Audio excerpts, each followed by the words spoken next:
Welcome to practice exercises for the TOEFL 6th edition.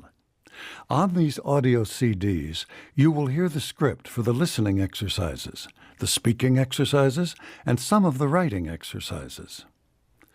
This is the script for the listening exercises. During each exercise, you will hear a listening passage. After each listening passage, you will respond to questions. The directions for each exercise and the questions are printed in the book, but the listening passages will be spoken. Ready? Let's begin. Exercise 1. Number 1. The professor drilled and drilled until I couldn't stand it. I heard he assigned a whole lot of exercises without explaining any of the grammar rules, too. I'm glad I went to the gym. What are the man and woman talking about?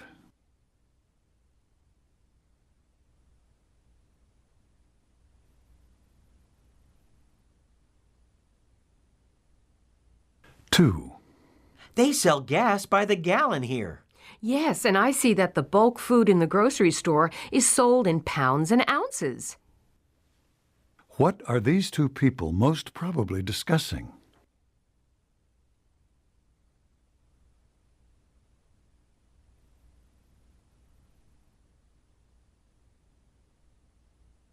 Three.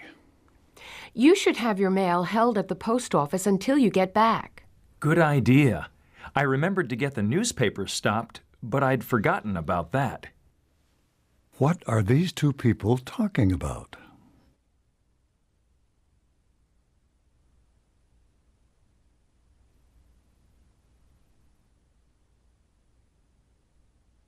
Four. Do you know how many students were accepted in the new doctoral program?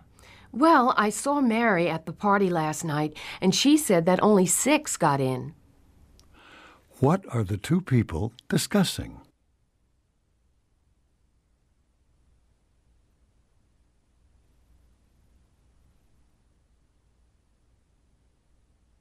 Five. I applied for the exchange program to Europe this year, but I couldn't go because I got sick. That's too bad. Nancy went to England last year, and she said it was really a great experience. What are the man and woman discussing?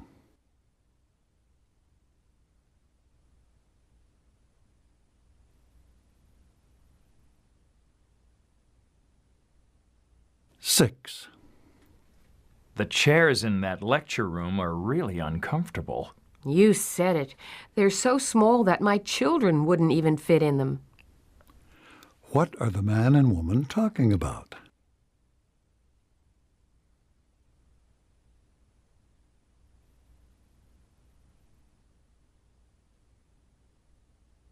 Seven. I've had it with my computer. I lost another paper when I tried to save it on a disk. You have to do something about that. Why don't you try over at Computer World? What are the two people discussing?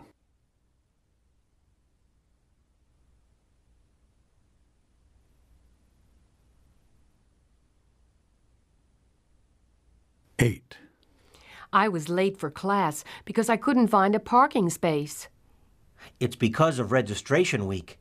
I drove around for almost half an hour before I found one this morning. What are the two people talking about?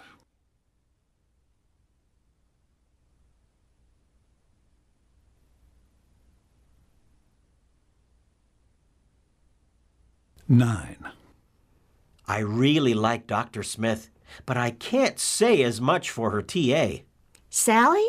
Oh, she's okay, as long as you go to class and get the lab reports in on time. What are the man and woman discussing?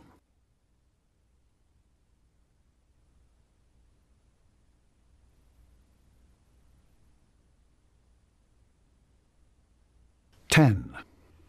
I used to bring my lunch to school when I was working in the chemistry department, but now that I'm a full-time student, I just eat at the snack bar. Me too.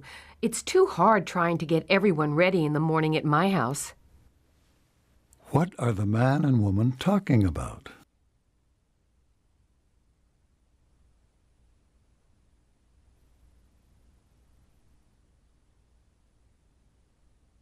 Exercise 2. Number 1. You look awful. Do you have a hangover? No, I've been up all night finishing a paper. All I've had to drink is coffee. What is the man's problem?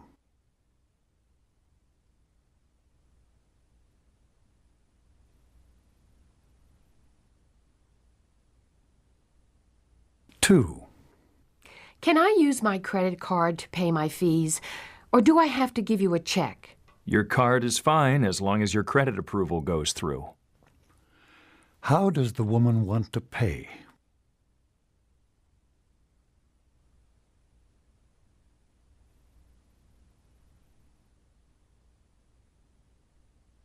Three. No wonder Sharon won't see you.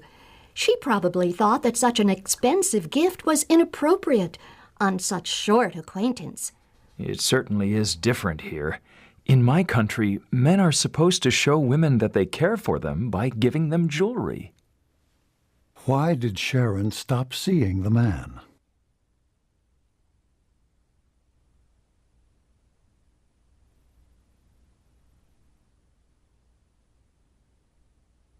Four. Why do you need to check my purse? Do you think I stole something? Not at all. This is a standard security procedure. Why did the man look through the woman's purse?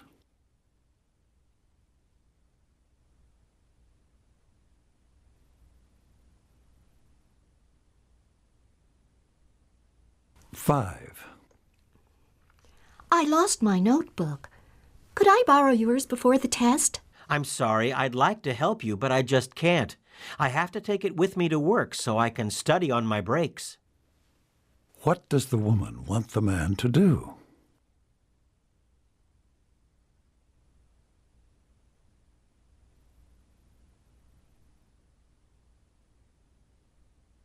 Six. That looks like Steve's car. But who is that girl driving it? Oh, that's Steve's sister. I met her last night at Mary Ann's party. Who is driving Steve's car?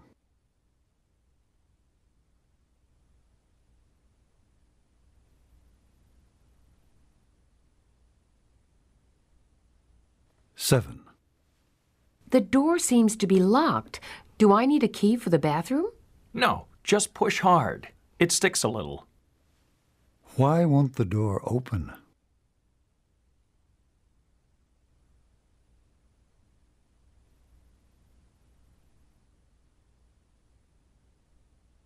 Eight.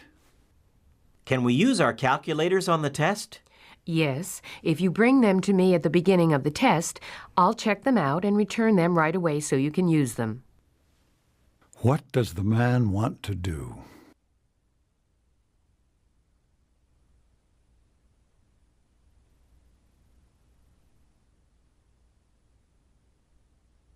Nine. My roommate left, and he didn't pay his share, so I'm stuck with all the rent and utilities for last month. That's not fair. You should call his family. What is the woman's advice?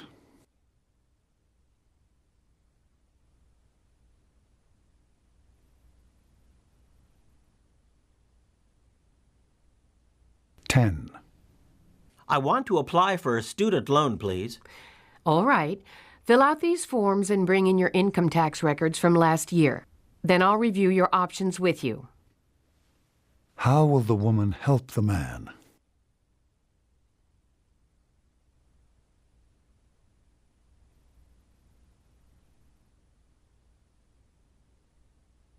Exercise 3. Number 1. Is Jack your cousin? No, he seems more like a brother, really, but we are just good friends. What is the relationship between Jack and the man?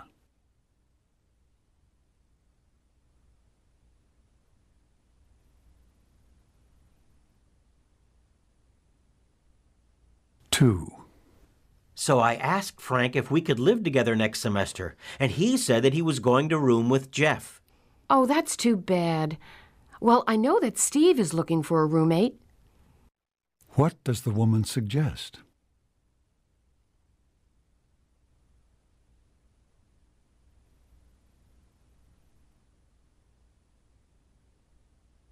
3. What did you get on the calculus exam? A C, and I feel lucky to have it. Mike got a B, but almost everyone else got D's and F's. What grade did the woman receive?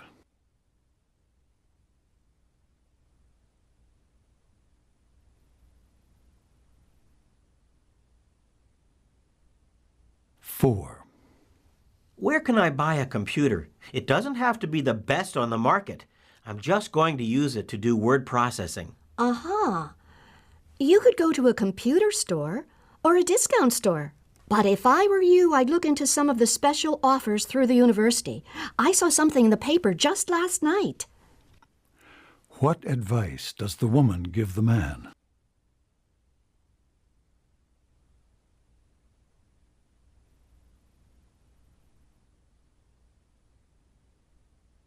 5.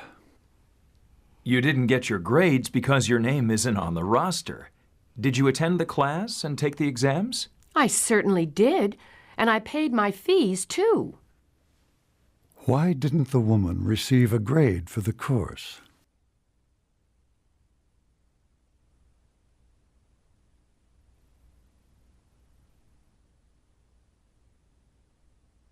6. What size do you need? I'm not too sure. I wear a 5.5 or a 6 in Europe and a 7 in Canada, but I think I need a 7.5 here. What size will the man probably bring?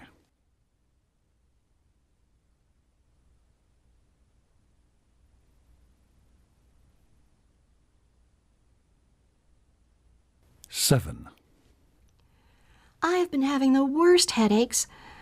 I know some of it is stress, but I'm worried that I might have something more serious, like high blood pressure. Well, we'll check that out, of course. But first, tell me the last time you had your glasses changed. It really sounds more like eye strain. What does the man suspect?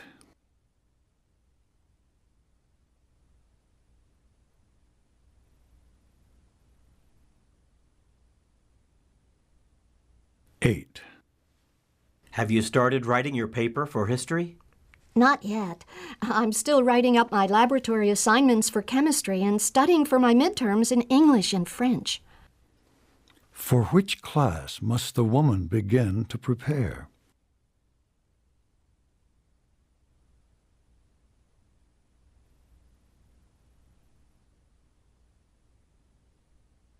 9. Are you glad that you came to Washington?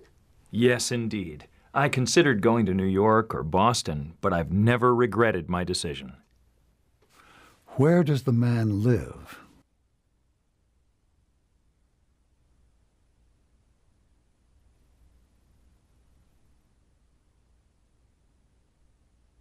10. Something is wrong with second gear. It seems to run fine in reverse and drive, but when I shift into second, the motor stalls out. I hope that it won't be too difficult to fix. Which gear needs to be fixed?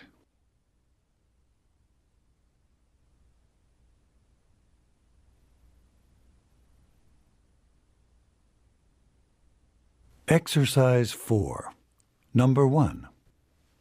Do you need a ride to the airport? Thanks anyway. I thought I would, but I have my car back now. How will the woman get to the airport?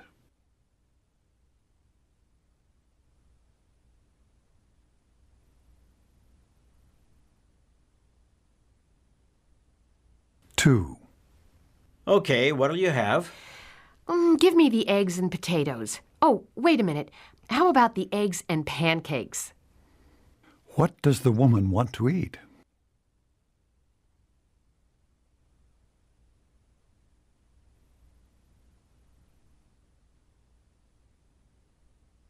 3. How many boxes of Girl Scout cookies did you order? 4. No, 5. How many boxes of cookies did the man order?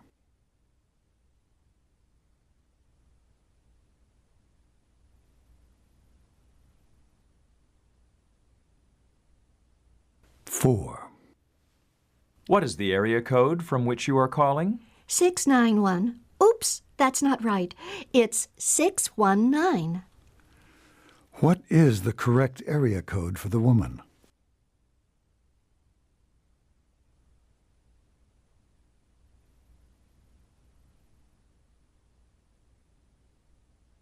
Five. I thought you said it was 5 cents a copy. I did. But it's 10 cents a copy when you make fewer than 20 copies, and you have only 15. How much per copy will the woman pay?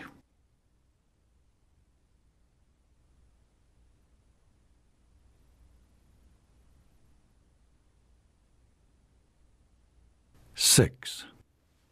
How much to send a one-page fax? $1. Oh, wait a minute.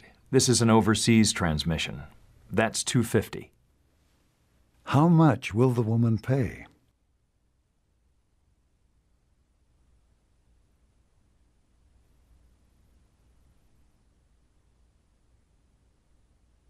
Seven. Let me see. There's a documentary about wolves on Channel 3. That sounds pretty interesting, but I'd rather go to the movies. What does the woman want to do?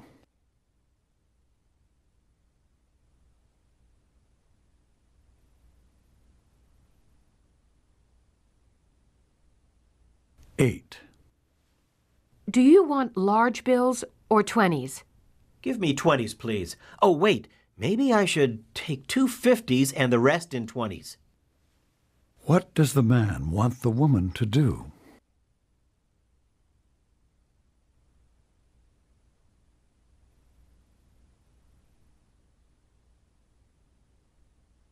Nine. Where shall we go for lunch? It's your turn to choose. How about the country kitchen? Or better yet, the old house. They have great salads. Where will the man and woman eat lunch?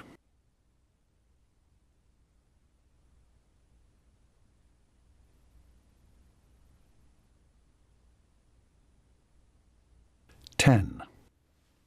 Will you be home late again tonight? I'm afraid so. But I should be able to get away by 6, or let's say 7, just to be on the safe side. When will the man be home?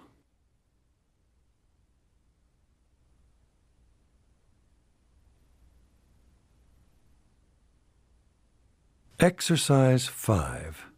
Number 1.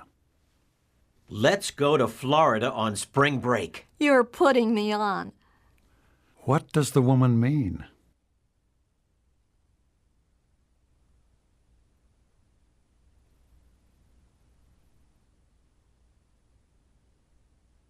Two.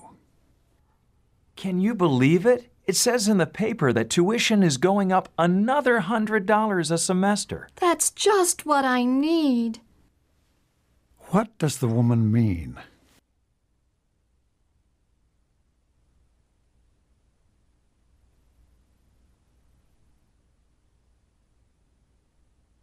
Three. Can you let me borrow some paper? This lecture is so long that I've run out. Sure. Here you go. What did the man do?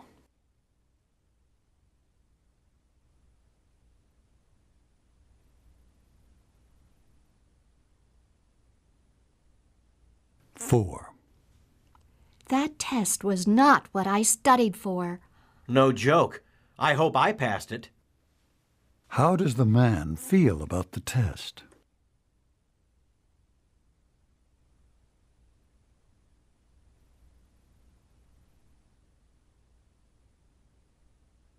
Five. What did you say? Honestly, Will, you're just not all there sometimes. What does the woman mean?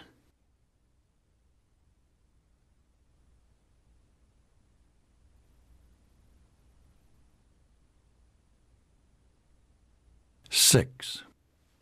I can't believe that I signed up for this class. Neither can I. It is such a Mickey Mouse course. On what do the speakers agree?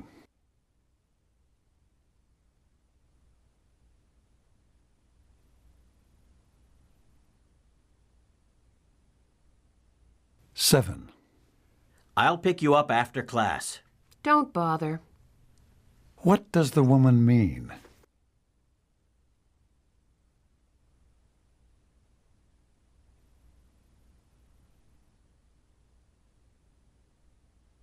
Eight. Do you like ice cream? I'll say. What does the man mean?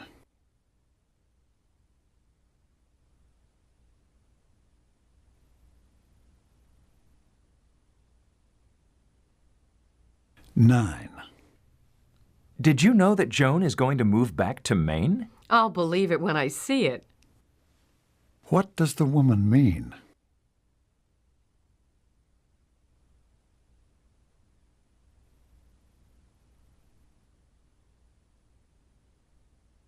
Ten.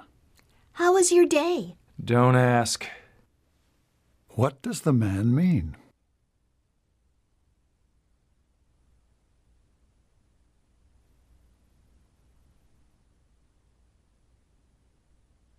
Exercise 6, number 1. Are you worried about getting a job after graduation? No, I've had several good interviews, and I can always work for my dad for a while. How does the man feel?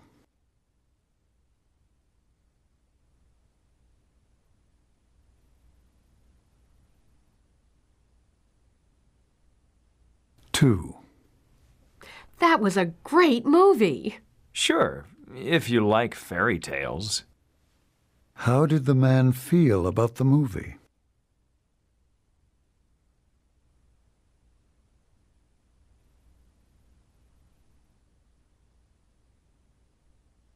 Three. Did you get your TOEFL scores yet? Not yet, but I think I got more than 500. I had 490 the first time I took it, and I know I did much better this time because I knew a lot about several of the reading comprehension passages. How does the woman feel about the TOEFL?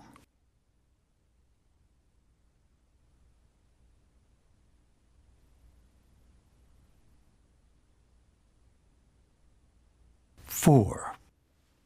What page are we on? I'm just not with it today. Or any other day. How does the woman feel about the man?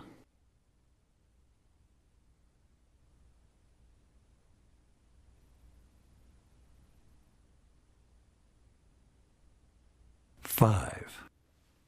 If you invite Lucy, you'll have to ask Rick too. Forget it. How does the man feel about Rick?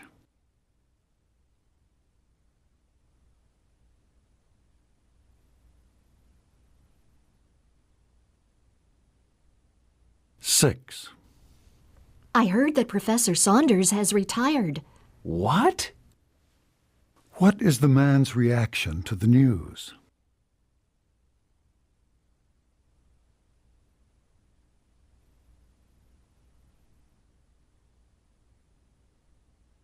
Seven. I don't care much for the way that our lab assistant grades our assignments. Neither do I. How does the man feel about the assignments?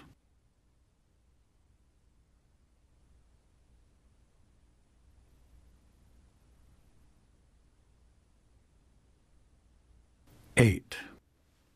You are wrong about Terry. If you say so.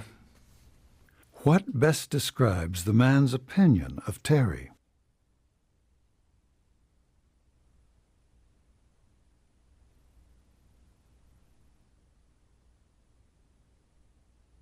Nine. I don't want to go to that review session. Neither do I, but I think we should. How does the man feel about the review session?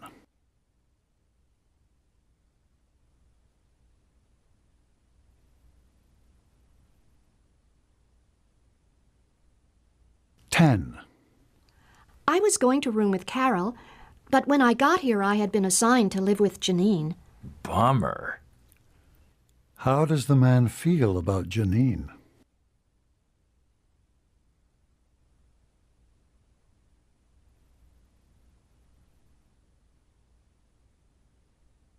Exercise 7, number 1. I'll leave the tip since you got dinner. Okay, $5 is about 20%. What does the man suggest that the woman do?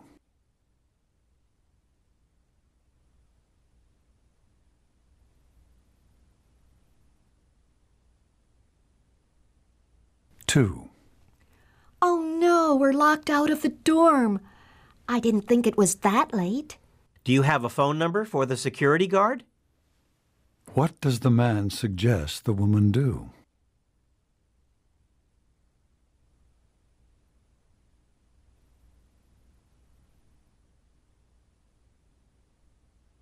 Three. All the bathrooms are locked. That's odd. Why don't you go down to the main lobby? I think I saw a custodian there when we came in. What does the woman suggest that the man do?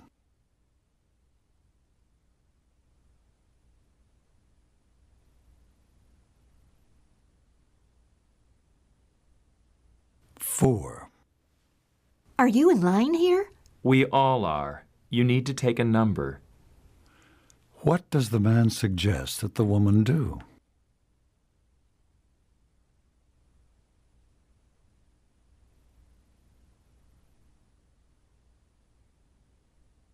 Five.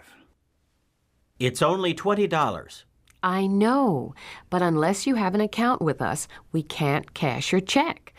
There's a branch of your bank across the street. What does the woman suggest that the man do?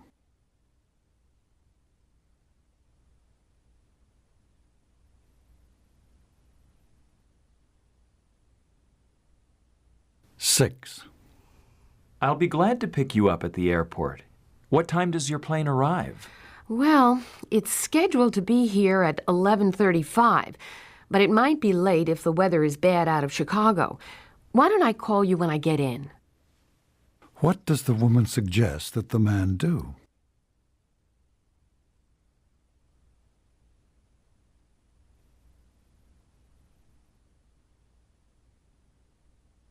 Seven. When does Dr. Watson have her office hours this semester? I think her hours are from 2 to 3 o'clock every day. I'm not sure, but I know it's on the syllabus. What does the man suggest that the woman do?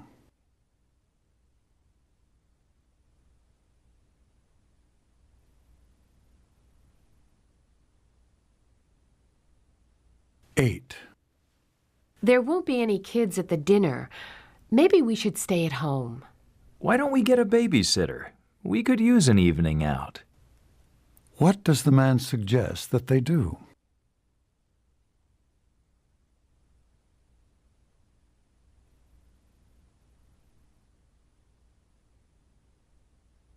Nine. I've tried the interlibrary loan before, and it took too long for the material to get here. I'd just use the internet then. You can probably find some similar references. What does the woman suggest that the man do?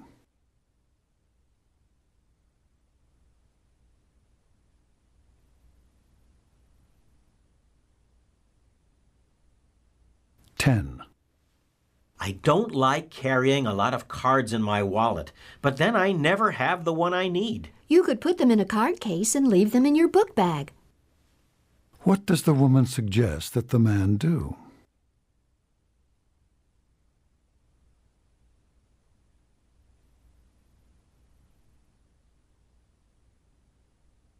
Exercise 8. Number 1. You mean this test isn't open book? Not this time.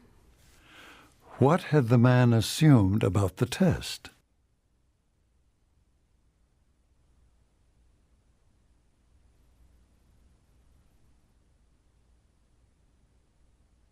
Two. I just used the security deposit from my old apartment for a deposit on the new one. So you did get your deposit back after all. What had the man assumed?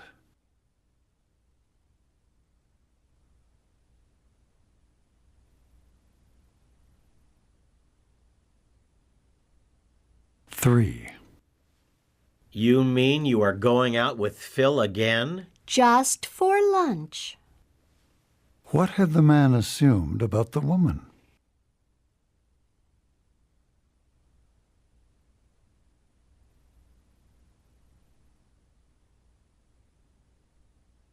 Four. My daughter's first birthday is Saturday. Why don't you come? You don't mean it. She can't be a year old already. What had the man assumed about the woman's daughter?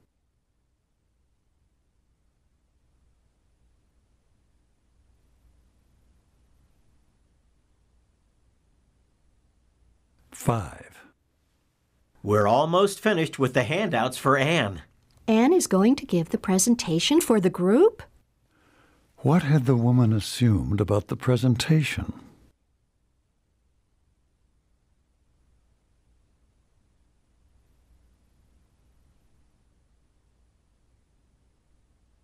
Six. The health center is in the Student Services Building, not in the Union. No wonder I couldn't find it. Now I have to go all the way over to North Campus. What had the woman assumed about the health center?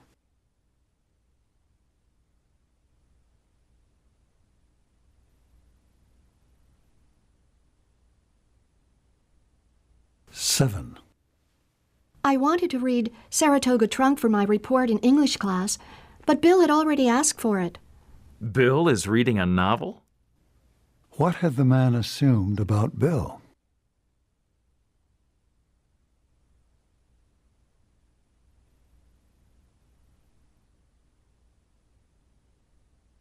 Eight. John must have been joking when he said he was going to drop out of the business program to apply for medical school. I don't think so. He seemed very serious to me. What had the woman assumed about John?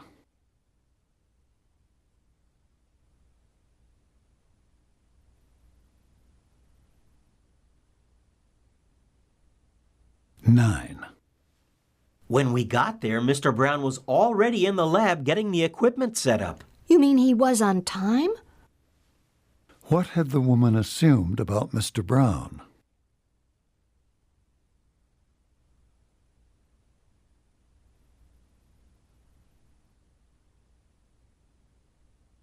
Ten.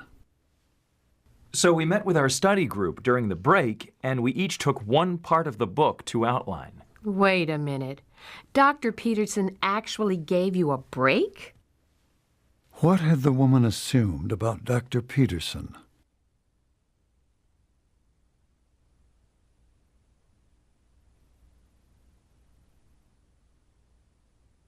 Exercise 9, number 1. I'll have hot tea and a large glass of orange juice. We only have one size orange juice. It's pretty big, though. About like that. What will the man probably do?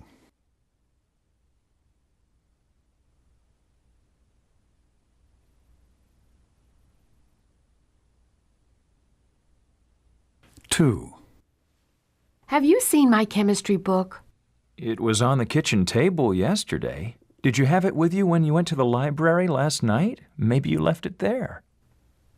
What will the woman probably do?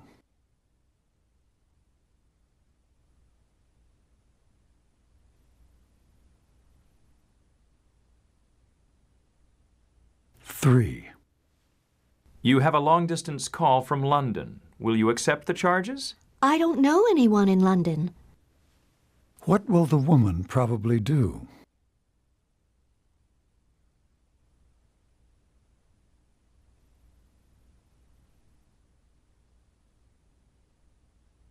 Four.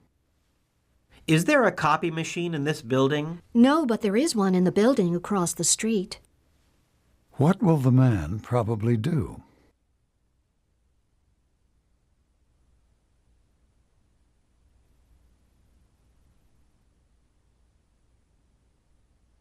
Five. Tuesdays, you can rent 2 videos for the price of 1. Wednesdays, you can rent any video you want for 99 cents. And every time you have rented a total of 10, you get 1 free. But you have to join the club, and that costs $5. Okay, that sounds good to me. What will the woman probably do?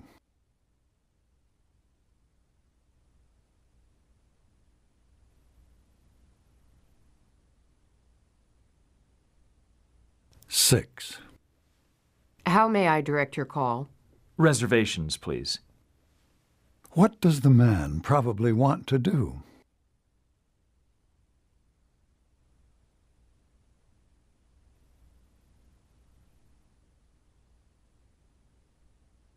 Seven. Is this where the bus to the mall stops? No, it's on the other side of the street. What will the woman probably do?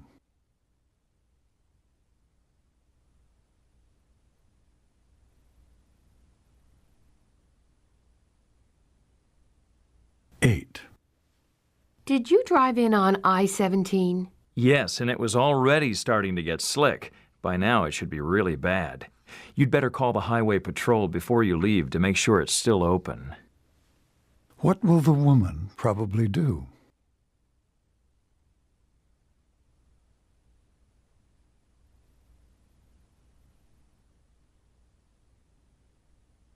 Nine. Do you deliver? Well, that depends. We do if you are within 3 miles of the university. What will the man do?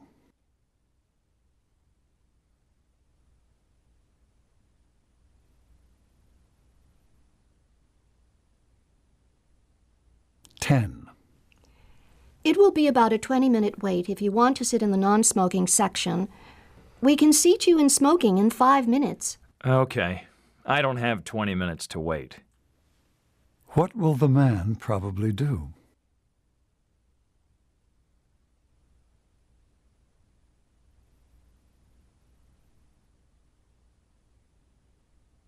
Exercise 10, number 1. That book is on reserve, so you can't take it out of the library. You can use it here for 2 hours, though. Or you can wait until an hour before closing and check it out until the library opens at 8 in the morning. Okay, I'll come back tonight. What does the man imply?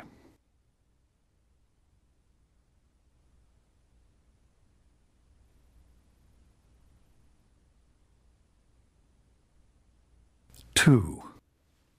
Do you know where I can get a soda? Isn't there a machine downstairs? What does the man imply?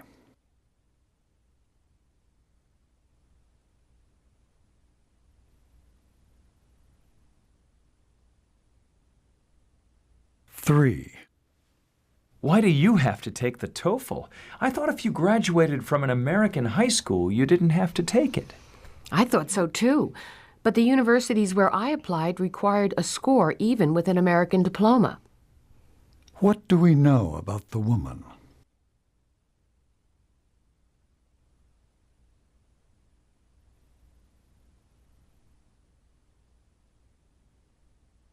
Four. How long did it take you to register? I was in line for 2 hours. You were lucky. What did the man mean?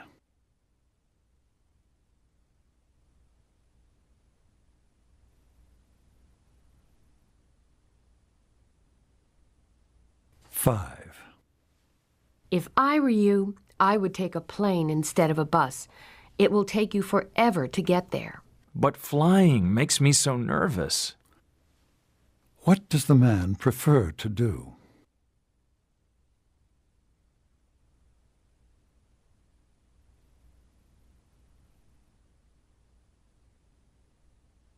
Six.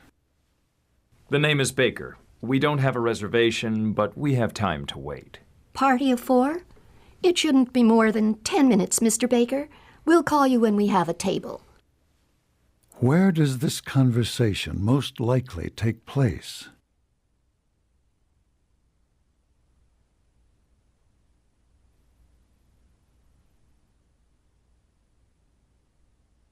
Seven. Do you think that Bob is serious about Sally? Well, I know this. I've never seen him go out so often with the same person. What conclusion does the man want us to draw from his statement?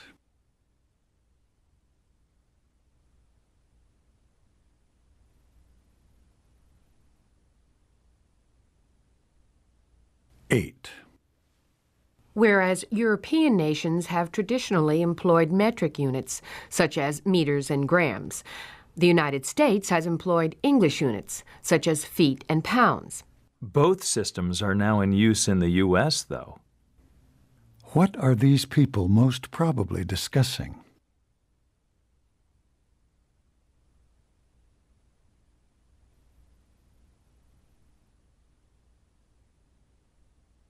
Nine. Jane told me that she was going to quit her job. I'll certainly be sorry to see her go. Oh, she always says that. I wouldn't buy her a going-away present if I were you. What does the man think about Jane?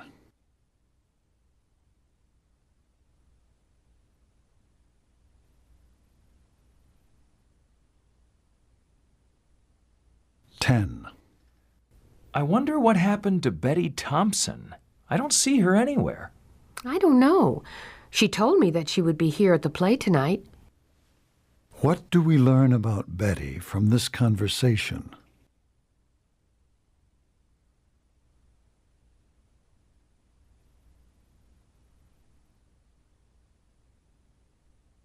Exercise 11. Number 1. Oh, no. I've run out of checks, and the rent is due. Maybe you could get a cashier's check at the bank. What is the man's problem?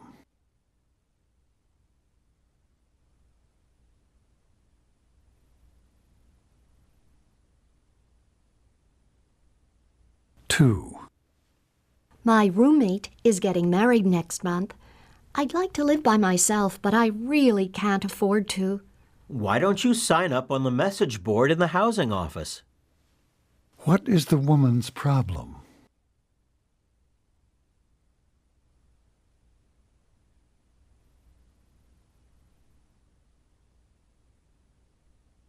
Three. What's the matter? I can't register until I get my advisor's signature on my registration form, and as usual, I can't find him. What is the man's problem?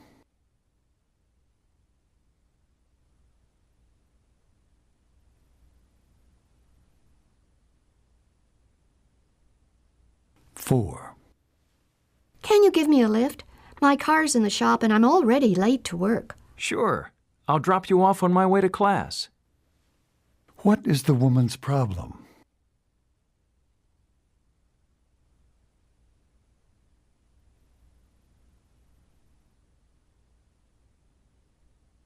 Five. Great. Professor Jones is using a different book this semester. Now I'll have to buy a new one. Me too. My friend let me have a copy of the book he used last semester, but that won't do me any good now. What is the problem that the man and woman are talking about?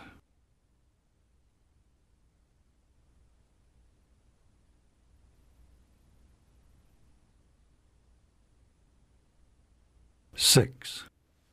Sorry. I have to stay here until someone comes from the phone company to install my phone. That's too bad. I wish you could go with us to the movie. What is the woman's problem?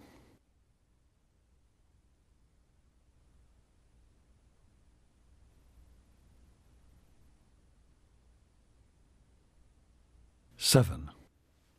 Excuse me, I need to exchange this sweatshirt for a larger size, but I can't find the receipt. That's okay. Since it's an even exchange, just take the size you want and give me that one. What is the man's problem?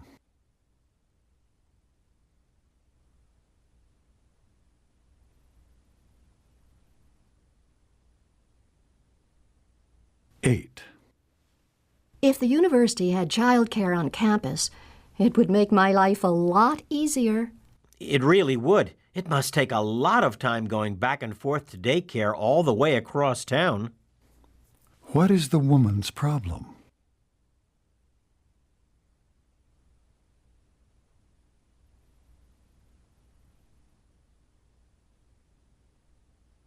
Nine.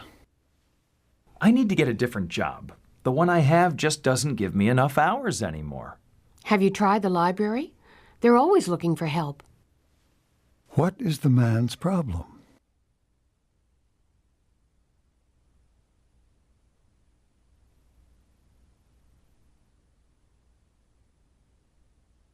Ten. I've been staying up until 3 and 4 in the morning trying to get all my papers and projects done. I'm exhausted. Well, you can't do that for very long without getting sick. What is the woman's problem?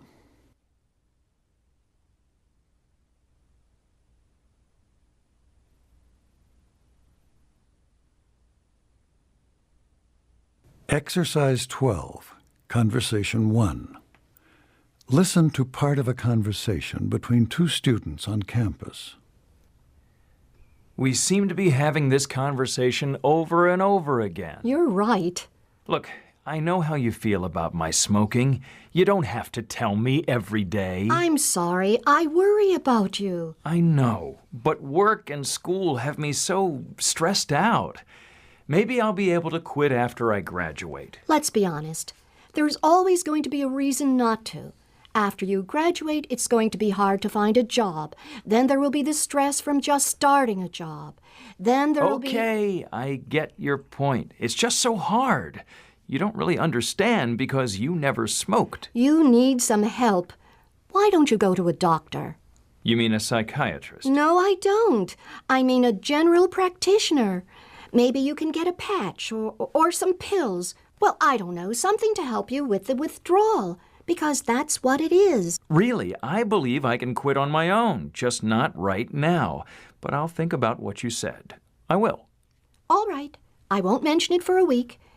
Then I want to know your decision. Because if you don't get some help, I need to rethink our plans. You mean you'd break our engagement over this? I can't believe it. I don't know. I love you. But I'm not sure I could accept everything that goes along with the smoking. Number 1. What is the main topic of this conversation?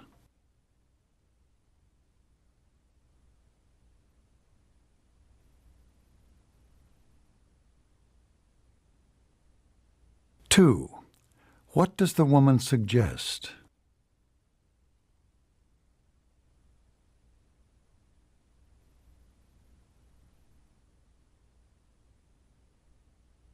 Three. What does the man promise to do?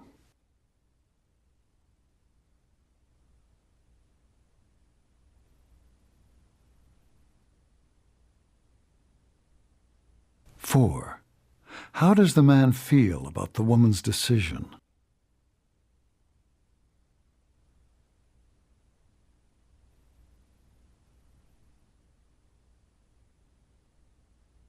Five. What can we infer about the woman?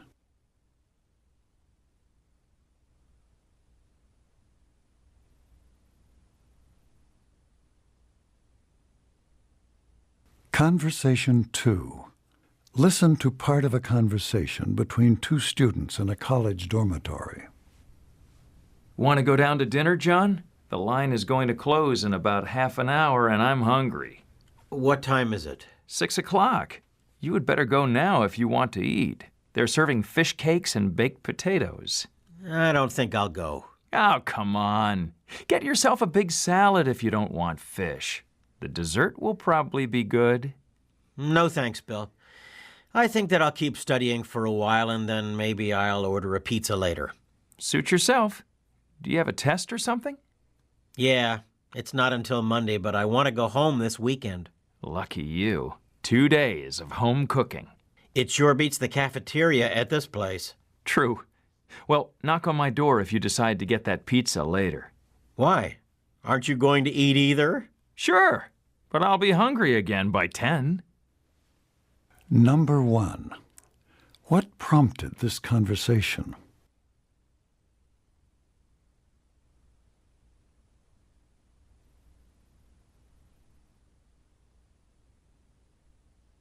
Two. Why is John studying?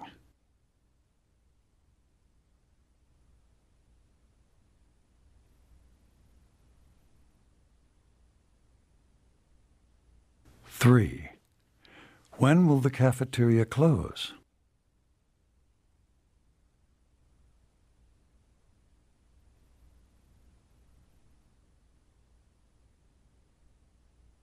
4. What does Bill want John to do?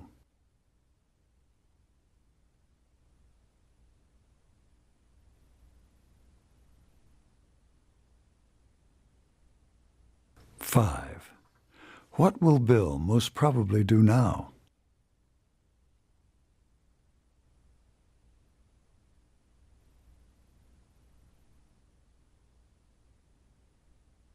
13. Conversation 1. Listen to part of a conversation between two friends on campus. Did you see that TV special on Norman Rockwell last night? You know, the one that Dr. Mitchell mentioned in class last Wednesday. Yeah, I did. I don't have a TV, but I went over to a friend's house. It was really good, wasn't it? It sure was. I thought it was really interesting how he developed the paintings in stages, starting with photographs. I'm glad Dr. Mitchell mentioned that in class, or I might not have understood that part of the program as well. I thought that was interesting, too. It never occurred to me that he would have actually employed, models. I just assumed that he invented all those wonderful characters. Then when Dr. Mitchell said that the characters were real, well... I know, but it does make sense to use photographs of real people to solve as many of the composition problems as well before starting to paint. True. The special really made that clear, didn't it? It did. I like the way they interspersed recreations of the modeling scenes with the actual Rockwells. Really, that was awesome. I'm sorry I didn't record it. I did. Really? Yeah. Do you want to see it again? Sure. Hey, maybe we could do something for, extra credit? That would be great. Let's talk to Dr. Mitchell about it. Okay. He said he was open to extra credit projects. Oh, but you probably don't need any extra credit. Oh, yes, I do. I don't do that well on tests, so... Really? That's surprising. You're always the first to answer in class. Sure, but the tests are essays, and I'm not that good at writing. Okay, then. Let's do the extra credit. Okay. Anyway, you know what I like most about Rockwell? What? Well, when you look at one of the magazine covers, which magazine was it? The Saturday Evening Post. Right. Well, you can just tell what the people are thinking and feeling. The picture really tells a story. Yeah, I like that too. And to think that he created several hundred of those. Amazing. Of course, that was over a long period of time. Wasn't it almost 60 years? But still... I'd like to see them when the exhibit comes to Miami. What exhibit? The one they mentioned after the special. Oh, I must have turned it off before the announcement. I'd like to see it too. Maybe we can work that into our extra credit project, going to the exhibit. But even if we can't, let's go. Okay. When is it? Next week. And it's here on campus, so that's easy. Well, that gives us a couple of weeks before the end of the semester to finish the extra credit. What do you want to propose for it? Remember, I'm not great at writing. Well, you've already got the video, right? Right. Then why don't we submit the video and, some photographs of the exhibit? We could do a short introduction and maybe, I know, we could package it for the reserved desk at the library. Great idea. That way, people who didn't have a chance to see the video or go to the exhibit, they could see the material in the library. And the really good thing is that Dr. Mitchell can use it every semester for his class. Wow, that's brilliant. He should like that. Now, all we have to do is write the proposal for the extra credit. I'll do that. I really don't mind writing. This is terrific. I can do the photos easily. I was counting on that. After all, you're the art major. Oh, just one thing. We'd better find out if I can shoot photos at the exhibit. I mean, sometimes they won't let you do that. Even for a class project? Look, I don't know, but I'll find out who to call for permission.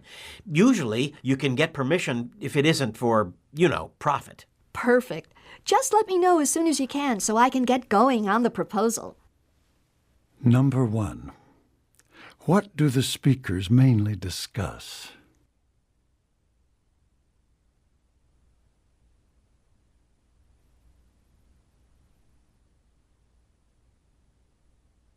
Two. How did Rockwell paint such interesting faces?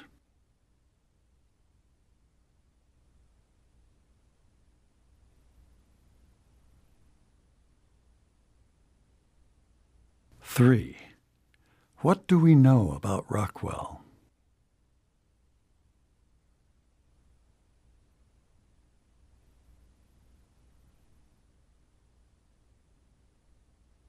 Four. What do the students plan to do for extra credit?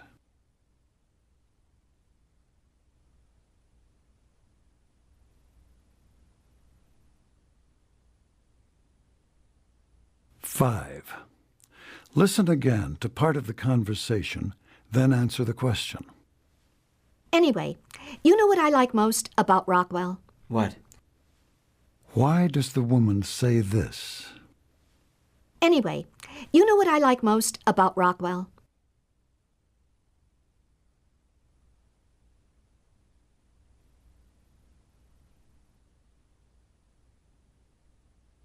Six. What will the couple probably do?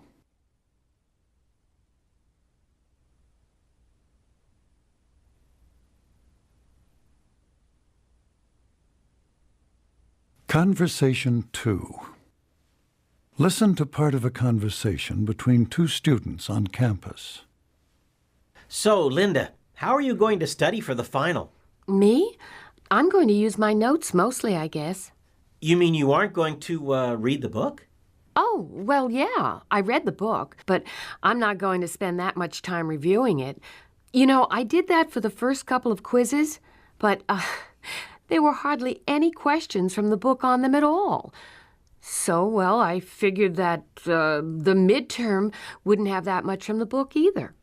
Well, you were right about that. Most of the questions did come from the notes. From the notes, and, well, there were some from the handouts, too. Right. Remember that question about, what was it, colonial art? Colonial art? Oh, yeah, okay. It was... Directly from the handout. But I had some notes on that, too. Did you? I'm not sure I did. Maybe your notes are more detailed, are better than mine. I don't know about that. But I do try to write down everything I can in class, you know. Then I organize it into headings afterward. You rewrite them? Yeah, I do. You rewrite all of your notes? Yeah, it's part of my study plan. That must take a lot of time. Well, I guess so, but still I find that I remember better when I write something down. Okay. And besides, when I get ready to study for the final, I have everything in one place. Come to think of it, I think it probably saves me time. Because you aren't organizing everything at the last minute for the tests. Yeah, and I sort of remember more since I've already gone over it once. Okay. That sure makes sense, but how do you find the time to do all that rewriting? I'm always behind as it is. I hardly have time to do the reading assignments. But I think maybe you spend more time on the reading assignments than I do. I just skim over them before class. It probably doesn't take me more than, say, 15 or 20 minutes max. You're joking. No, really. Then you must be a speed reader. I read fairly fast, but remember, I'm just skimming. Okay. But I'm not sure I know what you mean by that, by skimming. Well, I'm looking for the main ideas before I listen to the lecture. So I pay a lot of attention to the headings and any words that are in bold type. If there's a summary at the end of the chapter, I read that more carefully. Okay. But do you highlight the book or underline anything? Oh, maybe once in a while. But it's not the way I'm using the book, really. I'm just getting some general background information so I can be, a better listener in class. Now I see why you're going to use your notes for the final. By the way, how did you do on the midterm, using that system, I mean? I got an A. Just barely. But an A anyway. I usually pull off an A, though. I have a scholarship, so you know how it is. Okay. I got a B and I studied a lot for it. But I mostly went over the highlighted material in my book, and after I finished with that, I didn't have much time left to go over my notes. Well, maybe you could start with the notes this time and, go over the book last. No kidding. Thanks for the ideas, Linda. I guess it's too late to rewrite all my notes for the final, but I sure plan to spend more time organizing and studying my notes than I do reviewing the book this time. Oh, and another thing. I never miss a class. Since the notes are so important. No problem. I'm always there, too. I thought so. But anyway, good luck, Bill. If you get an A on the final, you can still get an A for the course. I know. I'm going to try. Hey, thanks again. I really appreciate your suggestions. Number 1. What are the students mainly discussing?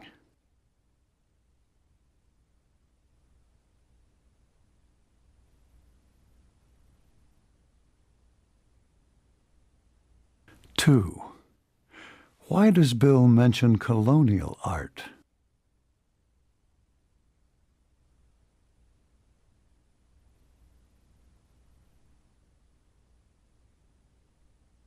3.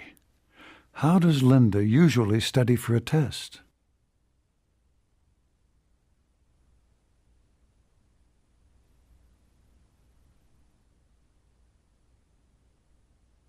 4. What kind of student is Linda?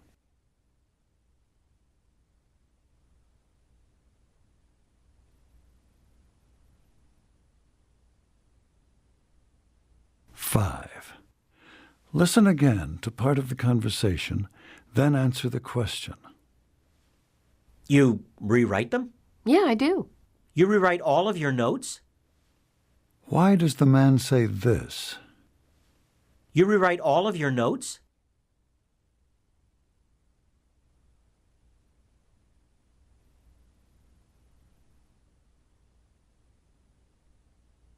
Six. What will Bill probably do?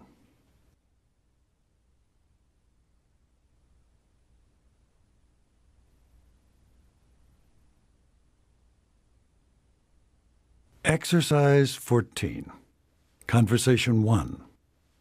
Listen to part of a conversation between a student and a secretary on campus. Hello, Mrs. Kelly. I'd like to pick up my test, please. Sure. Whose class are you in? Dr. Purcell's math class. And your name? My last name is Raleigh. R-A-L-E-I-G-H. That's right, Jim Raleigh. Here it is. Thank you. And Terry Young's test, too, please. Oh, I'm sorry. I can't let you take someone else's test. He's sick and he can't come in to get it. He's my roommate. I understand, but the Privacy Act won't permit it. Really? Maybe you could call him. Not even then. I can only give a test to the student whose name appears on it. I can't even give it to a family member. That's weird. I think so, too, frankly. But that's the law. Okay. I'll tell Terry. Thanks anyway. You're welcome. Tell him I'll just keep his test here until he feels better and can come in for it himself. Okay, I'll do that. Have a nice day, Jim. You too, Mrs. Kelly. Number 1. What do the speakers mainly discuss?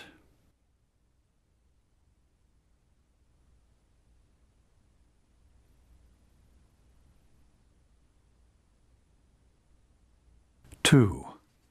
Why can't the woman give Terry Young's test to the man?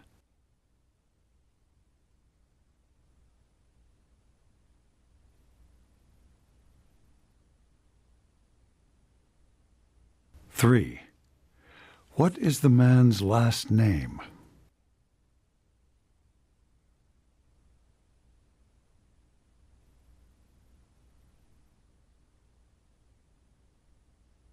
4. How does the woman feel about the policy?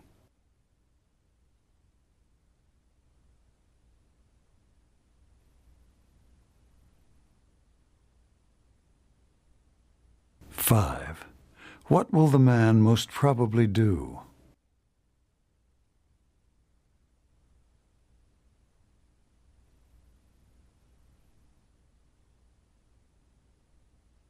Conversation 2. Listen to part of a conversation between a student and an advisor on campus.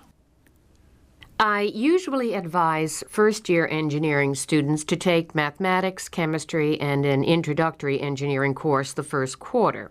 Oh, that's only 3 classes. Yes, but I'm sure that you'll be busy. They're all 5-hour courses, and you'll have to meet each class every day. The chemistry course has an additional 2-hour laboratory.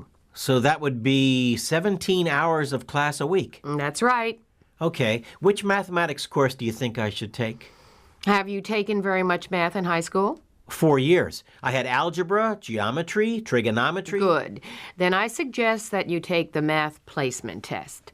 It's offered this Friday at 9 o'clock in the morning in Tower Auditorium. Do I need anything to be admitted? I mean, a permission slip? No, just identification. A driver's license will be fine. Do I take a chemistry test too? No. Chemistry 100 is designed for students who have never taken a chemistry course, and Chemistry 200 is for students who have had chemistry in high school. I've had 2 courses. Then you should take Chemistry 200, Orientation to Engineering, and either Mathematics 130 or 135, depending on the results of your placement test. Come back Friday afternoon. I should have your score on the test by then, and we can finish getting you registered. Number 1. What is the purpose of this conversation?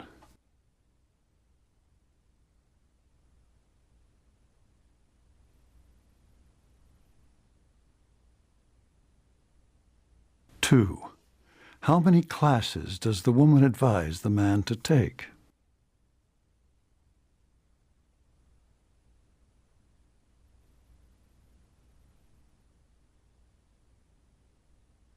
Three. What does the man need to be admitted to the examination?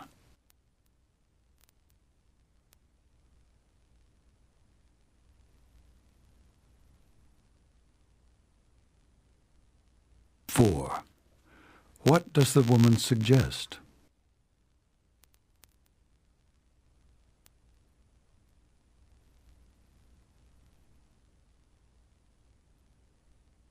Five. What do we know about the student?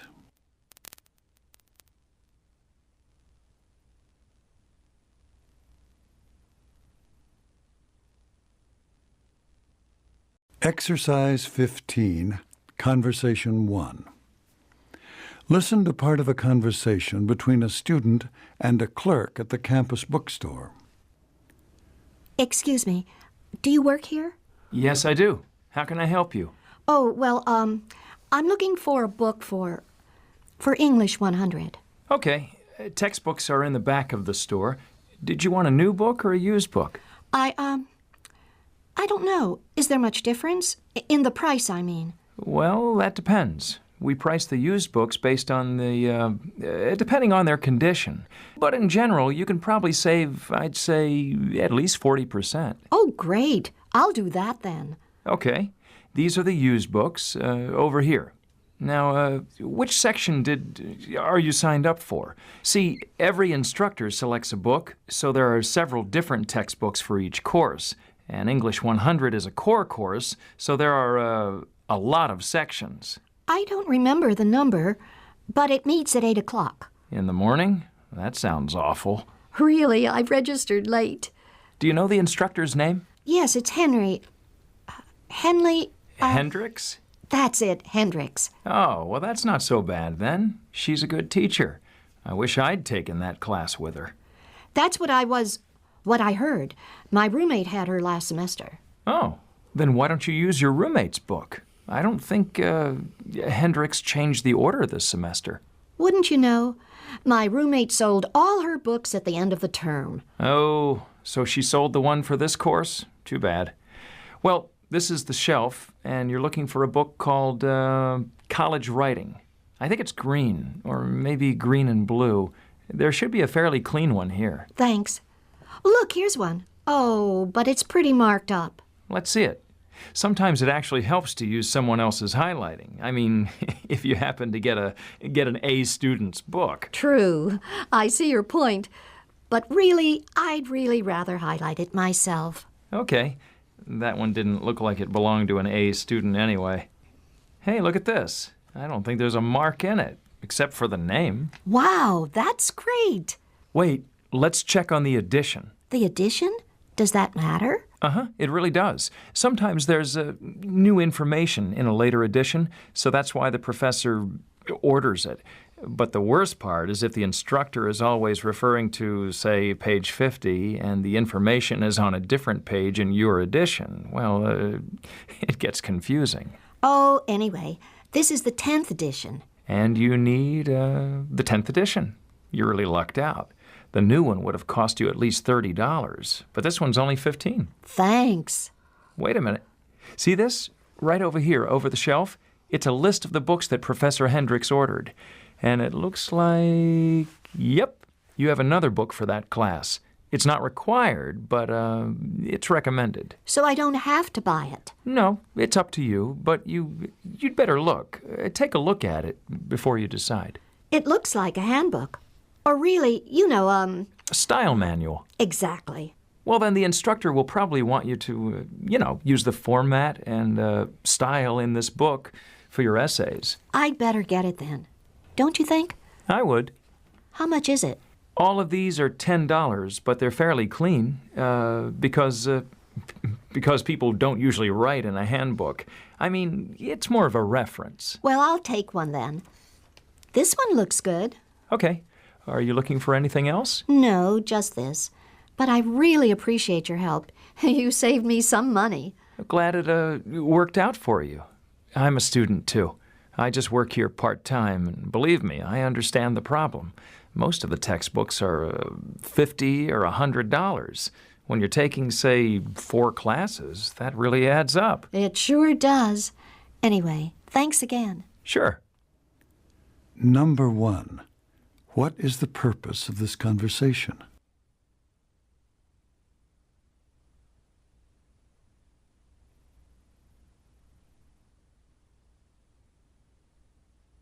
Two. Why didn't the woman use her roommate's book?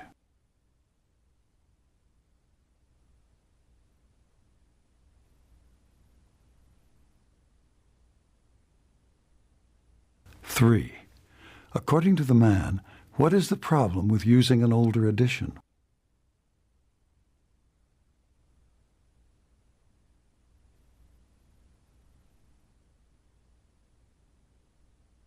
Four. Why does the woman buy the style manual?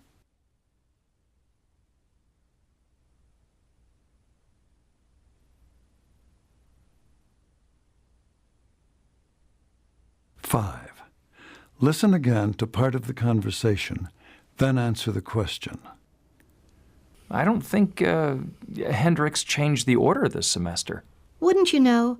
My roommate sold all her books at the end of the term. Why does the woman say this? Wouldn't you know?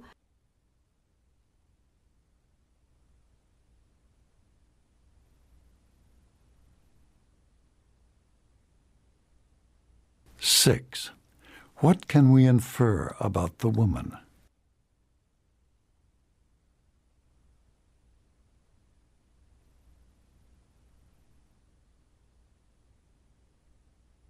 Conversation 2. Listen to part of a conversation between a student and a librarian.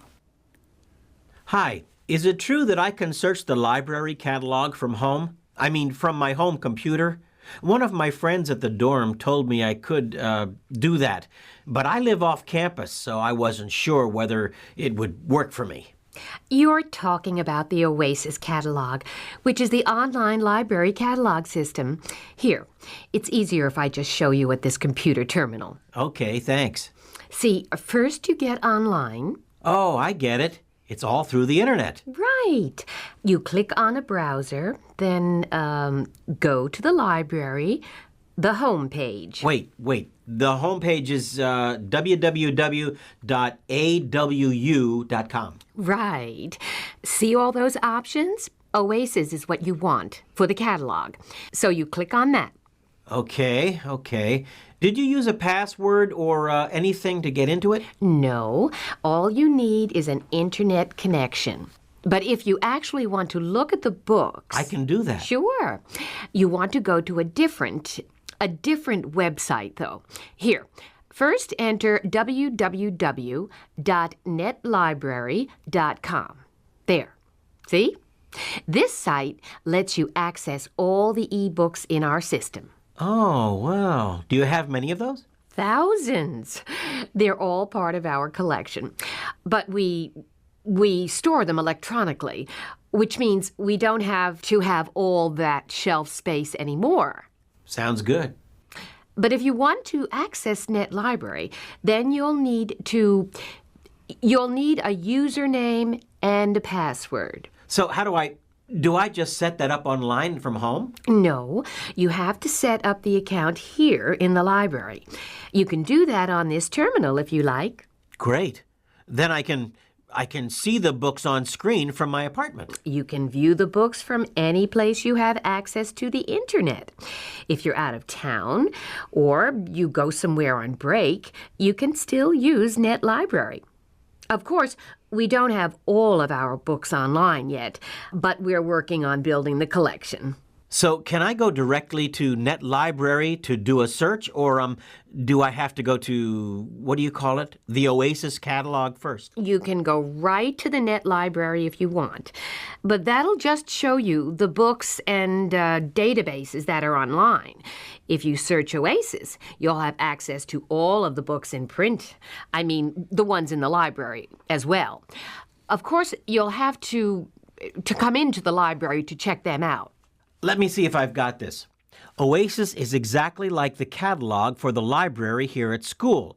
And so I can find all the books and materials that are on the shelves, but I can't see them. Right. But if you want to go to NetLibrary after you use Oasis, then you can look for a particular resource to see whether it's part of our online holdings.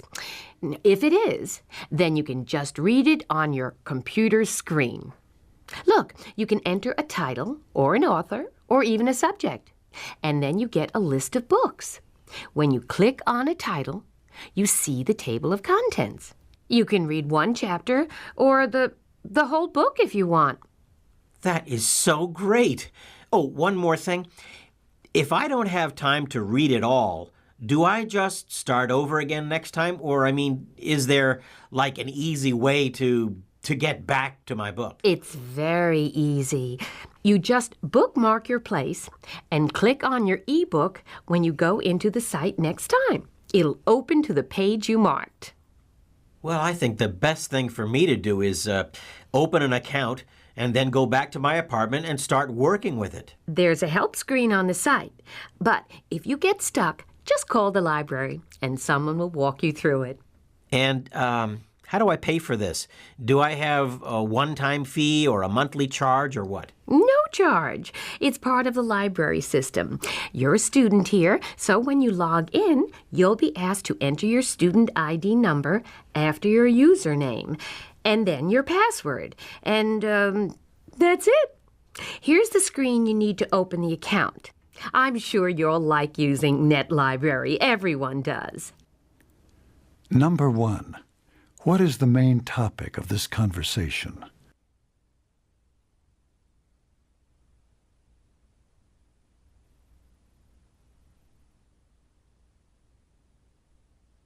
Two. What is Oasis?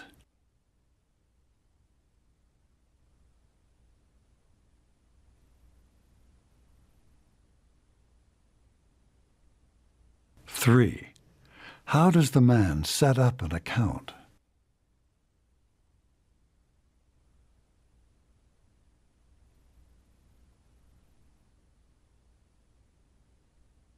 Four. How does the man pay for NetLibrary?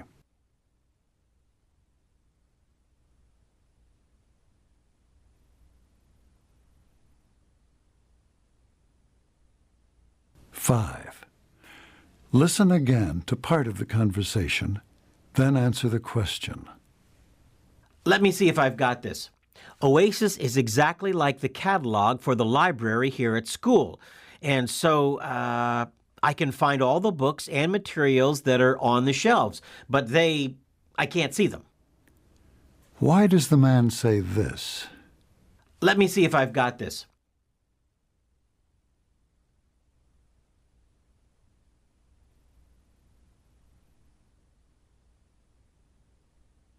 Six. What will the man probably do now?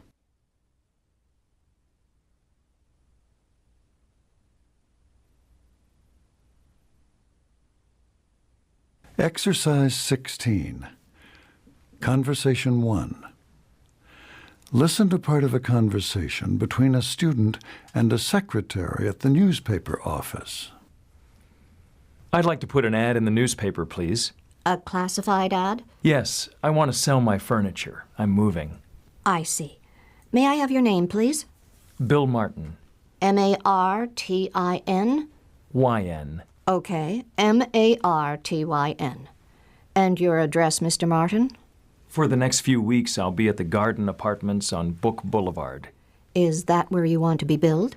No, I'll probably be gone before a bill could be sent. I'm just going to pay cash. Okay. The rates are by the inch, not by the word. So if you want to use abbreviations, that might save you some money. Oh, that's a good idea. I have everything written out here, but I'll just check it over before I give it to you. Maybe I can use some shorter words, too. Okay. You can use that table over there to make your revisions. Just bring it back to me when you're ready. Number 1. What prompted the conversation?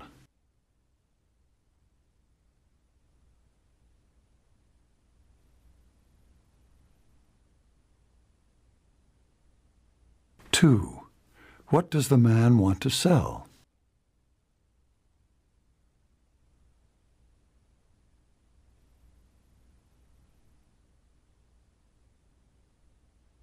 Three. What is the man's last name?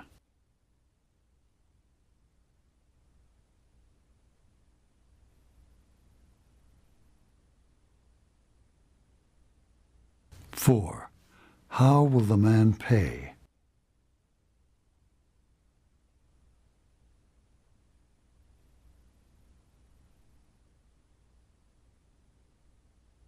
Five. Why does the man decide to revise what he has written?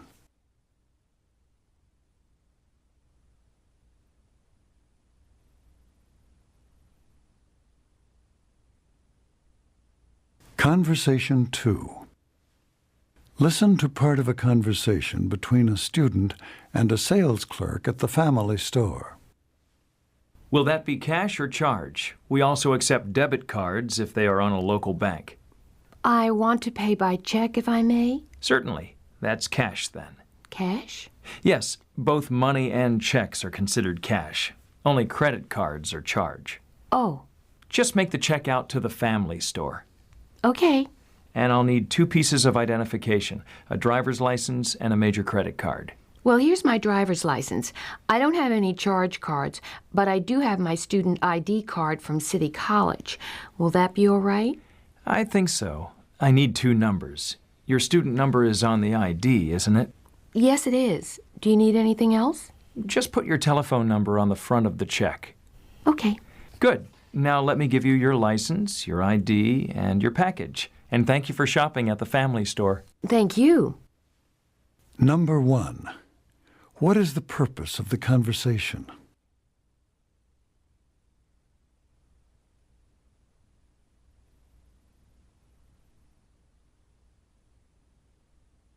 Two. What is meant by the term cash?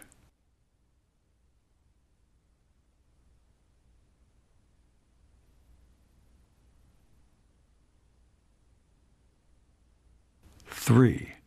How does the woman pay for her purchase?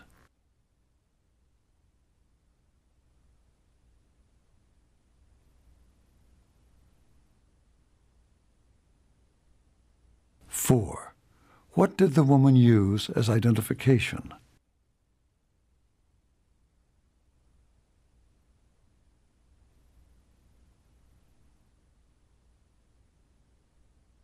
Five. Who is the man in this conversation?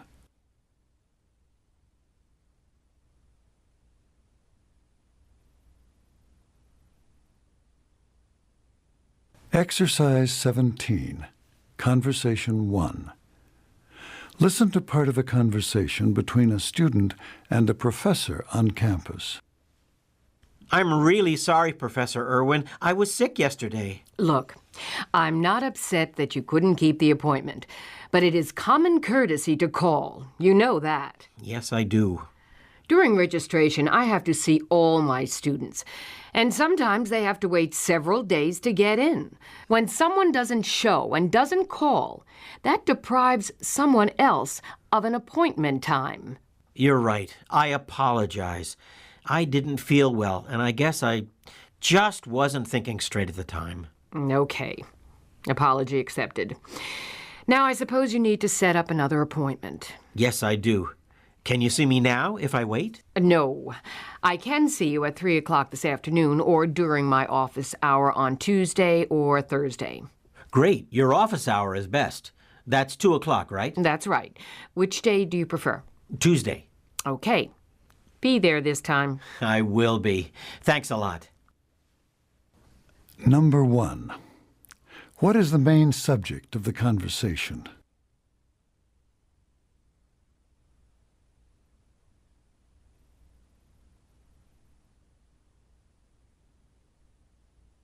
Two. When is the man's new appointment scheduled?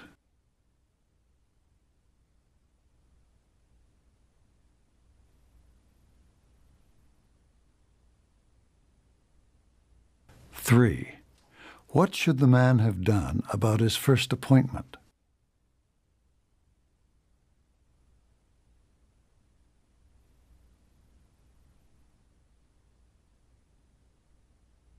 4. What is the man's excuse?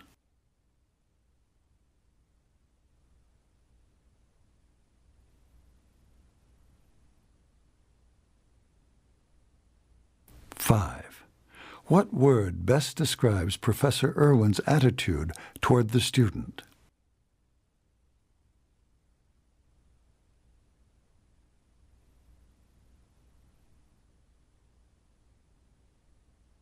'Conversation 2. Listen to part of a conversation between a student and a professor on campus. Dr. Newberry, could I speak with you?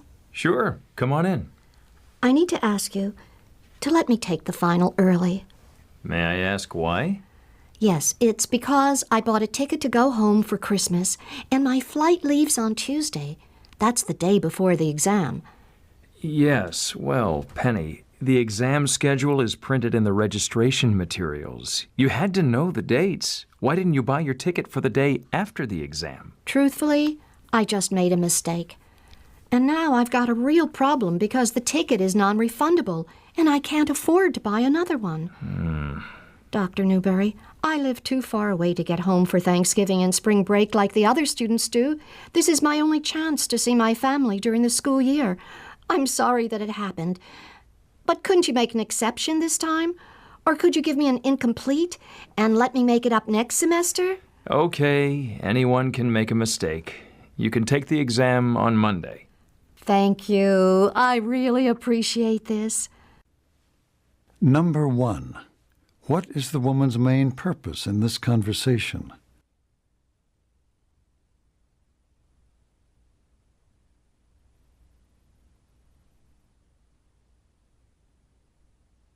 2. Why does the woman have a problem?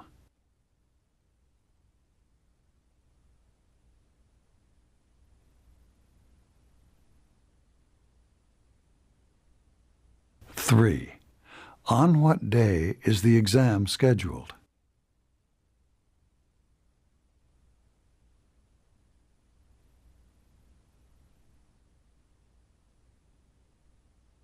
4. What does the professor decide to do?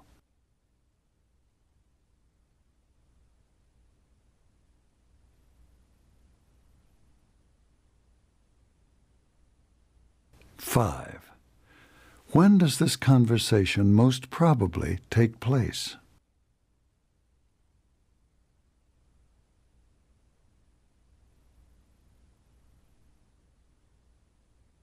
'Exercise 18. Conversation 1. Listen to part of a conversation between a student and a professor. Dr. Stevens? Oh, hi, Jim. I'm a little early, about 10 minutes. Do you want me to come back later? No, not at all. Come on in. Thanks. Have a seat. I want to talk with you a little bit before you take the test. You realize that this won't be... But it isn't the same test that everyone else took in class last Friday. Yes, I know. I noticed that policy on the syllabus. Good. I try to include everything on the syllabus. But, well, students don't always read a syllabus that carefully.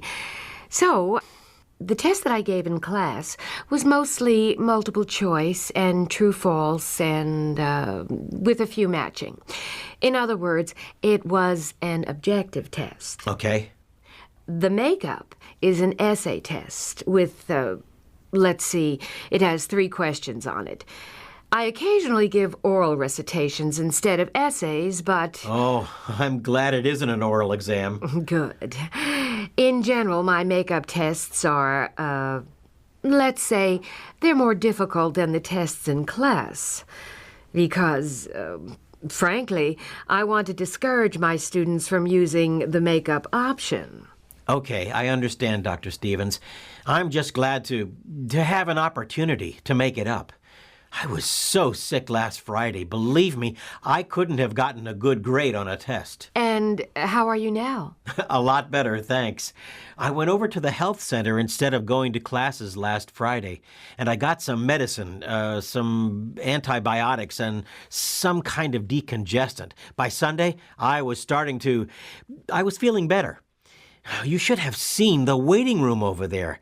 Anyway, I was lucky. My other classes meet on Tuesdays and Thursdays, and I have one independent study. I didn't miss any other classes. I mean, just yours on Friday. Too bad it was a test day, though. Yes. Well, when you finish this, you'll be all caught up. Mostly, I still have a lot of reading to do in my other classes. That medicine just knocked me out, so I slept a lot. Am I the only one taking a makeup? You are. So if you want to get started, you can just leave your books here. All you need to take with you is your pencil and... Just a second. I'll get your test. Here you go. Thanks. Why don't you take a look at it and I can answer any questions you have before you get started. Okay. It's pretty straightforward, Dr. Stevens. The only thing I can think of to ask is how long the essay should be. For each question, I mean. Well, the answer should be as long as it takes to respond to the question. But that doesn't help you much, does it? I'd say you'd need 2 or maybe 3 paragraphs to develop each of the questions fully. Okay. Anything else? Not that I can think of. Okay, then. You can just leave your jacket and your backpack here. There's a conference room 2 doors down, and it should be quiet there. I'll show you where it is. And then when you finish, you can just bring your test back to me. You'll be... I'll be in my office. Oh, Dr. Stevens, sorry. I just thought of another question. How long do I have to finish? Of course. I'm glad you asked. 50 minutes, which is just about the same amount of time you would have had in class. But knowing you, I think you'll probably finish long before that. Do you have a watch on? Yes. Good. I don't think there's a clock in the conference room. In any case, if you haven't turned in the test by 1:45, I'll come to the room to collect it, okay? Okay, well, thanks again. I appreciate this. You're welcome, Jim. Good luck. Number 1. What is the main topic of this conversation?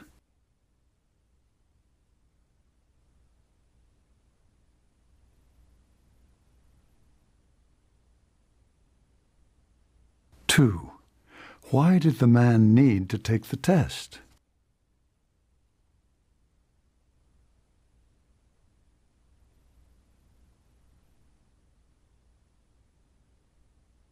3. What kind of test will the man take?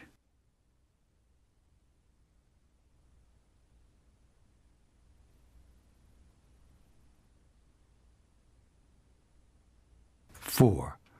How long does he have to complete the test?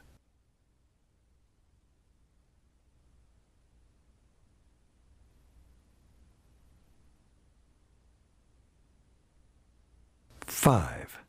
Listen again to part of the conversation, then answer the question. 50 minutes, which is just about the same amount of time you would have had in class. But knowing you, I think you'll probably finish long before that. Why does the professor say this? But knowing you, I think you'll probably finish long before that.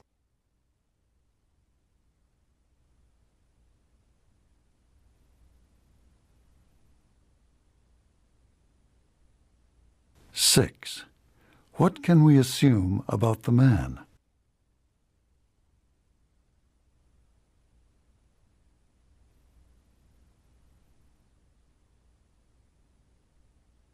Conversation 2.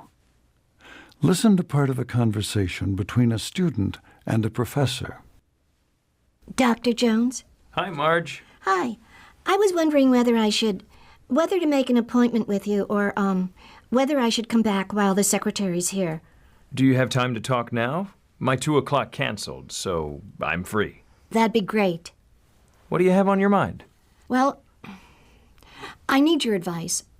I like your class. I mean, it's my favorite one. I'm glad. Are you a biology major? Pre-med, but biology is my emphasis. Good. And I'm looking at my grade book, and you have a B+ in the class. You could probably pull that up to an A before the end of the semester. I know I could. If I had the time to study. But the problem is, well, you see, I took 6 classes this semester, and that's okay. I can handle that. I've taken 6 classes before, and I've done all right, but 2 of my classes are lab classes. So I have the labs and the lab assignments on top of the classes, and I'm really in over my head. I see. Labs do take a lot of time. They do, if you do them right. So I thought, if you'd give me permission to drop your biology class, then I'd take it over again next semester. Well, it's very late in the semester to drop a course. You have only 2 weeks left before the final. I know. I can't do it without the professor's, without your signature, but I just don't see any other way. Marge, I'm sure you've thought this through, so can you tell me why you decided to drop the biology class? You said it was your favorite class, and you're doing well in it. So I'm a little surprised that you didn't decide to perhaps drop another class instead. Oh, no. You see, I'll have to take the course that I drop over again, from the beginning, next semester. And I really like biology, and I really like the way you teach it, so I thought I wouldn't mind repeating it as much as, well, some of my other classes. I see. Well, have you considered taking an incomplete? Not really. I've never done that. I'm not even, not sure what it means.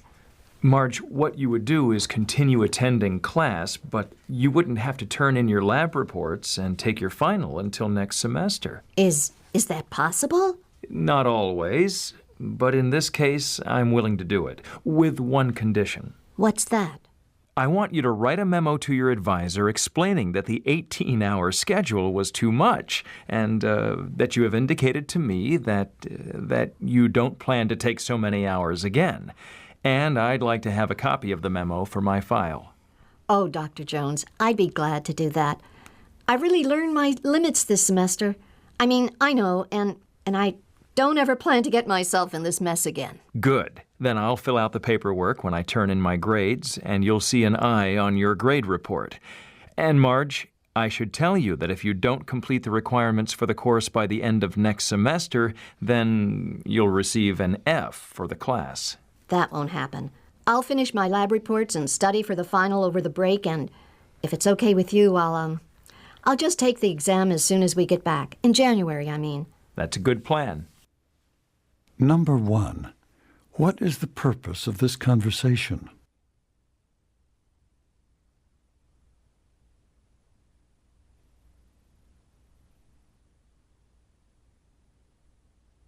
Two. What does Marge mean when she says she is over her head?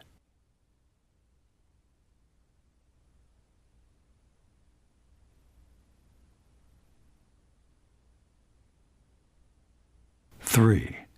Why does Marge want to drop the biology class?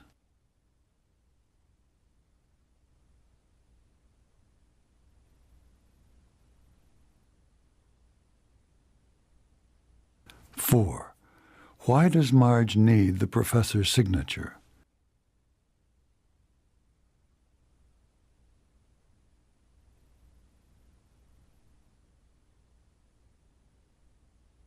5. Listen again to part of the conversation, then answer the question. I see. Well, have you considered taking an incomplete? Why does the professor say this? Well, have you considered taking an incomplete?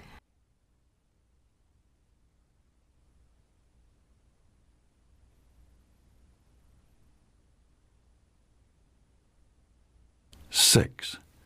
Why does Dr. Jones want Marge to write a memo to her advisor?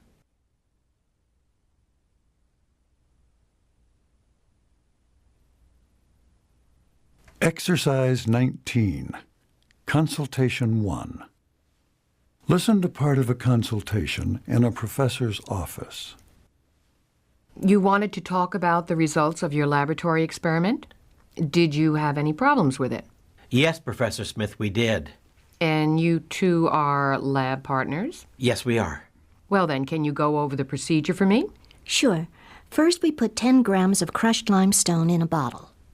Anything special about the bottle? It was a gas collecting bottle with a one-hole stopper and bent glass tubing. Very good. So you put the limestone in a gas collecting bottle.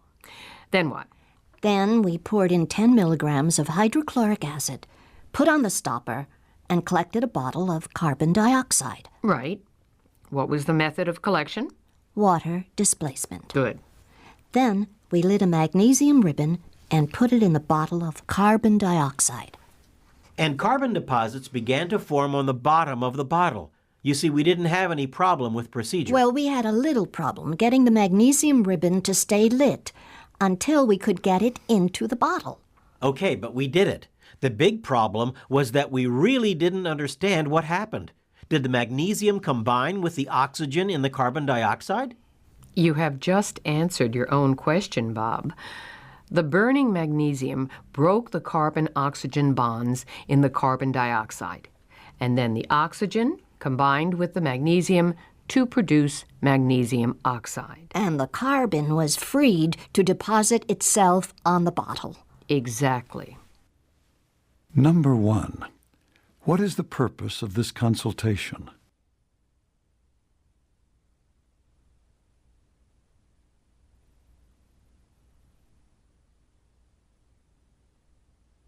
Two. What was deposited on the bottom of the gas bottle?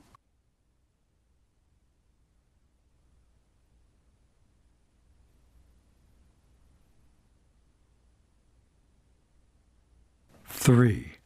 What caused the deposits?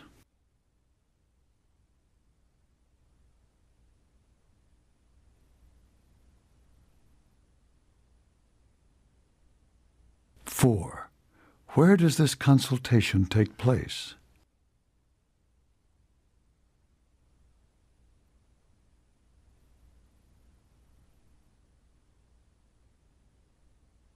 Five. What can we infer from this consultation?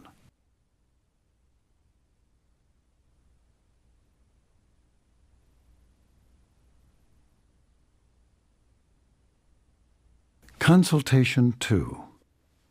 Listen to part of a consultation with a professor. Dr. Anderson, could you please clarify the requirements for this course? Some of us are a little bit confused about the final examination. Oh?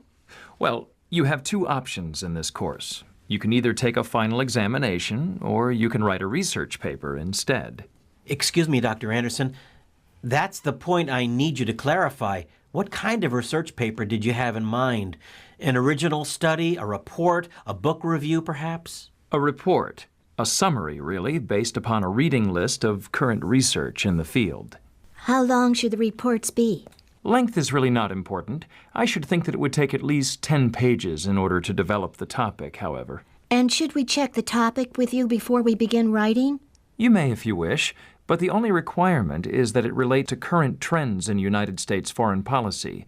Are you considering writing a paper, Jane? I'm not sure. I think that I'd like to know a little bit more about the examination. All right. 100 multiple-choice questions covering both the lectures and the outside readings. Didn't you say that you would give us 1 hour for the examination? Yes, I did. I'm going to do the paper then. Me too. Number 1.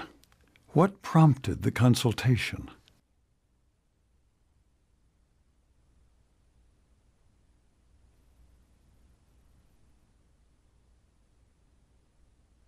Two. What kind of research paper has Dr. Anderson assigned?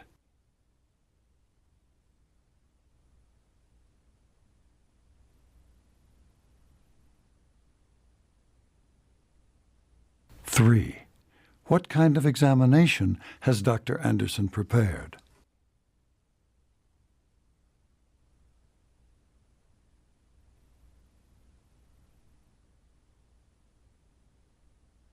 Four.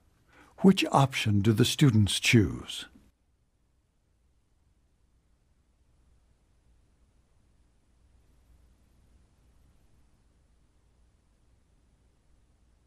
Five. Based upon the consultation, which course does Dr. Anderson most probably teach?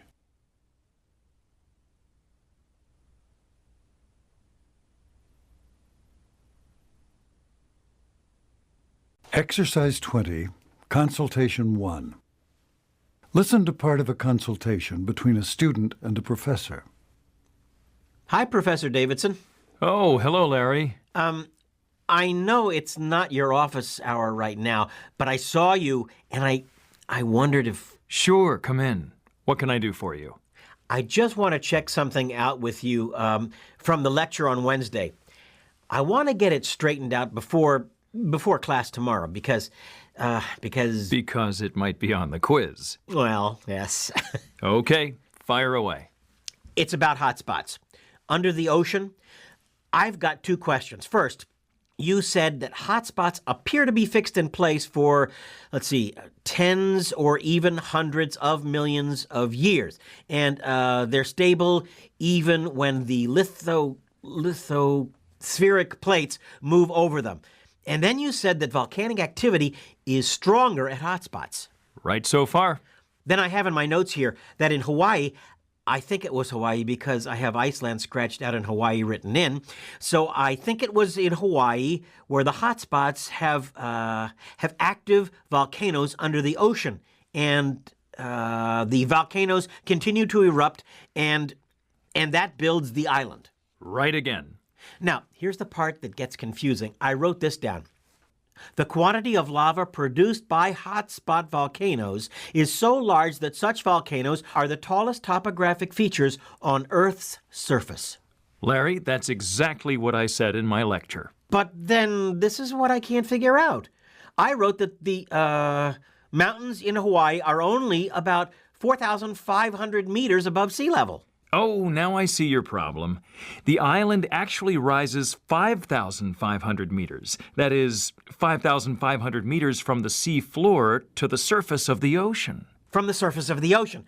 So then, okay, I need to add 5,500 meters to the 4,500 to calculate the actual elevation from the surface of the planet, which is actually the ocean floor. Exactly.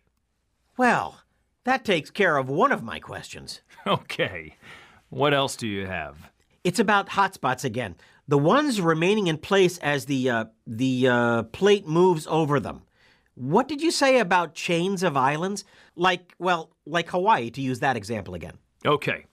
Visualize a hotspot on the ocean floor. It doesn't move, but the plate moves over it, and the plate carries one of the Hawaiian islands that the hotspot has created away from the hotspot that formed it. But the hotspot is still active, so it's still building an undersea formation the undersea formation will become another island close to the first island. Okay, and then the plate moves the second island away from the hotspot, so a chain of islands, That's how a chain is formed from the same hotspot. From the hotspot and the movement of the lithospheric plates. The The lithospheric plates. Lithospheric just means Earth's crust and the upper part of the mantle.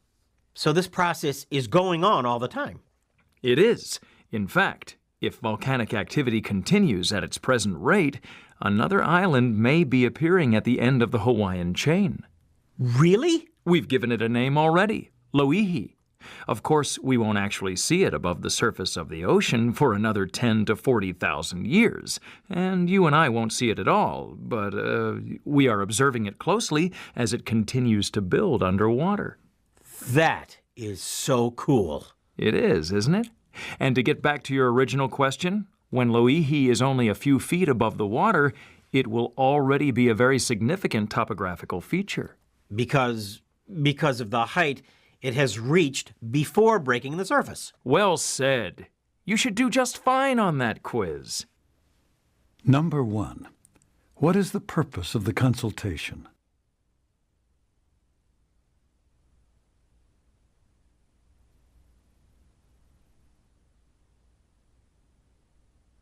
Two.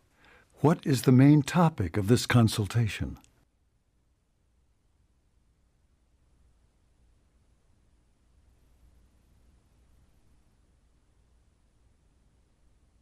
Three. What is the altitude of Hawaii?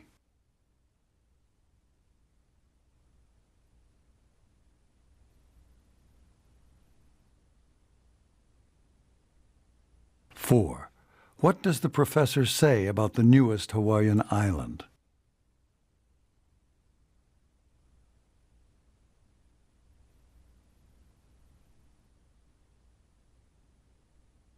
Five. Listen again to part of the conversation, then answer the question.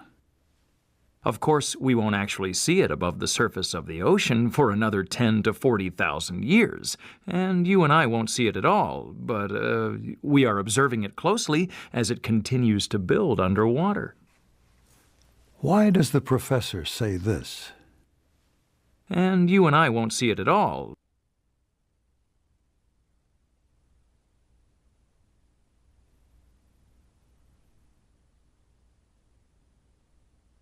Six. Put the following events in order to explain how island chains are formed.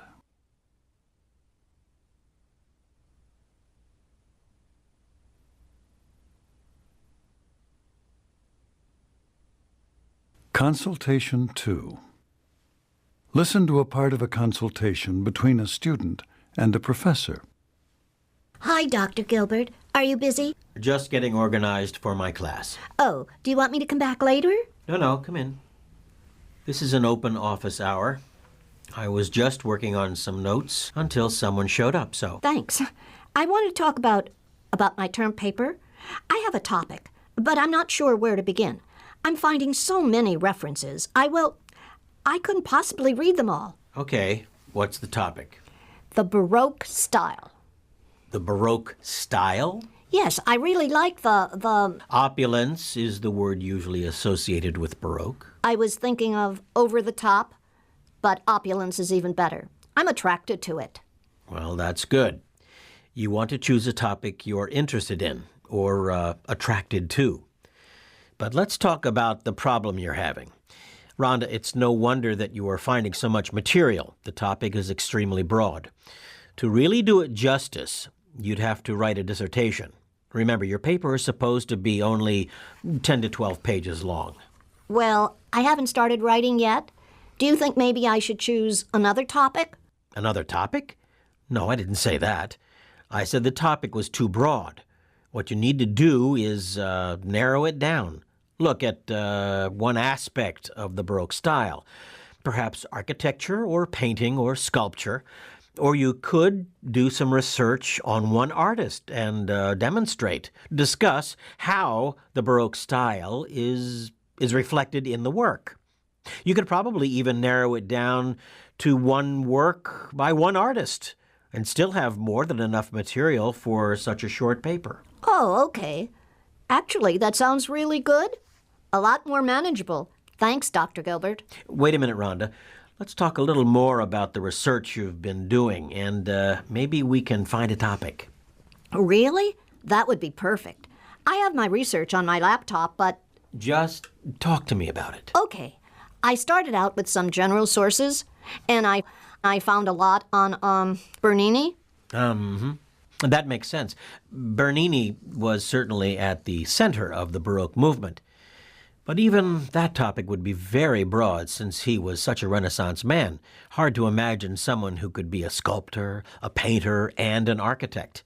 I think he even wrote plays and composed music. So what else did you find? Well, I had a lot on Versailles. And the Hall of Mirrors and the Spanish painters of the period. Diego Velázquez. Uh-huh. And did I mention St. Peter's Cathedral in Rome? So you have Italy, France, and Spain in your research. More than that, I've got some information on the Dutch Baroque, too. Although I think it seems different from the rest somehow. Wasn't Rembrandt Dutch? Right you are. So? Hold on a minute, Rhonda. Of everything you've read, what's the one person or building or work of art or fact that you found the most interesting? Let me see. Well, probably the architecture. And which structure stands out in your mind? Oh, that's easy. Versailles. The inside, though, not the outside, which to me has at least some classical influence. Don't you think so? It isn't as typical of Baroque as the magnificent rooms inside the palace. I would agree with that. I actually saw Versailles when my family was living in Europe 5 years ago. My dad was transferred to London, and it was so great. We traveled a lot while we were there. The trains go everywhere, but you probably know that. I didn't get to Italy and Spain, though. I'd like to someday. Well, let's see what we've accomplished. You started out with Baroque, which was very broad, and you said that you were interested in architecture, which limited the topic somewhat. And let's see, then you found one building. Versailles. And as I understood you eliminated the outside of Versailles, so your topic is much more narrow now if you choose to write about the interior of Versailles. Frankly, that's still a major topic. Is it? So, do you think I should narrow it even more? I do. Remember, a 10-page paper is only a few thousand words, and I should think 15 to 20 sources should be more than enough. Well, then, how do I put this? Do you think I could find enough to write about, if I just focused on the Hall of Mirrors? I think I have more than 20 sources about that in my list already. I'm sure you could. In fact, you should probably think about an even more specific aspect of the hall, something that would interest you. There has been a tremendous amount of research on it. Look, why don't you go back to your research files and try to come up with a title? We can talk about it more after you have a title. And then I'll try to direct you to some specific resources if you don't have enough material already. How's that? That would be perfect. Maybe I can have it figured out. I'll try to have it by class tomorrow. Number 1. What is Rhonda's problem?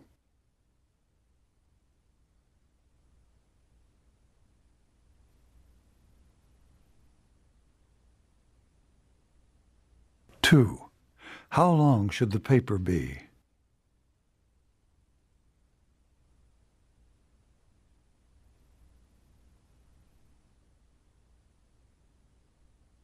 3. What does Dr. Gilbert suggest?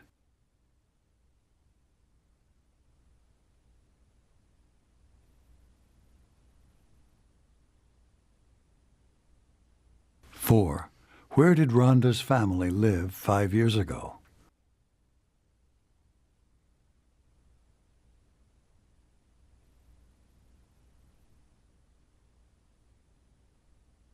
5. Listen again to part of the conversation, then answer the question. Hi, Dr. Gilbert. Are you busy? Just getting organized for my class. Why does the student ask this? Are you busy?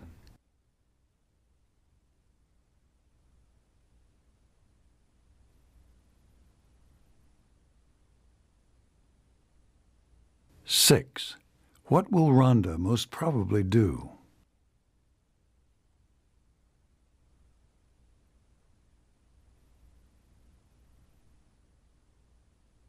Exercise 21.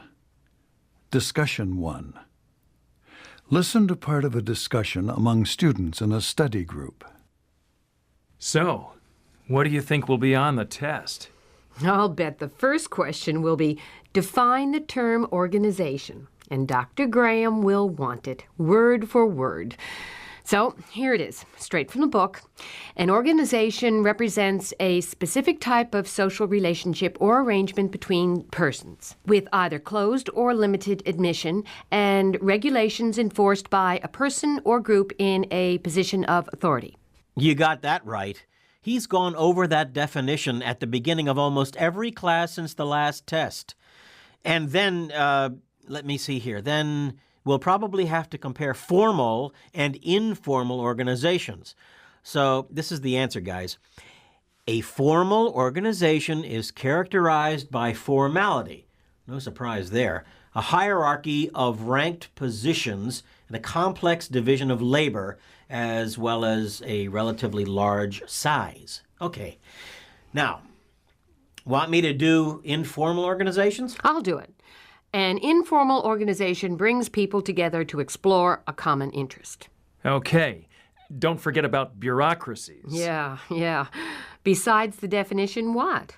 I've got a lot on Weber's ideal type of bureaucracy. You do? I don't remember anything about that. Here, let me read you some of my notes.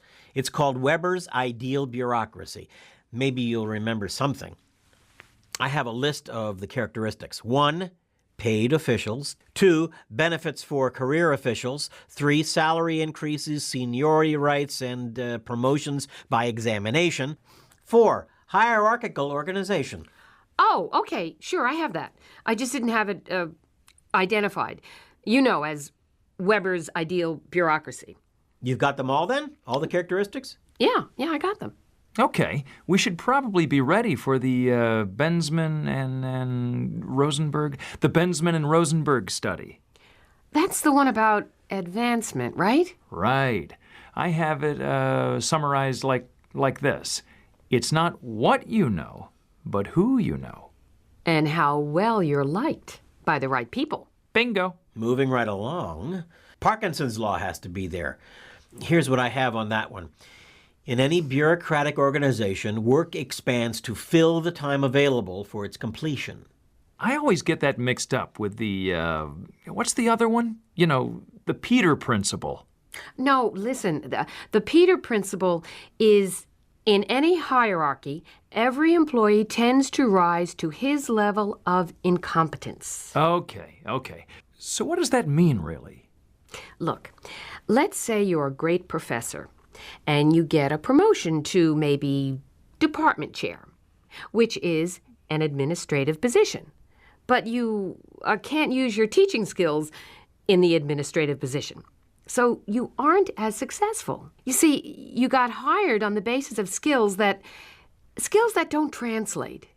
Transfer to the next job. So you don't get promoted again because you aren't doing such a great job, as an administrator? Right. You reached your, just a minute, I've got it right here.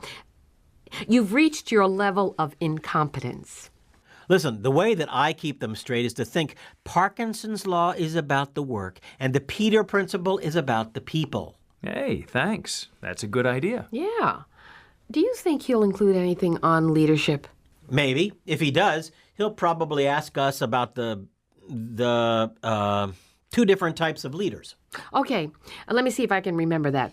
The instrumental leader is goal-oriented and organizes the group by assigning tasks, and the expressive leader is more socially inclined, someone who works toward. Let me think. The expressive leader works toward solidarity among group members by offering support. I'm impressed. That's almost word for word from the lecture. Remember, Dr. Graham doesn't reward creativity.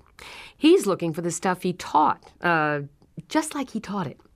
Haven't you noticed how he grades the quizzes? I know. Just kidding. Okay, so the short answer questions will be explain the Peter Principle, state Parkinson's law, summarize the Bensman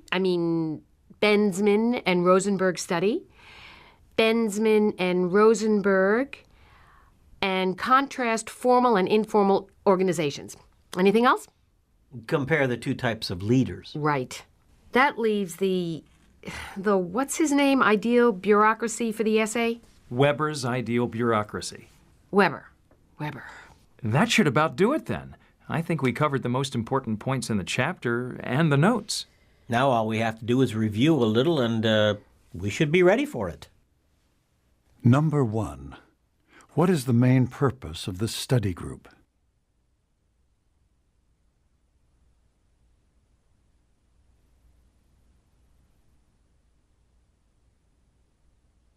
Two, who has identified an ideal bureaucracy?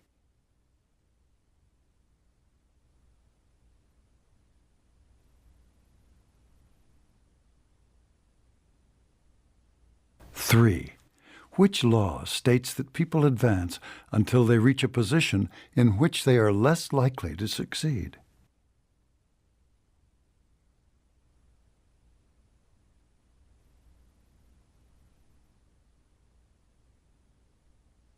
Four, which topic will probably appear as an essay question?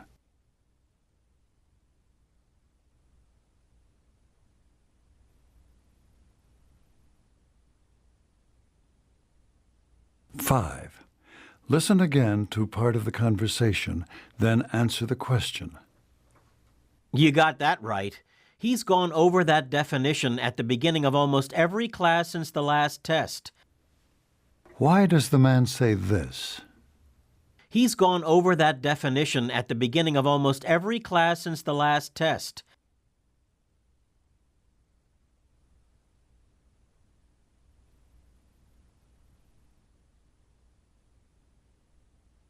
Six, what can we assume about Dr. Graham?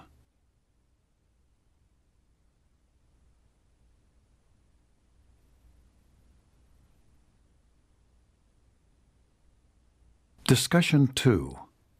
Listen to part of a discussion among students who are working on a group project. Okay, let's get going now that we're all here. Okay. Fine.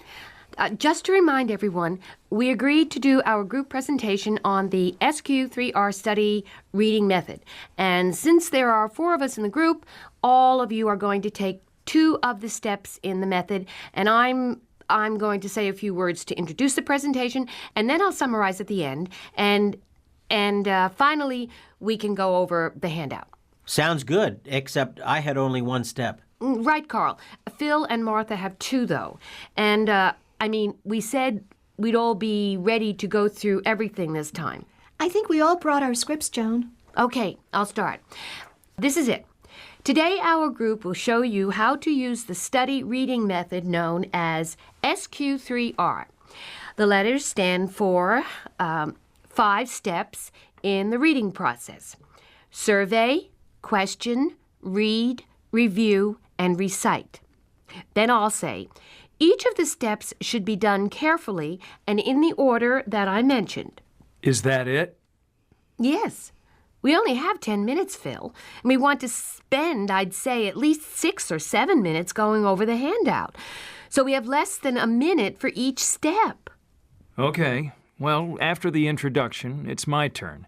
And I'll say, in all study reading, a survey should be the first step. Survey means to look quickly. In study reading, you need to look quickly at titles, words in darker or larger print or italics, words with capital letters, illustrations, and charts. At this point, you don't stop to write. Read complete sentences. Just look at the important divisions of the material. Okay, I'm up next. The second step is question. Try to form questions based on your survey. Use the question words who, what, when, where, why, and how. My turn? Let's see. Now you're ready for the third step. Read. You'll be rereading the titles and important words that you looked at in the survey. But this time you'll read the examples and details as well. Sometimes it's useful to take notes while you read. Some readers prefer to underline important points, and it seems to be just as useful as note-taking. What you should do, whether you take notes or underline, is to read actively. Think about what you're reading as a series of ideas, not just a sequence of words. Go ahead, Phil. Okay, thanks. The fourth step is review. Remember the questions that you wrote down before you read the material? You should be able to answer them now. You'll notice that some of the questions were treated in more detail in the reading. Concentrate on those. Also, wait a minute, I changed this part. Also, review material that you didn't consider in your questions. Martha? Sorry. The last step is recite. Try to put the reading into your own words. Summarize it either in writing or orally. Done? Yeah, that's it. Okay. Now, I'm going to just summarize in one sentence. I'll say SQ3R, survey question, read, review, and recite. Let me repeat that. SQ3R, survey question, read, review, and recite. Then I'll say, but to really understand the method, let's take a look at a reading passage and try to use SQ3R. Then I'm going to pass out a passage from our textbook. I thought I'd use something in the next chapter because so most people probably wouldn't have read it yet. That's a great idea. Yeah, what's the next chapter on? It's about motivation. There's a really good passage about intrinsic and extrinsic motivation. What's that? Intrinsic motivation is when you want to do something for your own reasons. But extrinsic motivation is when you have external rewards like money or something. That's really a simplistic explanation. But anyway, the passage isn't too long, and it has, the headings are good, and a few words in bold type, and capital letters. So I think it should be perfect for the survey part. Look, here it is in the book. On page 351. This does look good for our purposes. So what are you thinking? Maybe just have everyone look in their books? I think we should copy the pages onto a handout. Everybody doesn't bring a book to class. I know I don't. I just show up with my notebook. True. Well, it's easy enough to copy it. I'll do that. I know it'll be a little more work, but it would probably be good to summarize the SQ3R words, maybe at the top of the page. And it would be nice to have all of our names on it. Sure, no problem. Number 1.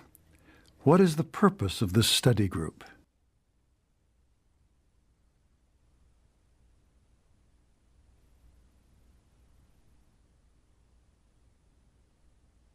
Two. What do the letters in the SQ3R method represent?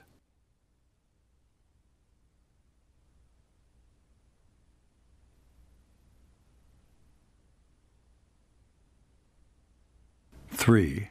What does the word survey mean?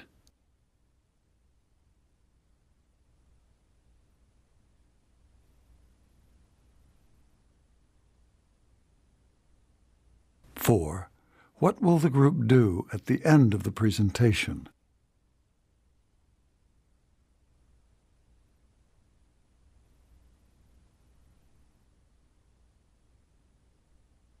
Five. Listen again to part of the conversation, then answer the question. At this point, you don't stop to write. Read complete sentences. Just look at the important divisions of the material. Why does the man say this? Read complete sentences.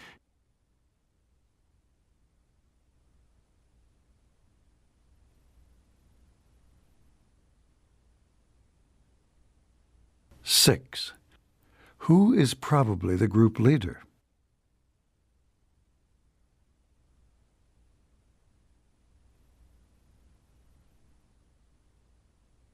Exercise 22. Talk 1. Listen to part of a talk by a college professor. Your test on Friday will cover material from both of your textbooks, my lecture notes, And your lab assignments. There will be 50 multiple choice questions and 5 short answer essay questions. The multiple choice will count half of your grade, and the essay questions will count half of your grade. I will tell you right now that there won't be any math problems, but that doesn't mean that you shouldn't review the formulas and know what they're used for. I wouldn't bother much with the notes from my first lecture, since that was an overview of the course, but you'll probably want to look at them when you study for the final.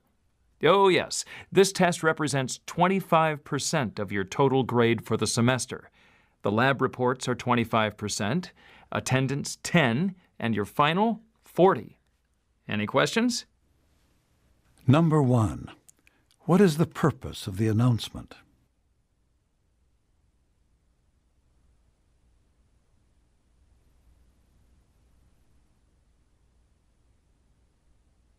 Two. On the test, how much will the multiple choice questions count?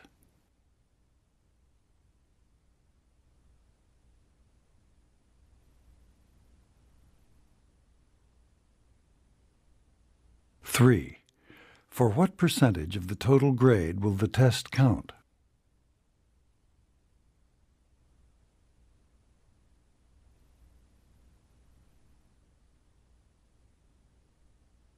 Four.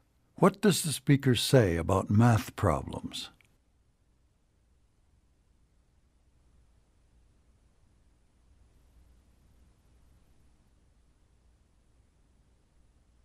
Five. In which class would this announcement occur?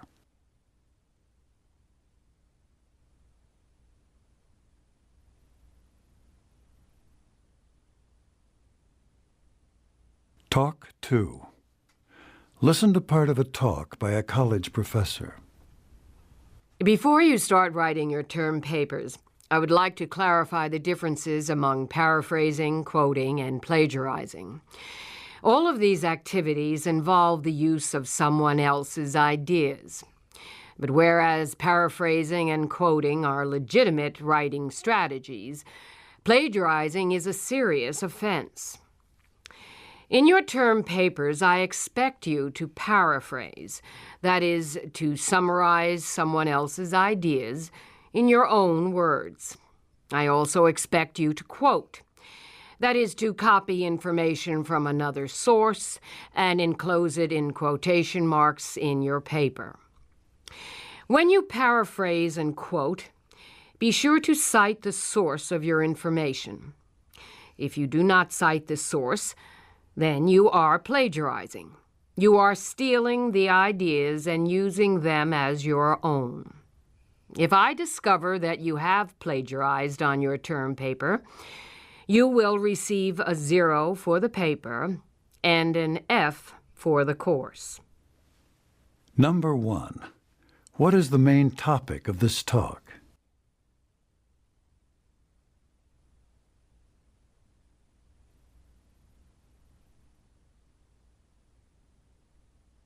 Two. What is plagiarizing?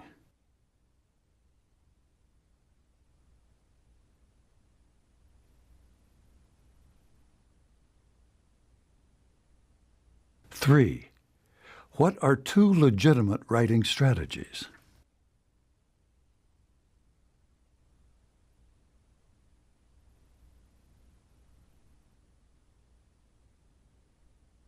Four.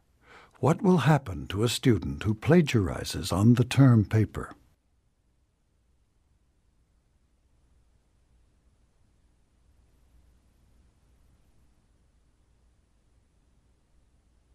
Five. Who is the speaker?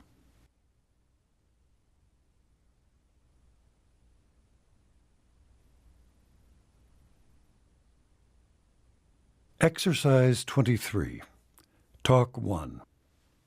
Listen to part of a talk by a college professor. The first few pages of the syllabus are an outline of the topics for each session. As you can see, you'll be responsible for reading the material before you come to class, so you'll have enough background to be able to follow the lecture. For example, on September 3rd, When you come to class, you should already have read the first 2 chapters in the text, so we can discuss the history of psychology in that session. The following week, you should have a grasp of chapters 3 and 4, so we can cover biology and the psychology of the brain, and so on. Now, let's take a few minutes to look at the policies and procedures listed on page 3 of the course syllabus.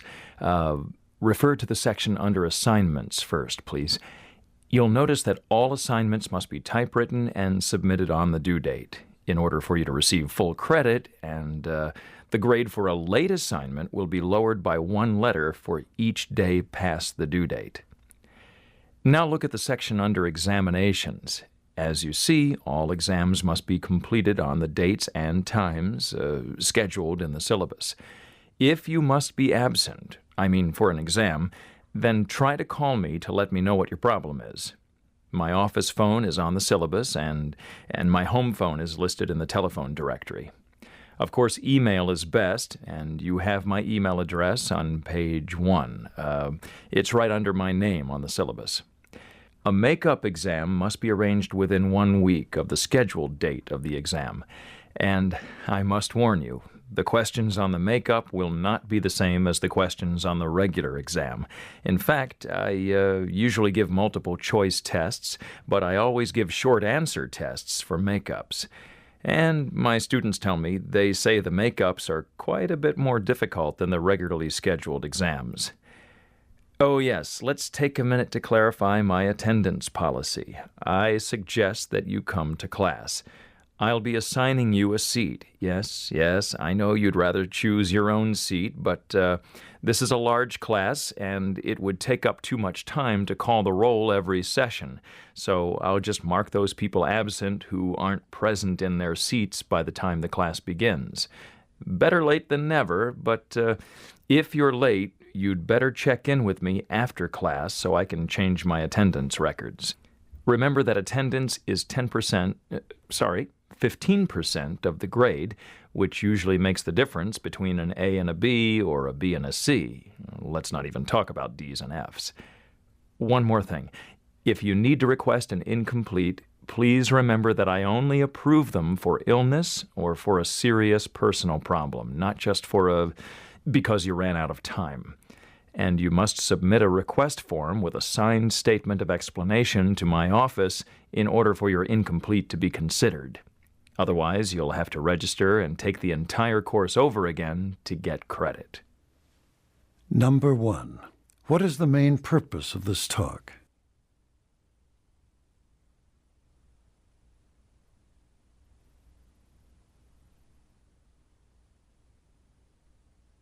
Two. What is the speaker's policy for late assignments?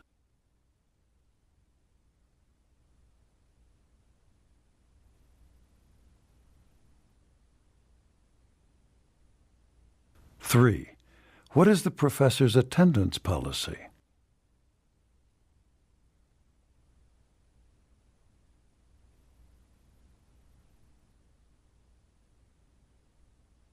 4.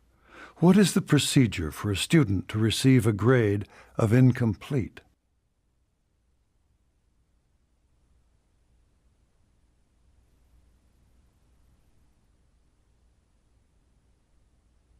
5. Listen again to part of the talk, then answer the question.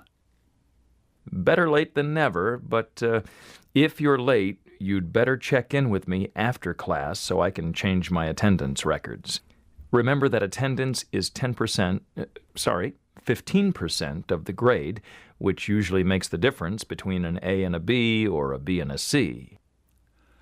Why does the professor say this? Remember that attendance is 15% of the grade.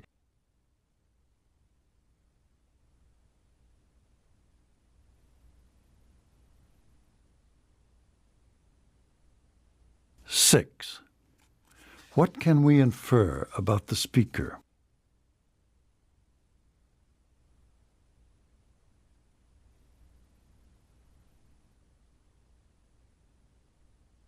Talk 2. Listen to part of a class clarification by a professor. I've been getting quite a few emails with questions about grading for the group project, so let me clarify that before we start class today. Each group has 5 members in it, except one group that has 6.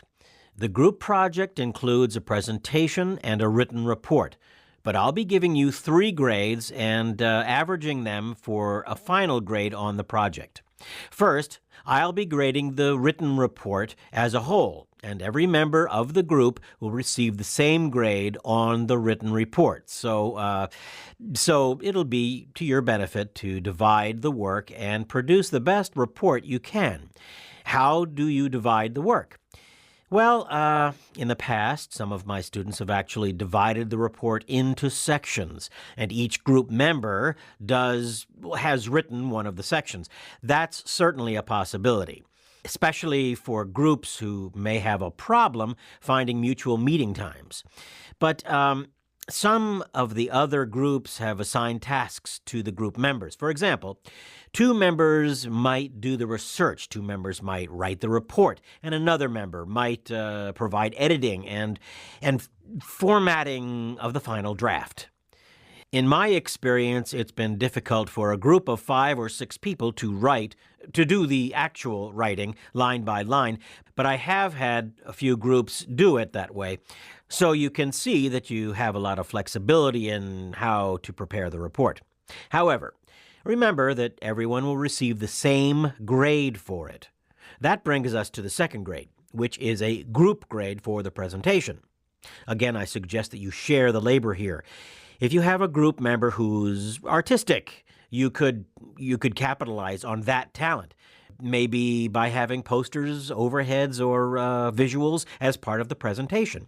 If you have an excellent speaker, someone who likes presenting, that person might be responsible for the majority of the oral presentation.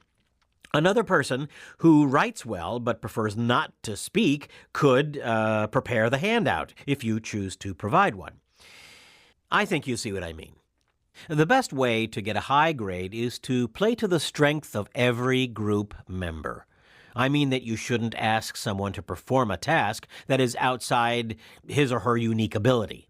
And remember, everyone has the potential to contribute something to the group. But about the grade, again, there will be 1 grade for the group presentation, and everyone will receive the same grade.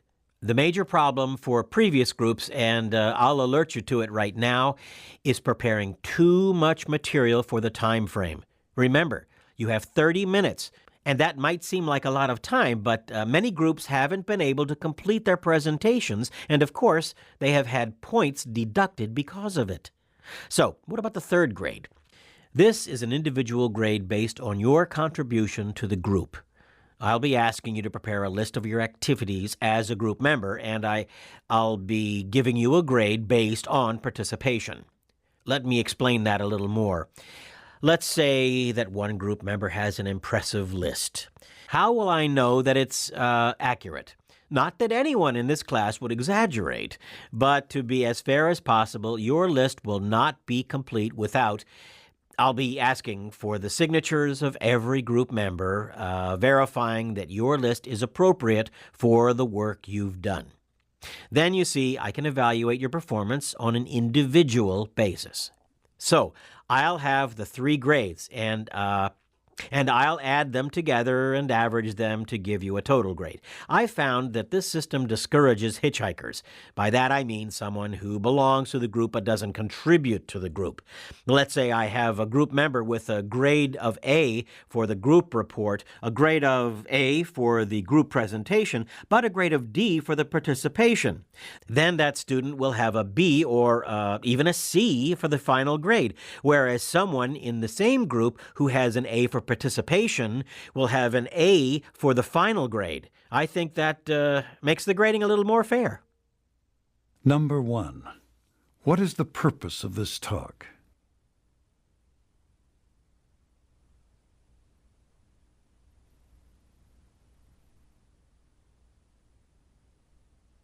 Two. How will the written report be graded?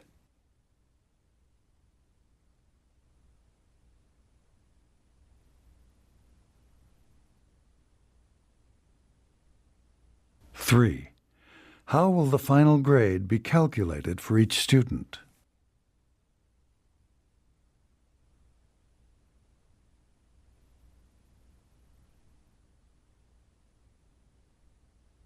4. How will the professor know what each individual has contributed?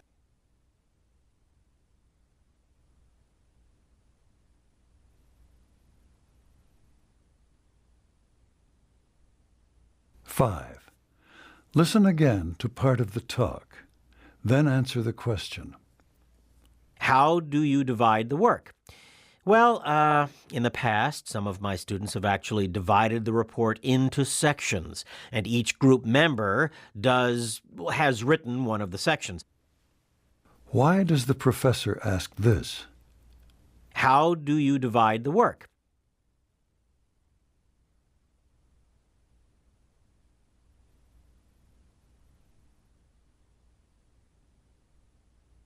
Six. Why does the professor most probably use such a complicated grading system?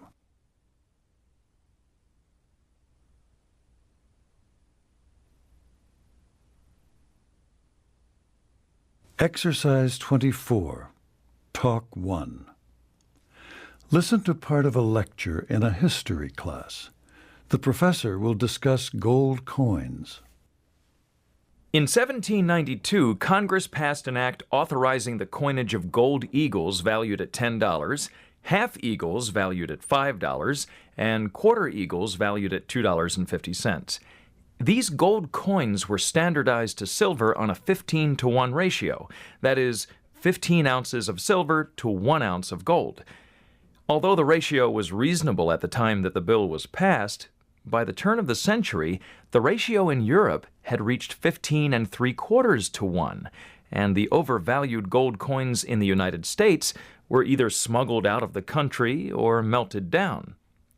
Gold therefore disappeared from circulation until 1834, when a new law reduced the weight of gold pieces. Soon afterward, gold coins appeared in a smaller size and returned to circulation.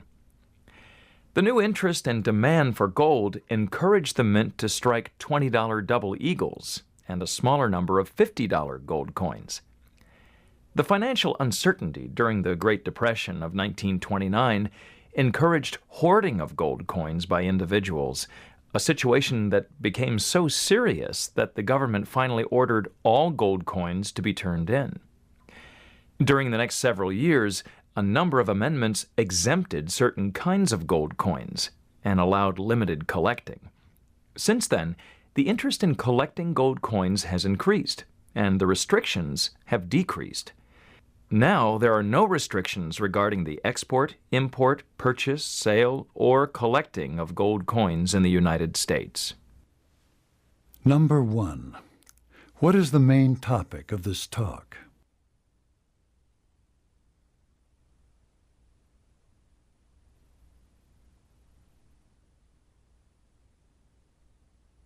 Two.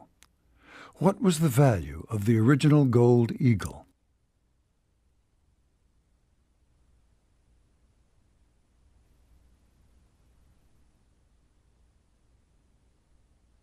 Three. What was the value of silver to gold in 1792?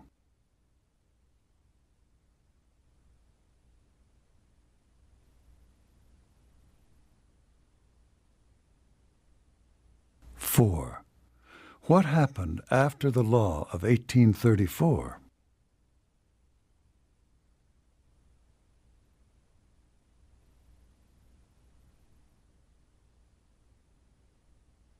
5. What are the restrictions on collecting gold coins today?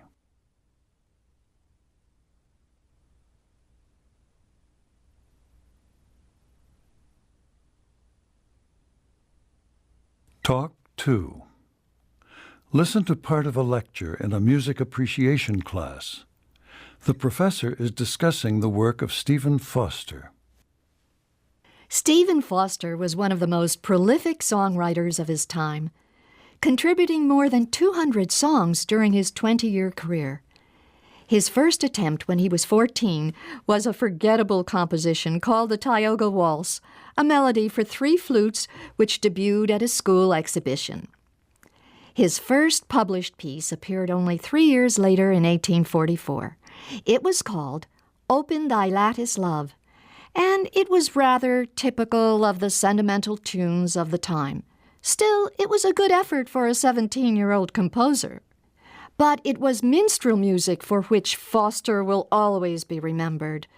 The songs of Southern black slaves in the pre-Civil War days evoked nostalgic themes, like the plantation era that was already fated to pass into history. His first successful piece, O Susanna, became popular throughout the world and is still widely sung. Campton Races followed with similar success. The most successful song written by an American to that date was Stephen Foster's Old Folks at Home, which appeared in 1851.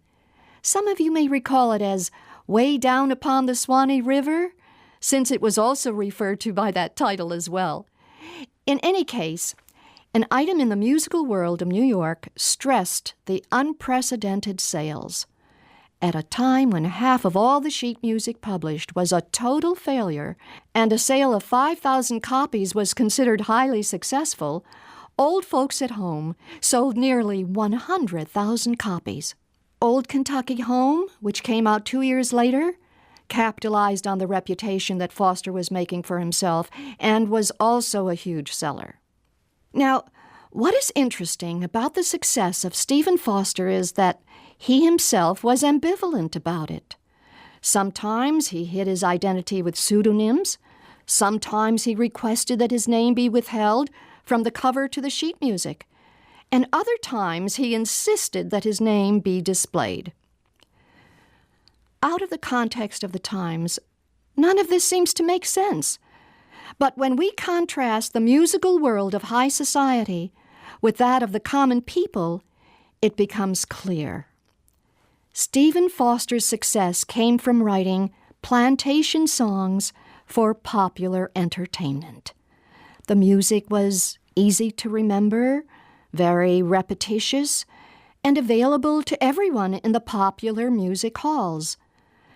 But the music that was considered serious and appropriate for society events was quite different.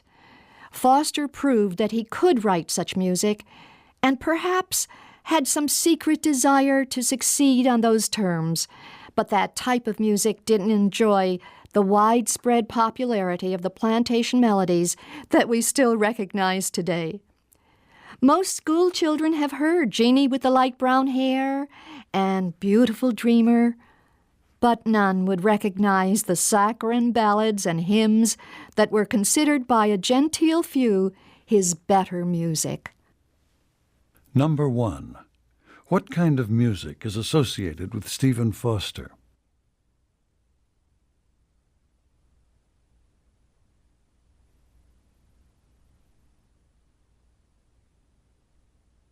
Two. Which piece was the most successful song written by an American?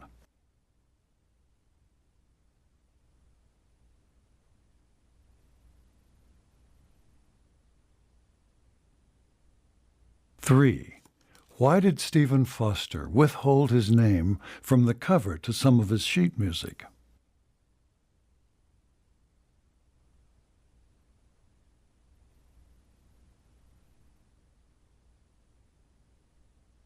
Four.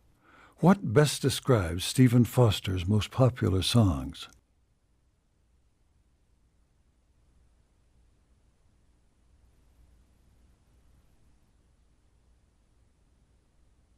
Five. What do we know about Stephen Foster?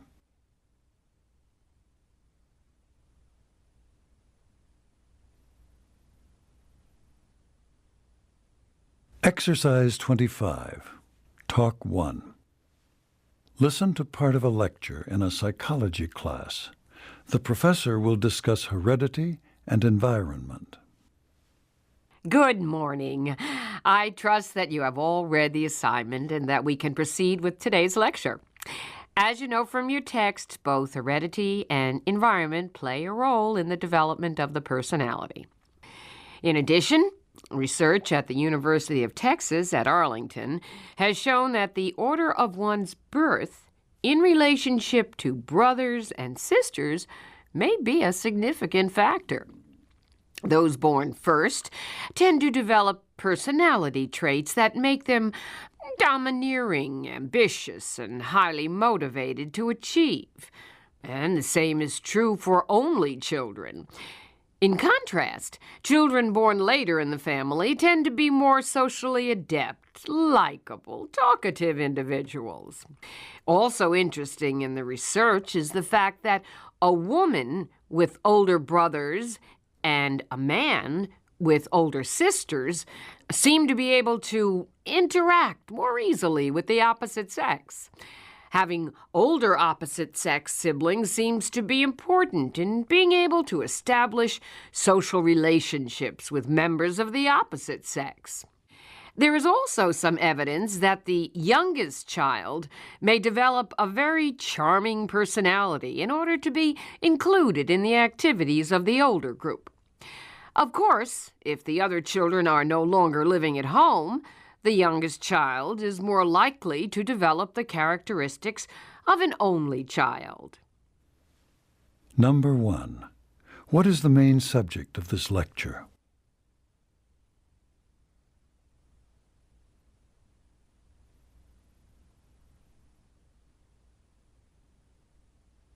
Two. What should the students know before they hear this lecture?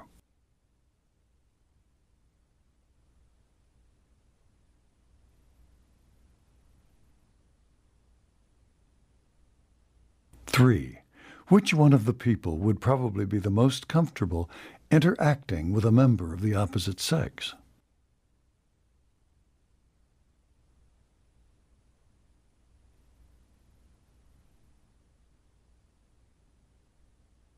Four. What personality trait will firstborn children probably exhibit?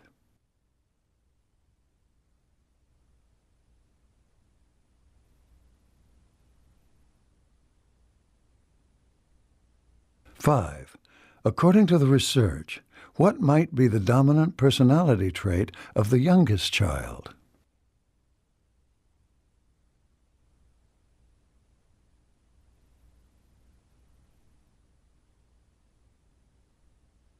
Talk 2. Listen to part of a lecture in an English literature class. The professor will be talking about American writers in the early 19th century. Today we will discuss the Knickerbocker School, which was a rather informal group of writers who met in New York City during the early 1800s. The name Knickerbocker, let me write that down for you, was a tribute to Diedrich Knickerbocker, a character created by one of their members, the writer Washington Irving. At any one time, about 20 writers belonged to the group, including the three most important figures in early American literature, William Cullen Bryant, the editor of the New York Evening Post, Washington Irving, a well-known poet and storyteller, and novelist James Fenimore Cooper. Although Irving gained recognition in Europe as America's first legitimate man of letters, and his stories Rip Van Winkle and The Legend of Sleepy Hollow were widely published as serials, it was James Fenimore Cooper who achieved success with subjects and settings that were typically American. Cooper created the frontier novel, with a hero who embodied the American frontier spirit. In the Leatherstocking Tales, 5 novels about frontier life, the affable old scout Natty Bumppo evolves into a philosopher and even, some say, an epic hero. Bumppo is a frontiersman who knows how to live close to nature and possesses all the skills necessary for a rugged pioneer existence. But he is also an observer of life. He sees that the settlers are a civilizing influence. He respects the social order that they create.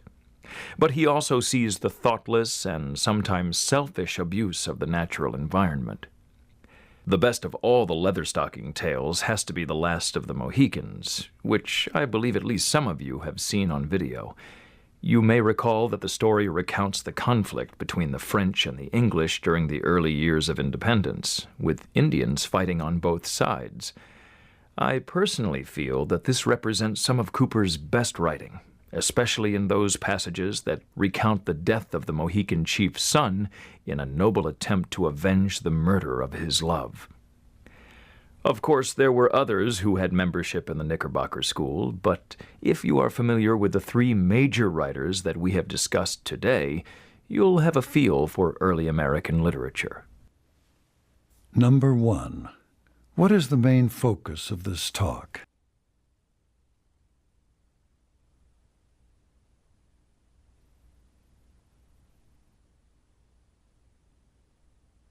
Two. What are the leather-stocking tales?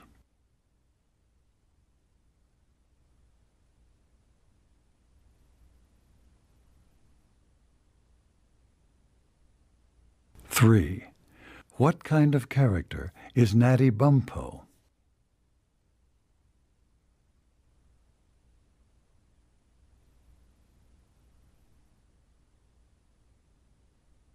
4. Who was one of the most important members of the Knickerbocker School?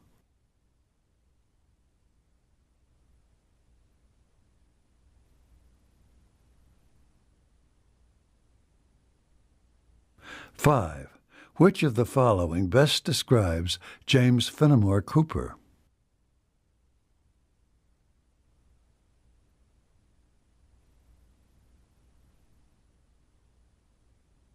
Exercise 26. Talk 1. Listen to part of a lecture in a biology class. The concept of a half-life is mentioned in your textbook, but I'm going to take a few minutes to discuss it with you. The method is called radiometric dating. Okay, physicists use the term half-life to describe the average time it takes for half of a group of radioactive isotopes to undergo decay. TOEFL and Hazen have an excellent analogy. It's in the chapter assigned for next week. Okay, they compare the group of isotopes to a batch of microwave popcorn. If you watch one kernel in the batch, it'll pop at a specific time. But all the kernels don't pop at the same time. And although you can't predict the exact time that the one kernel will pop, you do know for how many minutes to set the microwave, because you can predict the amount of time necessary for the batch. Okay, to get back to the radioactive nuclei, some nuclei will decay immediately, while others will take much longer. The important thing is that the percentage of nuclei that decay in each second remains more or less constant. Okay, let's go back to that definition. Remember, a half-life is the average time that it takes for half of the group to undergo decay. So let's just use 100 nuclei as an example. And if it takes 30 minutes for 50 of them to undergo radioactive decay, then the half-life of that nucleus is 30 minutes. And if we continue observing for another 30 minutes, you'll have half of the 50, or 25, that have decayed, leaving you 25. Okay, and at the end of 30 more minutes, you'll have 12 or 13, and so on and so on. But this is why the popcorn example that TOEFL and Hazen came up with is so useful. If a nucleus has a half-life of 30 minutes, all the nuclei won't wait half an hour before they all begin to decay. They don't all decay at the same moment. Each one will decay at a different moment, like the popcorn. A half-life of 30 minutes means that on the average, an individual nucleus will take 30 minutes to decay. Okay. This is the interesting part. Since the half-life is relatively easy to measure, it's a very useful tool in determining the age of both natural and man-made materials. The method is called radiometric dating, or since the isotope carbon-14 is the most commonly used nucleus, you may hear the term carbon-14 dating. But that isn't really accurate, since many different isotopes can be used in the process, not just carbon-14. Anyway, let's turn our attention to carbon to see why the dating system is so effective and why carbon-14 is such a good choice for dating fossils. Every living organism uses carbon. Right now, you're using carbon from the food you ate earlier, and through a series of complex processes, you're turning it into living tissue. Plants take in carbon dioxide from the air, so I think you can agree that carbon is essential to all living things. Okay, most of the carbon is carbon-12, probably close to 99%, and the other 1% is almost all carbon-13. But there's a minuscule amount of carbon-14. That's the important one for the purposes of dating, because carbon-14 has a half-life of approximately 5,700 years. Now remember that all living things are taking in carbon all the time, including carbon-14. But at the point of death, the carbon begins to decay. In radiometric dating, we can determine the age of wood or bone or other materials that have once been alive by measuring the carbon-14 that remains in comparison with the amount that we know must have been present when it was a living plant or animal. And that's pretty exciting. But of course, carbon-14 can go back in time only about 50,000 years until the amount of carbon is so small that it's no longer a useful measure to date geological formations like rocks and minerals. So, what about rocks that are millions or even billions of years old? Well, the same process can be applied, but we have to use isotopes that have longer half-lives. For example, uranium-238 with a half-life of about 4.5 billion years, or even rubidium-87 with a half-life of almost 50 billion years. So, most of the dates that we'll refer to in this class will have been determined by the use of radiometric dating using carbon-14, since we'll be dealing with living organisms. But it's important for you to understand that the method has application in other sciences that don't treat carbon-based life forms. Okay, any questions so far? Number 1. What is the main topic of this lecture?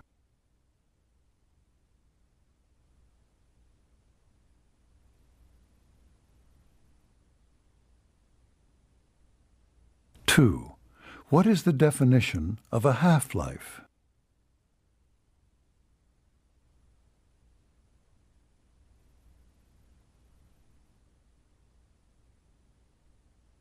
Three. Why does the professor mention popcorn?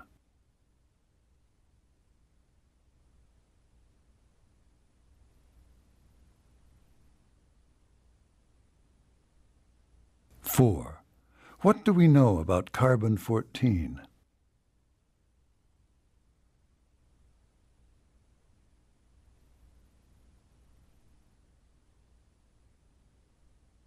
Five. Listen again to part of the talk. Then answer the question. So, what about rocks that are millions or even billions of years old? Well, the same process can be applied, but we have to use isotopes that have longer half-lives. Why does the professor ask this question? So, what about rocks that are millions or even billions of years old?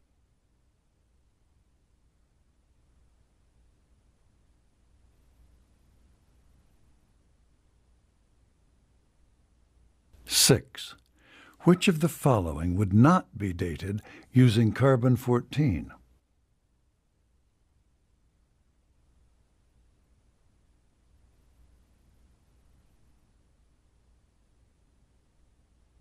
Talk 2. Listen to a lecture in an anthropology class. Evidence of systematic planning, now called city planning, has been uncovered during archaeological excavations of ancient cities from as early as 3,500 BC. It isn't surprising, is it, that the locations of these cities have revealed certain basic requirements for life in ancient times, including not only the necessities of water and arable land, but but also the requirement of a strategic fortification against invaders. By about 3000 BC, cities along the Indus Valley had regular patterns of streets.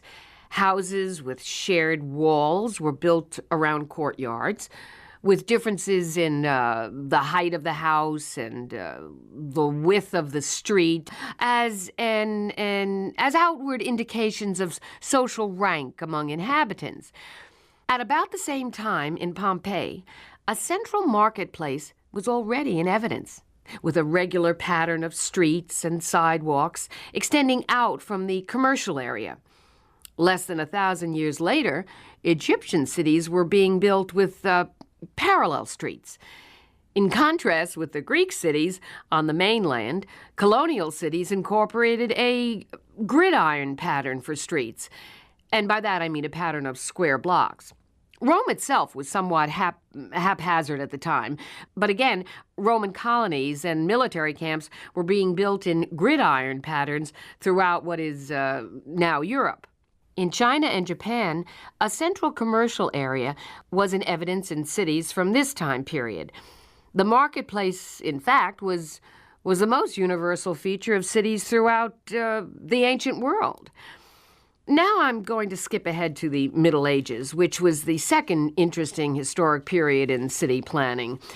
About the 10th century, heavily fortified garrisons were replaced by towns of a few thousand inhabitants. The towns were only about 1 square mile in size, and many were located in strategic areas near rivers or along the sea coast, where larger cities would later flourish. But in spite of the earlier examples of organized grid patterns from the Roman Empire, the streets in these small towns, the streets were narrow and winding, often projecting out in an arbitrary way from a public square that was often built around a church or a mosque. Gated walls usually surrounded the city, and a custom house for the collection of tolls was almost always constructed on a conspicuous site. Let me see. That brings us to the Renaissance. The Renaissance began near the end of the Middle Ages and continued into the 1600s. It was a period in city planning in which huge plazas were erected to overcome the overcrowding of the earlier towns in order to accommodate burgeoning populations and new modes of transportation. Cities were planned with wide boulevards, spacious parks, and symmetrical, ordered streets. It is in this period that we start to see intricate patterns of circles with diagonals radiating out like the spokes in a wheel. And this was popular, especially in Europe. Moving into the 1700s and 1800s, which roughly correspond to the Industrial Revolution, the towns that had been planned for 2,000 inhabitants became very overcrowded as people moved into the urban areas to work in factories. In North America and Europe, the streets that had been designed for pedestrians and horses were much too narrow, and sanitation became a major concern near the factories, where workers were crowding into dirty, noisy neighborhoods. Although governments tried to regulate housing, in many cases proposing the separation of housing from industrial zones, city planning could simply not keep pace with the migration of workers from rural areas to urban centers. City planning in the 19th and 20th centuries has been chiefly a response to the need to improve living conditions in overcrowded urban areas. And by that I mean not only a city, but also, more recently, sprawling suburbs. The mass production of automobiles after World War I made cars a viable means of transportation for a larger segment of the population, and opened up areas beyond the immediate downtown for residential use. The need for streets to accommodate more and more vehicles has been one of the modern-day challenges. And a movement called the Garden City Plan, which was exported from Britain to the former colonies, The plan called for public land and buildings to serve as a green belt, and this was an attempt to limit the urban sprawl that was characteristic of this period. In Europe, after World War II, the reconstruction of cities devastated by bombing necessitated even more attention to the concept of city planning. Do we still have a few minutes? Let's go to the modern period of city planning. Today there are three types of cities. The decentralized metropolitan city in developed nations with high automobile ownership, like metropolitan areas in the United States, and the centralized and heavily planned metro areas in European nations, Singapore and Japan, where land is limited and the high cost of fuel discourages suburban living, and densely populated cities in nations where automobile ownership is still out of reach for most people, like some areas in Latin America where we see new towns springing up on the fringes of cities almost overnight. I know I went over that rather quickly, but I advise you to refer to the three types of cities in your book. It's an important concept. Number 1. What is this lecture mainly about?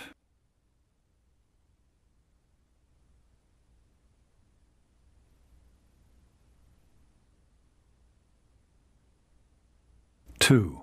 What feature of ancient cities appears throughout most of the world?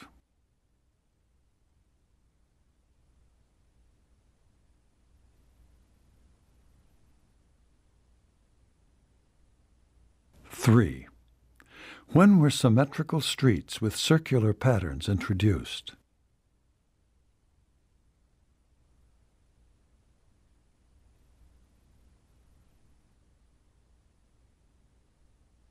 Four.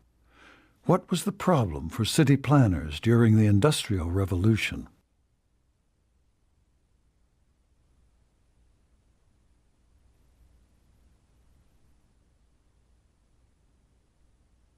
Five.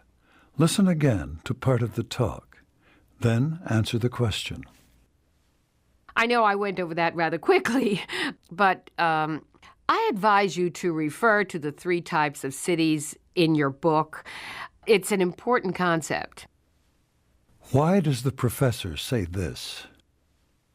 I advise you to refer to the three types of cities in your book.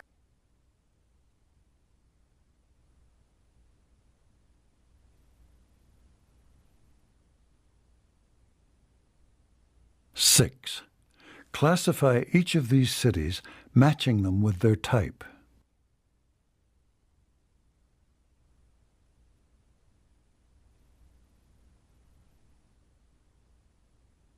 Exercise 27. Talk 1. Listen to part of a discussion in an education class. I'm sorry.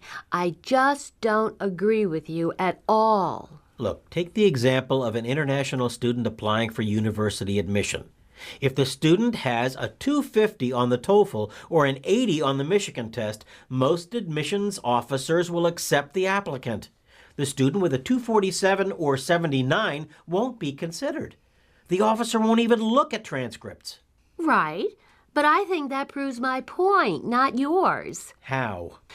Well, it's the admissions officer who decides how to use the test. The TOEFL and the Michigan are good English proficiency tests. But that's all they are. And English proficiency is necessary for success in an American university. But so are several other factors, including good academic preparation. Good academic preparation is more important. Maybe. I don't really know. But what I'm trying to explain to you is that admissions officers should use the proficiency test as one of many considerations. And as such, they really shouldn't insist on a rigid cutoff score like 250 or 80. Isn't this the basic disagreement? That Paul thinks the tests are bad in themselves, and Sally believes that the tests are good, but that many people don't use them for their intended purpose. I don't agree with having the tests, Professor Ayers, and that's my position. But Paul, what would you do to evaluate the English proficiency of a student 10,000 miles away without a standardized test? I admit, that's a big problem. It sure is. Okay, class. For Wednesday, let's consider the problem of evaluation without standardized tests like the TOEFL, the SAT, GMAT, and GRE. Paul says that there ought to be an alternative. Sally doesn't seem to believe that there is an appropriate alternative. Please bring in your ideas and suggestions, and we'll discuss them. Number 1. What do the speakers mainly discuss?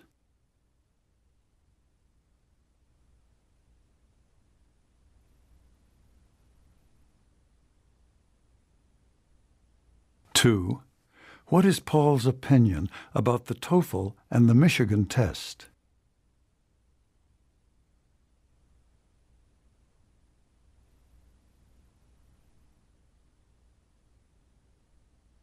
Three, what does Sally say about the admissions officers?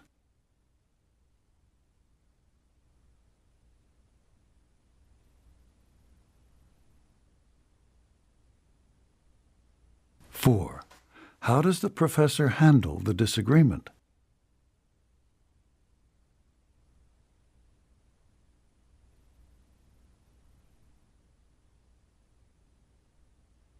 Five, where did this discussion most probably take place?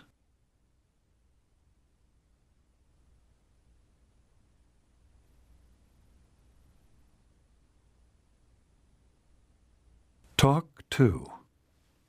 Listen to part of a discussion in a linguistics class.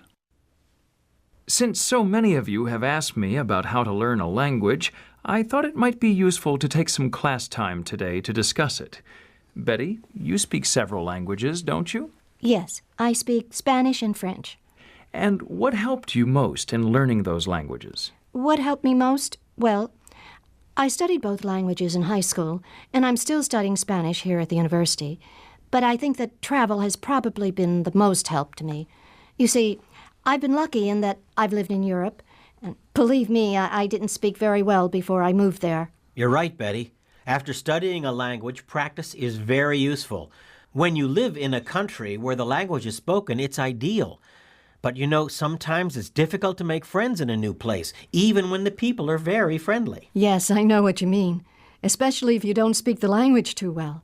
I had some problems when I first moved to Europe. And, of course, some people are shy. That's true. Professor Baker, whether or not I'm living in a country where the language is spoken, I always go to movies, and whenever I can, I watch TV or listen to the radio in the language I'm trying to learn. Me too. And reading is another good way to learn. Books are good, but I think that newspapers and magazines are even better. Probably the best way to learn is to combine all of these ideas. Traveling, talking with people, going to movies, watching TV, listening to the radio, and reading books, newspapers, and magazines. What do you think? I agree with that, Professor Baker. So do I, but I don't believe that it's possible to take advantage of practice opportunities without some knowledge of the language first. Sure. First, it's a good idea to study grammar, vocabulary. And listening, perhaps even reading. Then practice is very, very helpful. Number 1. What do the speakers mainly discuss?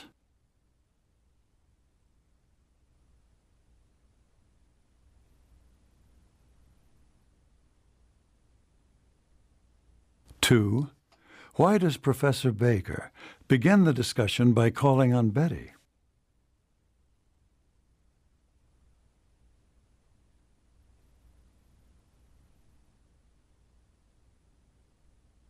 Three, what helped Betty most in learning Spanish?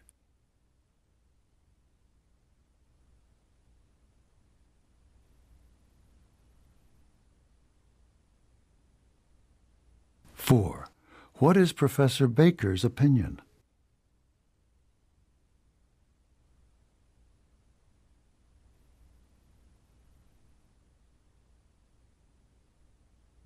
Five, how can we best describe Professor Baker?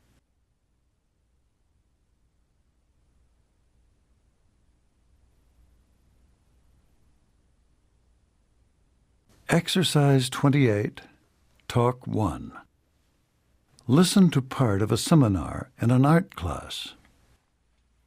Let me remind you that this is a seminar, so I won't be lecturing. This is a discussion format, and that means that I expect you to respond to the reading assignments. No need to raise your hand. Just be moderately courteous about taking turns. Remember that 30% of your grade is based on class participation, okay? Now, with that in mind, let's begin our discussion of Chapter 22 in the main textbook. What is pop art? I'll start. Pop art, as I understand it, was a movement that began in the early 60s when painters, I think it was mostly painters, began to use commercial objects like bottles, comic strips, cigarette packages, and like that as subjects for their art. Okay, so I'll ask the obvious question. Why paint these objects when they're everywhere? Well, first, let me mention that although there were several artists who were associated with the pop movement, it's probably Andy Warhol whose paintings best represent it. And I believe Warhol had a response for that question. I think he said, everything is art, everything is beautiful. Yes, he did say that. I'm glad you mentioned it. So let's focus on Warhol for a few minutes. There are some examples of his work on page 524 of your textbook. As you see, he painted enormous Campbell's soup cans, lines of Coca-Cola bottles, and rows of Martinson coffee cans. Any ideas about these particular subjects? Well, of course, the story is that Warhol actually ate soup for lunch every day for 20 years. So when he decided to paint objects in the environment, then the soup can naturally came to mind. Do you think that's true, Dr. Stevens? Tom, it certainly is a widespread myth, but probably closer to reality is the fact that Warhol was once a commercial artist and that it was a logical transition for him personally to paint products. He went from commercial ads to art, that gave expression to the same kinds of objects. But he painted people, too. Any thoughts on that? Well, he painted faces, actually. Huge images of the celebrities of the 60s. There were several of Marilyn Monroe and Elvis Presley. And at least one of Jacqueline Kennedy. But I was thinking that they really weren't portraits in the strictest sense. That's interesting. What do you mean? I'm not sure, but besides the giant canvases, the way that they were presented, it also had a commercial feel. I don't know. I'm not saying that too well. No, I think you're onto something. Do you mean perhaps that the people are commercialized in a sense, like a brand name? Exactly. I think the book identified the subjects in the Face series as popular icons. That was it, of the 60s. So maybe their faces do have commercial appeal. Yes, and he wasn't very flattering, was he? No, he wasn't. What do you think about the colors? That's what I mean. Sometimes the colors are almost psychedelic. Again, that's very retro, very 60s. Let's go back to one of the Marilyn Monroe paintings in your book. Let me see. Here it is. Turn to page 526. You can't see it very well here, but on the original, the paint actually gives the impression of colored ink, and there's often a black stencil over it, which produces a unique effect. See how the orange background contrasts with the yellow hair, and there's a pink and a purple tone on the face? Then there's this green eyeshadow, and to me, it looks like he stenciled the black over the flat surfaces of the face. It's not a lovely portrait, and the critics agreed with you, Julia. Some critics even called it grotesque, but it is absolutely original. Original, but dated, don't you think?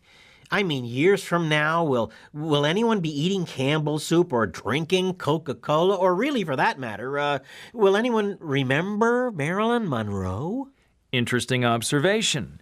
So, Tom, you're saying that since pop art, since it depends on the popular culture, which by its very nature is transient, you're asking, will the subject matter of the pop art movement doom its artists to temporary recognition? Exactly, which I'm thinking is really different from, well, unlike a painter who chooses to create landscapes, which don't change. Number 1. What is this session mainly about?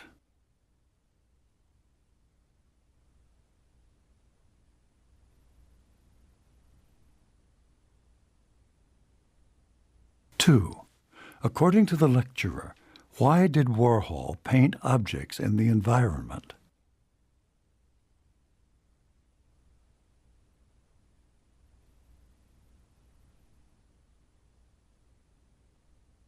Three, whose faces did Warhol paint?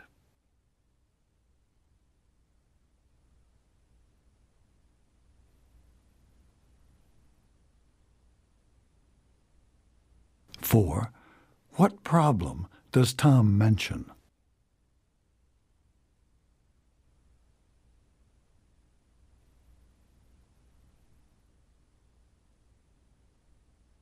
Five, listen again to part of the talk, then answer the question.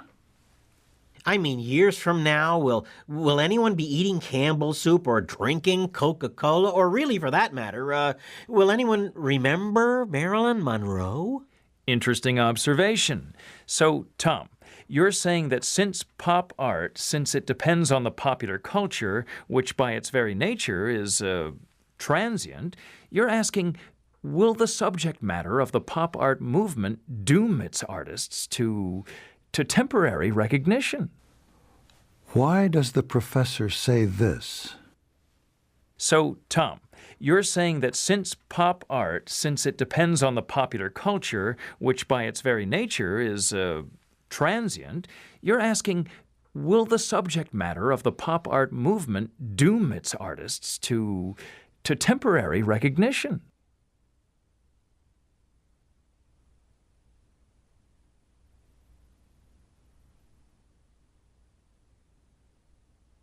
Six, select a drawing that is done in the Andy Warhol style.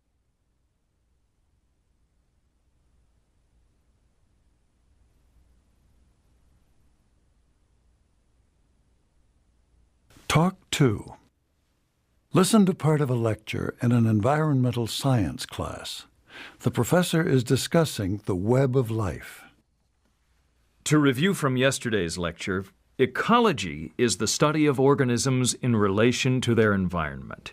The total complex of relationships is referred to as the web of life. Now, you'll remember that when the relationships don't change much from year to year, when they don't change, we observe a balance of nature. Today we'll discuss what occurs when the balance of nature is disturbed, either by a geological change, such as a change of climate, or a local agitation, such as a fire, like the recent forest fire north of here. Now, after the balance of nature has been disturbed, when it's disturbed, a period of rehabilitation must occur, and the first life to appear has traditionally been called pioneer flora and fauna. But the pioneer life is temporary and soon replaced by other forms of life. In turn, these forms are replaced by others. That is, a series of transitional life forms successively appears, preparing the environment for the forms that will replace them. Excuse me, Dr. Green, would that be what the book refers to as ecological succession? It is. For example, after a forest fire, pioneer plants will appear, and they are usually herbs or ground cover. Now, soon, they'll be replaced by shrubs.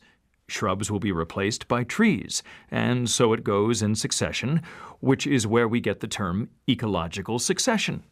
Now, Until very recently, it was assumed that plants and animals would form a climax community, and that's a final stage in the ecological succession, and that tended to be stable for a long time. So, in the case of the forest fire, when a permanent climax flora appeared, we would have assumed that the environment had finally stabilized in balance with the fauna, minerals, and water supply. And the theory was interesting because a climax community, because it usually didn't have the same kinds of plants and animals as the community that had been prevalent before the balance of nature was disturbed. Now, what was essential to the concept of a climax was that the balance of nature permitted the community to continue in spite of other organic competition for the area. But the notion of a stable, symbiotically functioning community has been mostly abandoned by scientists. Currently, we believe that natural ecosystems are much too complex to be neatly organized into predictable stages with a final stable community. So what we can expect in the case of the fire is the emergence of patches of former landscapes, and these patches will be at different stages in the same local environment. Question. So the patches are in different stages, and that would be a polyclimax condition? That's exactly right, Mike.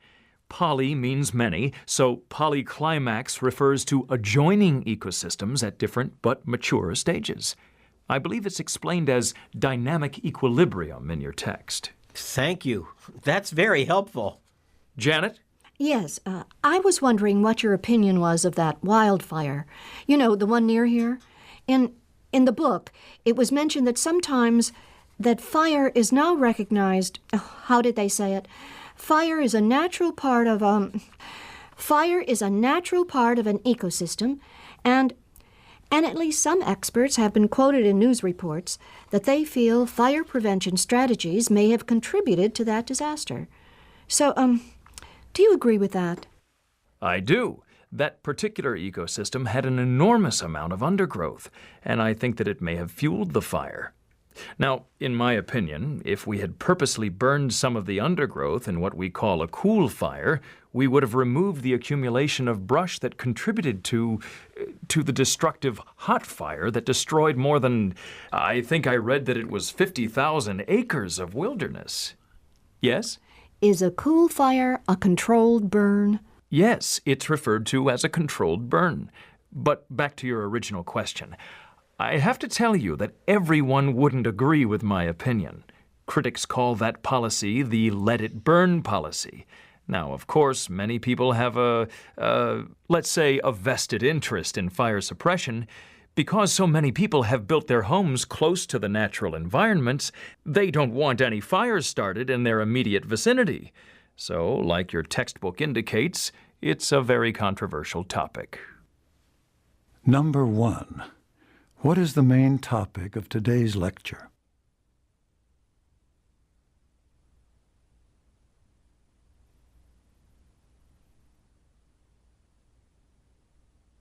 Two. How does the scientific community view the theory of a stable climax community?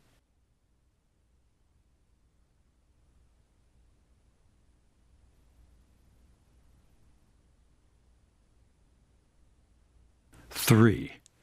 According to the lecturer, why is pioneer life important?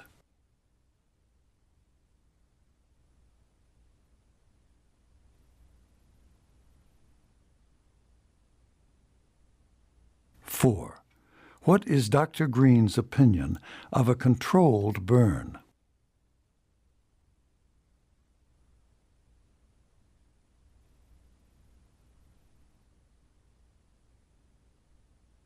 Five. Listen again to part of the talk, then answer the question.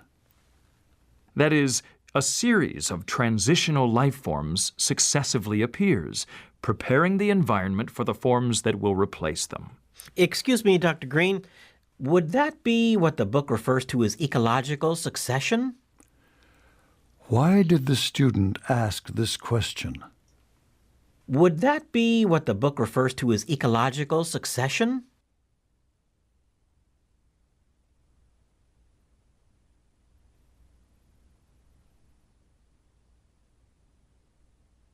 Six. The professor describes the process of ecological succession that occurs after the balance of nature has been disturbed. Summarize the process by putting the events in order.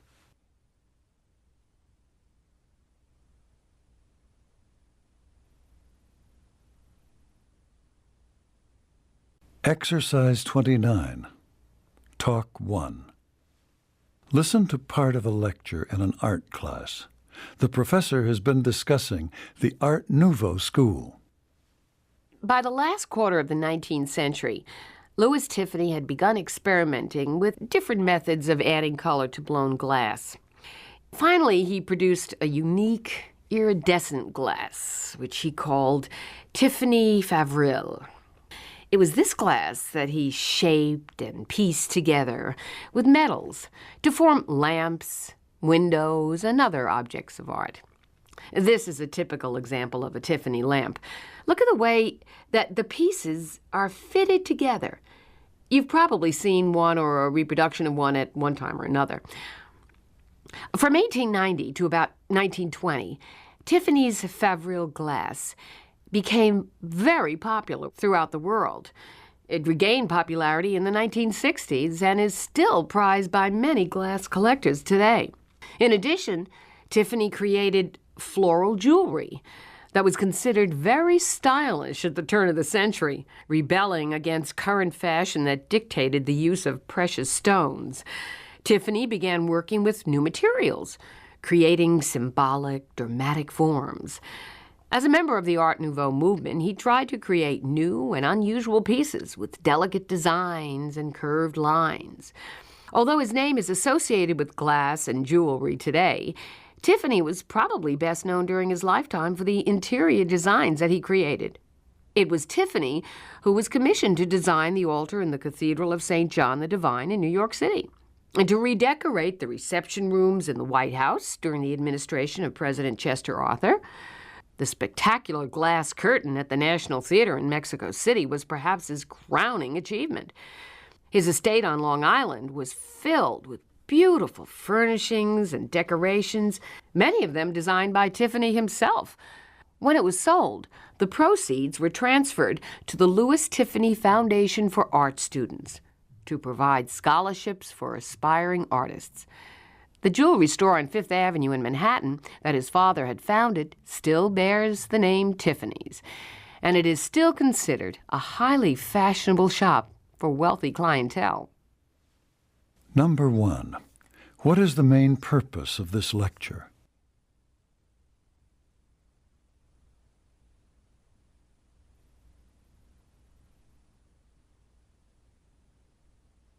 Two.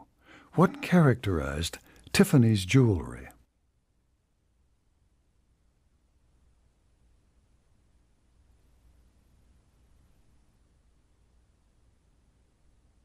Three.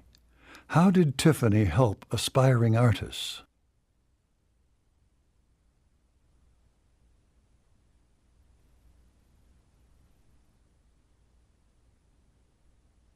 Four. For which interior design was Tiffany not commissioned?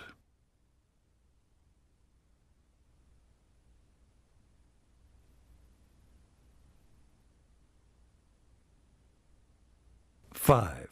Select the example of a Tiffany Favril design.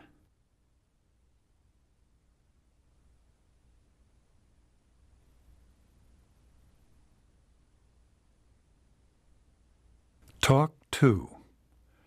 Listen to part of a lecture in a botany class. The professor will discuss cacti. The cactus is one example of the way that plants adapt to extreme conditions of climate. A cactus, like this one, has the same basic structure as all other plants, but the function of leaves is carried out by the stems and branches of the plant.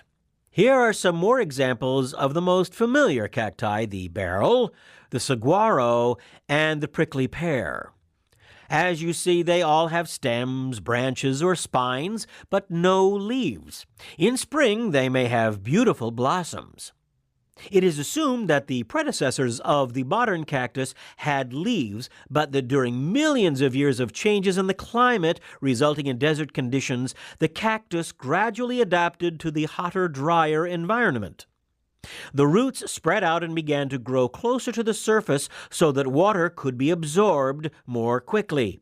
The roots and spongy or hollow stem of the cactus began to serve as a storage container for water. And the outer layer of the plant developed thick, waxy walls to prevent the water from draining out. Some varieties of cactus actually have ribbed folds that expand and contract depending on the volume of water stored inside the stem. Although there are a few members of the cactus family that retain their leaves, in most cacti they have evolved into spines, needles, or hairs to protect the plant in areas where little green vegetation is available for foraging animals. In cacti without leaves, the stems and branches carry out the nutritive functions that usually take place in the thin-leafed surfaces of other plants. Number 1. What is the lecture mainly about?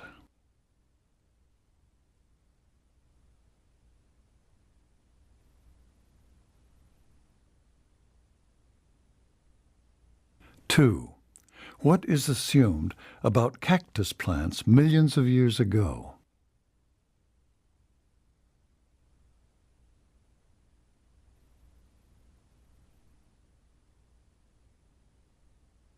Three. According to the lecturer, why have cacti developed spines and needles?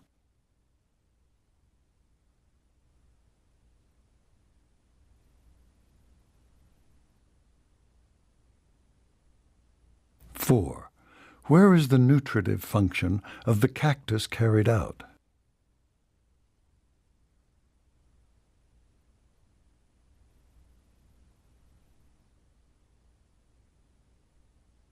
Five.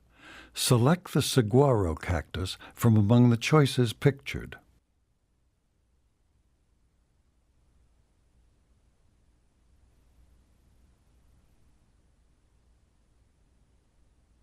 Exercise 30. Talk 1. Listen to part of a lecture in an anthropology class. The professor is preparing the students for a field trip. Today, the lecture is about petroglyphs. But before we begin, let's go over our plans for the field trip. As you'll remember, next week we'll be meeting in the parking lot of the lot outside this building at 8 o'clock in the morning. The bus will be leaving by 8:15, so we can be at the petroglyph site by 10 o'clock. A heads up. Please wear comfortable shoes because we'll be doing quite a lot of walking. And the area at the site, it's laid out with paths, so we won't actually be doing any climbing. In fact, climbing on the rocks is against the law since the area is a protected site. But it's a rather long walk from the bus parking area over there to the site, and then we'll be walking the paths to view the petroglyphs, so you'll be glad you've got comfortable shoes on. That said, let's begin our discussion of petroglyphs. What are they? Well, the general definition's very broad, including any symbols that have been carved or hammered into rocks. The term petroglyph comes from two Greek words, petro, which means rock, and glyph, which means carving. But why were they carved in the first place? For a variety of reasons, really. Some petroglyphs simply appear to mark a trail or identify the presence of water or good hunting grounds.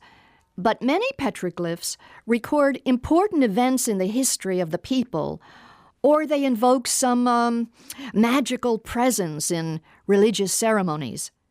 The major culture in the area that we'll be exploring on our field trip is the Hohokam, who probably lived at the site from about AD 300 to AD 1450.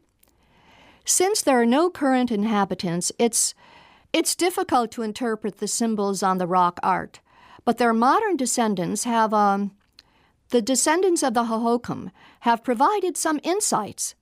In addition, some of the symbolism is shared by many cultures, and therefore we can interpret a few of the symbols that we see there either by researching other similar symbols or by relying on interpretations by current cultural groups with similar inscriptions. Okay, there are 4 basic types of symbols common to the area we're going to explore, which I've drawn on the handout, the one I passed out at the beginning of class. So let's refer to the first drawing, which looks like this. As you can see, it's a figure of a person. You'll see these on many of the rocks. Some of them illustrate activities that may have been significant to the Hohokam. Drawings of this kind are called anthropomorphs. The second set of symbols, and these are called zoomorphs, are animal figures. Some of the more common zoomorphs are deer, sheep, snakes, lizards, coyotes, and birds, all of which are still found in the area. But besides the obvious allusion to a successful hunt or when they are drawn close to other drawings, like a reference to a historic event, then these zoomorphs might also represent clans or family groups that are named for animals. Look at this deer. Here's what I mean.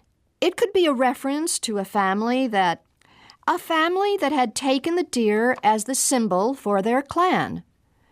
So a third set of symbols, and again I am referring to the handout, these are various representations of circles, especially concentric circles.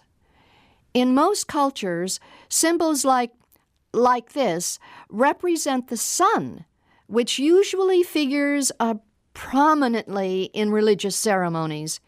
Here are several examples.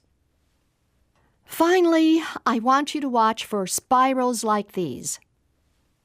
The spiral is thought to be related to water, which can symbolize life or migration, but more often is interpreted as a spiritual symbol, perhaps a representation of the emergence of the first people from the spiritual world to this place. Let me also mention that when we go, you may see some crosses carved into some of the rocks, which are frankly very difficult to interpret.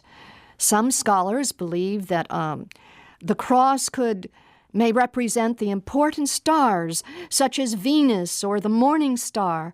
But other scholars remind us that many missionaries passed through the desert and may have carved the symbol of the cross on the rocks 1,000 years or more after the original carvings were made. Which reminds me, just a word about the site that we're going to visit. This entire area has highly significant spiritual meaning to the Native Americans. So I expect our group to treat it as a sacred place. You can bring a camera if you wish, since there's no objection to our taking photographs, but we should be respectful. Any questions? Number 1. What is the main purpose of this lecture?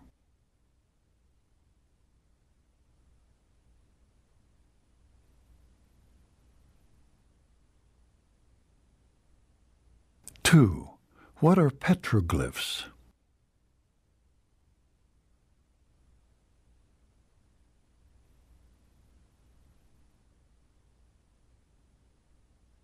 Three, how are anthropologists able to interpret the symbols?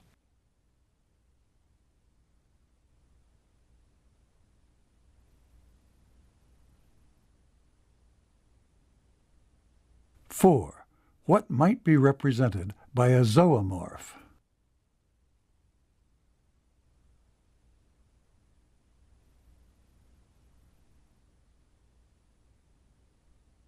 Five, listen again to part of the talk, then answer the question.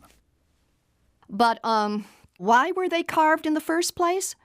For a variety of reasons, really. Some petroglyphs simply appear to mark a trail or identify the presence of water, or or good hunting grounds. But many petroglyphs record important events in the history of the people, or they invoke some magical presence in religious ceremonies. Why did the professor say this? But, why were they carved in the first place?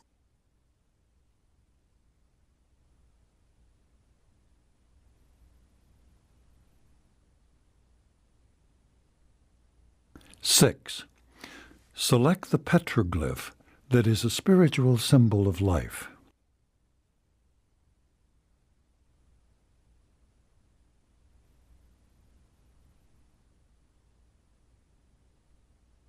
Talk 2.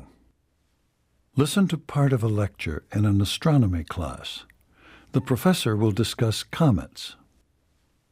Comets are small bodies from the outer solar system that are characterized by gaseous emissions and consist of a solid nucleus, a cloudy atmosphere, which is called the coma, and a tail.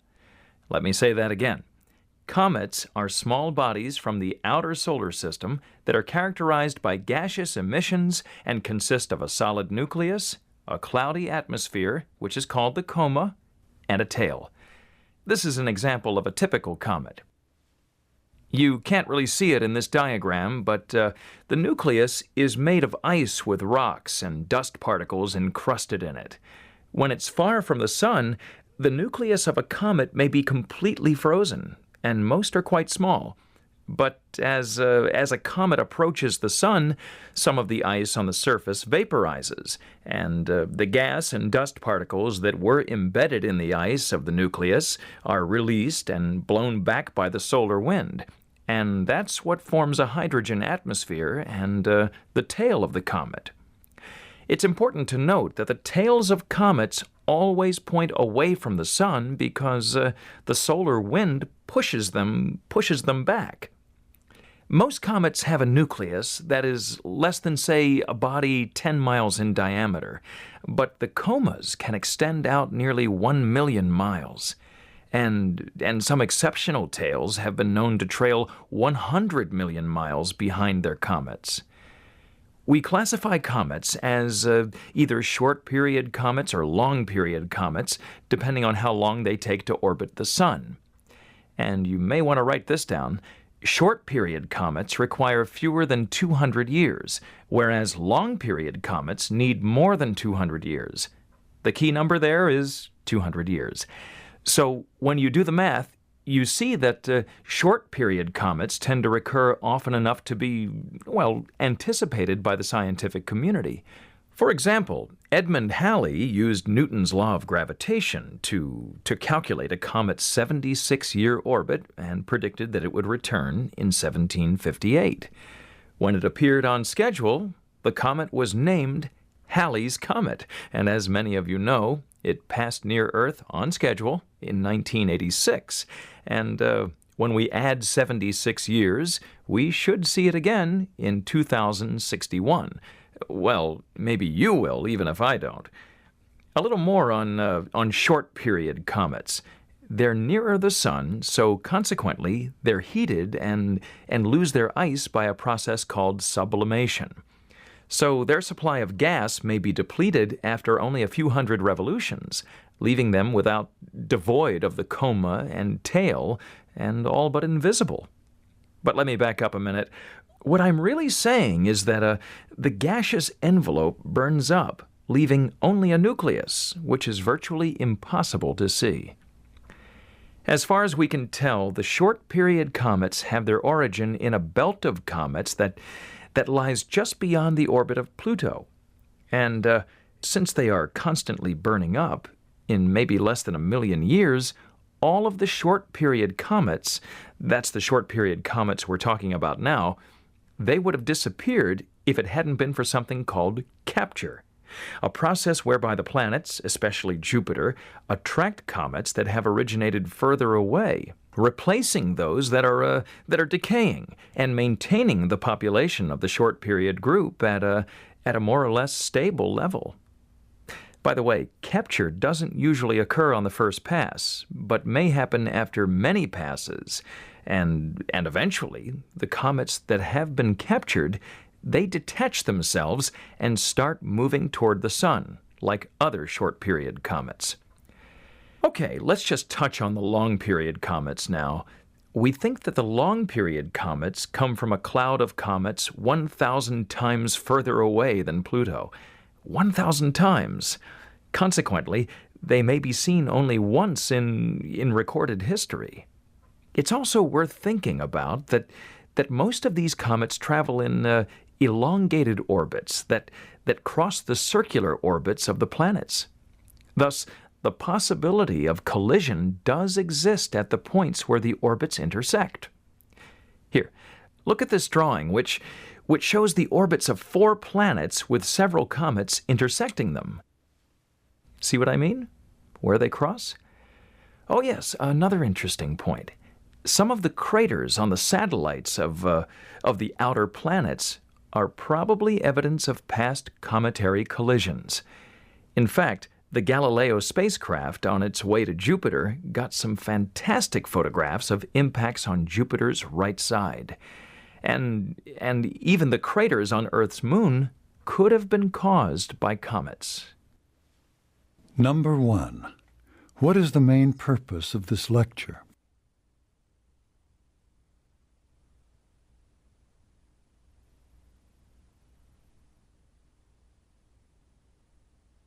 Two.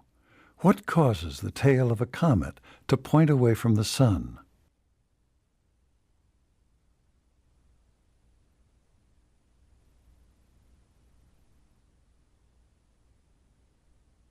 Three. What is the difference between a short-period comet and a long-period comet?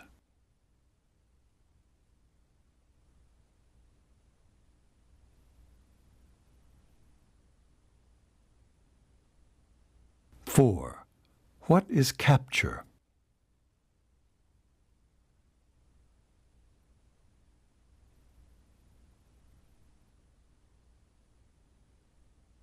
Five. Listen again to part of a talk, then answer the question. Comets are small bodies from the outer solar system that are characterized by gaseous emissions and consist of a solid nucleus, a cloudy atmosphere, which is called the coma, and a tail. Let me say that again. Comets are small bodies from the outer solar system that are characterized by gaseous emissions and consist of a solid nucleus, a cloudy atmosphere, which is called the coma, and a tail. Why does the man say this?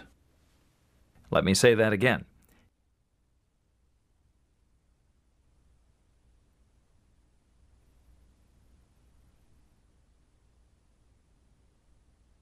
Six.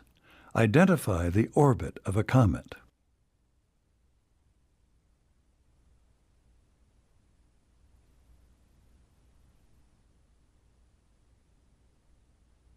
This is the end of the listening exercises. Remember, you are making progress. Keep up the good work.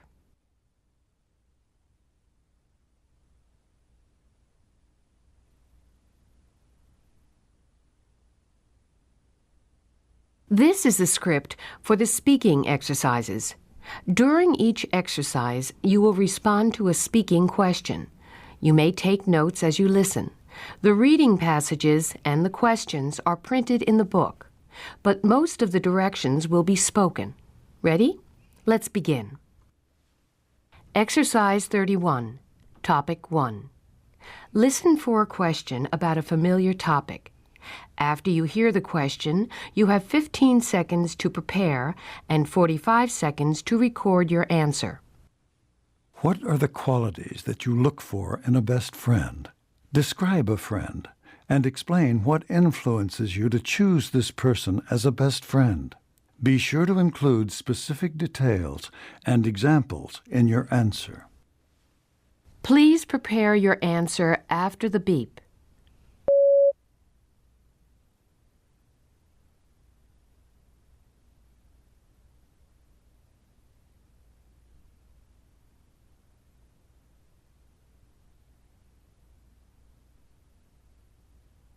Please begin speaking after the beep.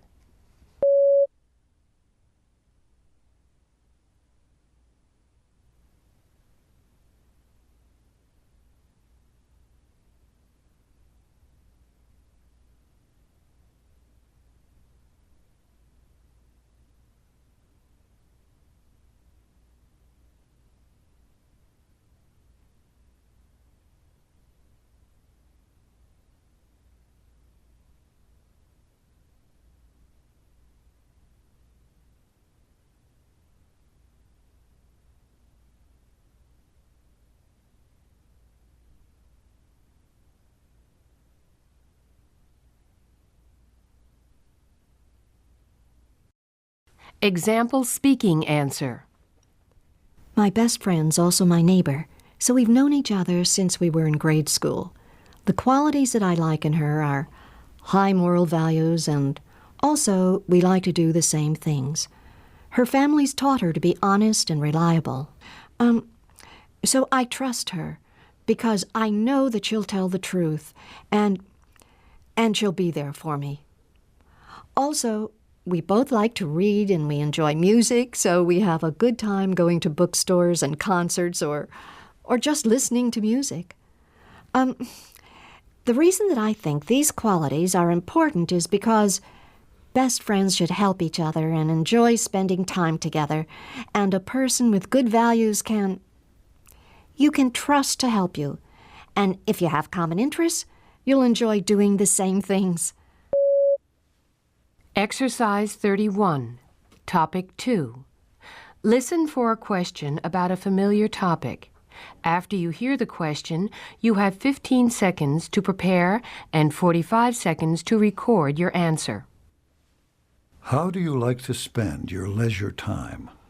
Choose an activity and explain why you enjoy participating in it. Be sure to include specific details and examples in your answer. Please prepare your answer after the beep.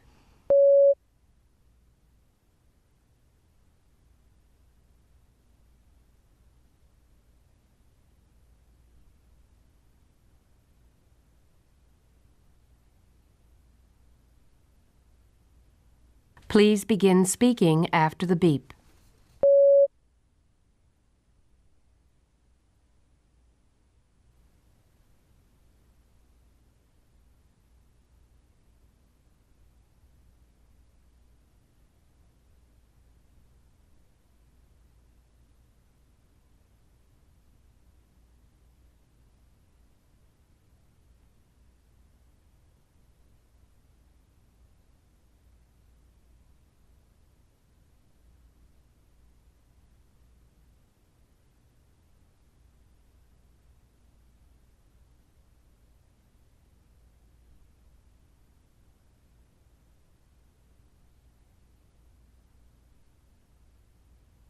Example speaking answer. One of the activities that I enjoy the most is playing volleyball. I like it because it gives me the opportunity to get exercise and to interact with my friends in a healthy way. I like to be a part of the team, and sometimes we travel to other cities to compete. And this gives my friends and me a chance to see other places and meet new people. But the reason that I'm spending so much of my leisure time playing volleyball is because I'm a good player, and I hope that I can improve my game enough to earn a volleyball scholarship from a college. My coach says I have a good chance if I work hard. Exercise 32, Topic 1. Listen for a question that asks your opinion about a familiar topic. After you hear the question, you have 15 seconds to prepare and 45 seconds to record your answer. Some teachers encourage competition among their students.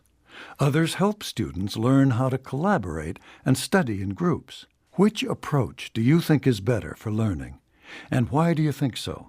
Be sure to use specific reasons and examples to support your opinion. Please prepare your answer after the beep.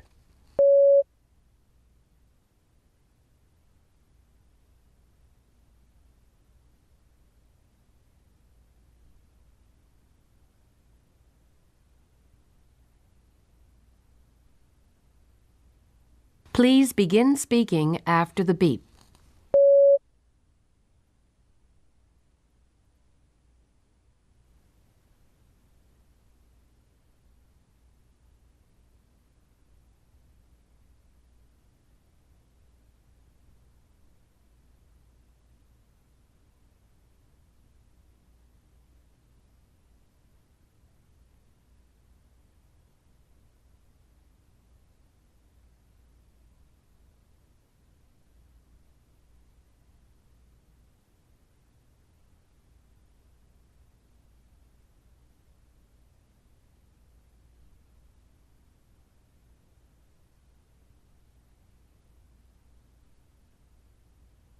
Example speaking answer.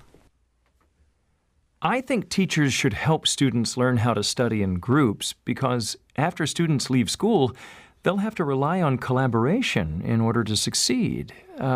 Teams and committees get the job done in most employment settings. There are very few positions in which the responsibility and the credit for a project belong to one individual. In the biographies of successful people, it's clear that they owe their success to others and that they've had to collaborate in order to achieve it. And competition implies that someone must lose in order for another to win.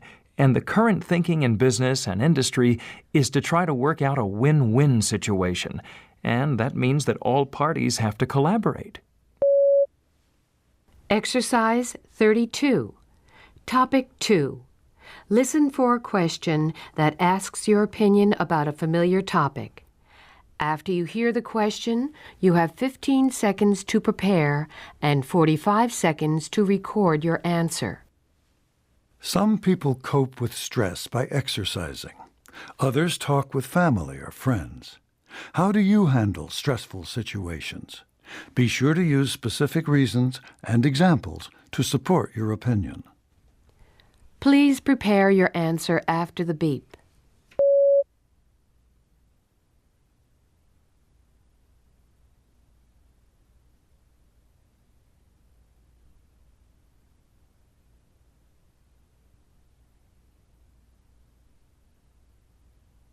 Please begin speaking after the beep.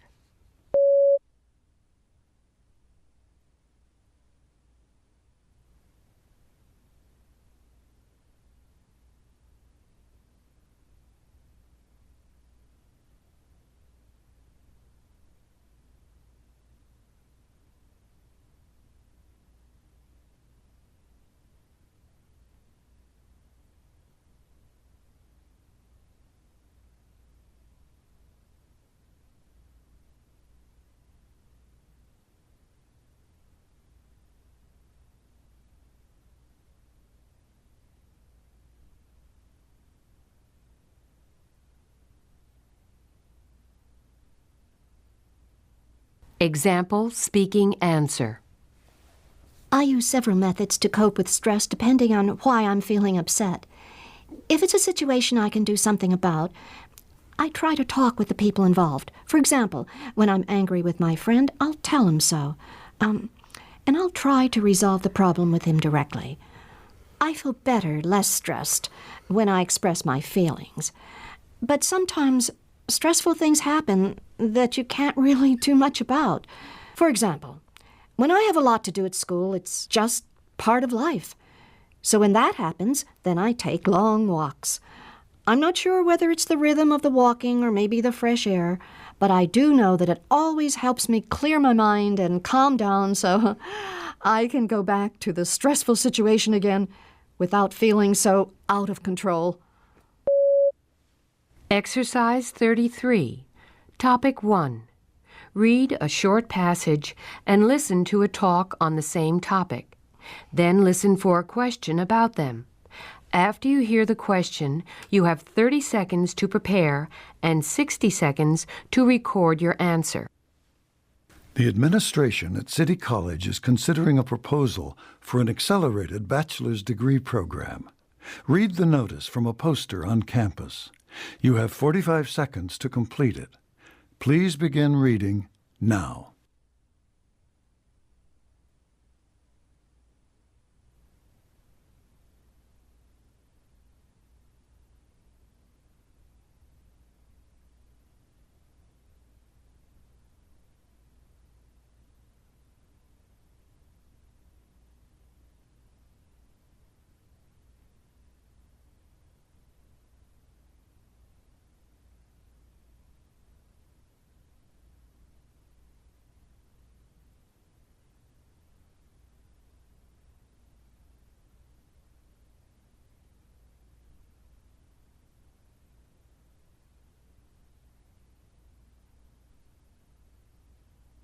Now listen to a student who is speaking to an advisor. She is expressing her opinion about the new program. First, I'd like you to know that I probably qualify for the accelerated program because I'm an honors student, but I'm not going to apply because I don't agree with the plan. You see, the idea is to select some students for special treatment, and I don't think that's fair. If you limit the classes to 20 students each, then the big lecture classes for the rest of the students will just have to get bigger and more impersonal than they already are. Look, I'm already accelerating my program by taking extra classes every term. Students don't need a new program to do that. Besides, it will cost money, and that always means higher tuition and fees. The student expresses her opinion about the college's plans for an accelerated 3-year degree program. Summarize her opinion and the reasons she gives for having that opinion. Please prepare your answer after the beep.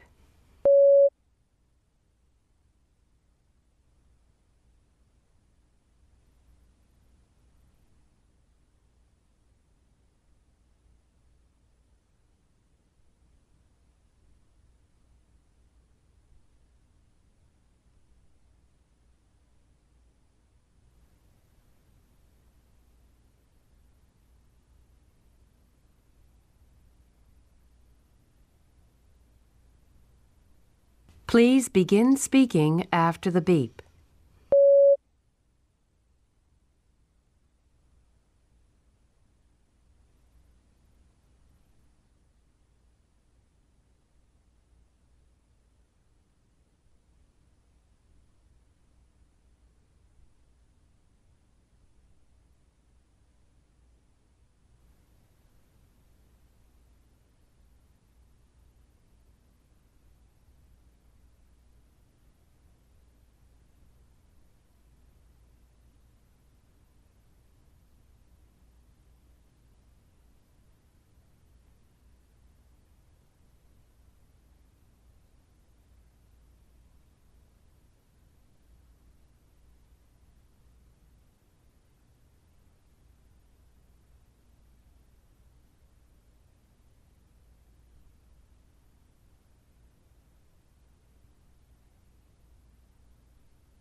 Example speaking answer.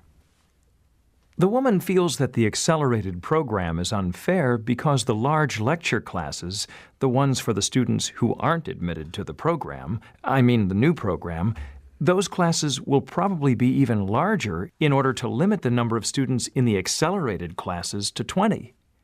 She's also concerned that the accelerated program will be expensive to administer, and the additional cost could result in an increase in tuition for all the students. She also points out that it isn't necessary to create an accelerated program for students to complete their degrees in 3 years because she's already doing that by taking more than the usual number of classes every term. Exercise 33, Topic 2. Read a short passage and listen to a talk on the same topic. Then listen for a question about them. After you hear the question, you have 30 seconds to prepare and 60 seconds to record your answer. The administration at State University is considering a proposal to close the dorms during spring break. Read the notice from the campus newspaper. You have 45 seconds to complete it. Please begin reading now.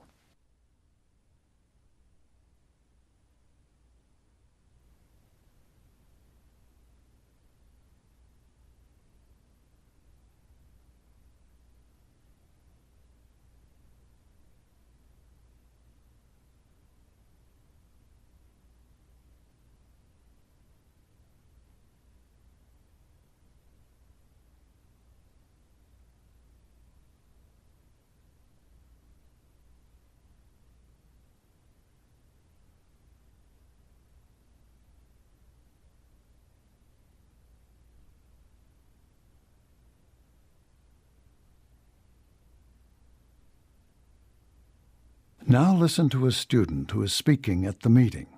He is expressing his opinion about the new program. Well, I'm all for a plan that will help the university save money, but not like this. When we sign our dorm contracts, the university agrees to provide us with a home. And it isn't right to tell us that we can't stay in our home over the break if we choose to. Besides, we keep some valuable possessions in our rooms, like computers and audio equipment. I live in Norman Hall, and I don't want someone else living in my room. Do I have to move all my stuff out? Or do I just hope that the person who is staying there won't bother it? I don't think that the university has thought this through. The student expresses his opinion about the proposal for closing the dorms over spring break. Summarize his opinion and the reasons he gives for having that opinion. Please prepare your answer after the beep.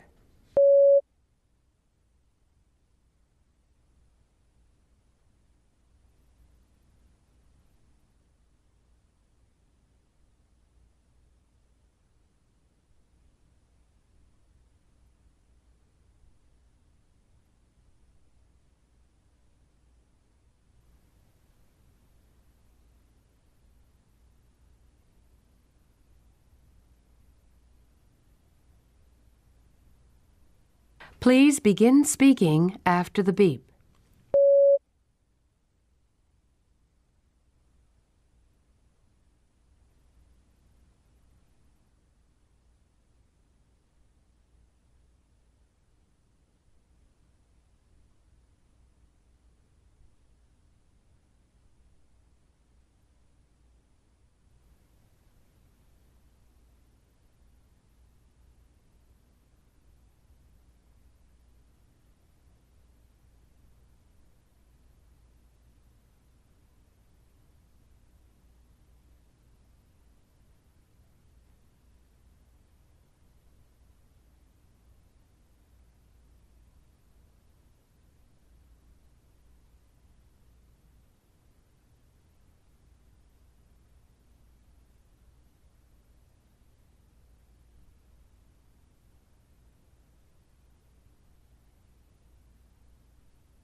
Example, speaking answer.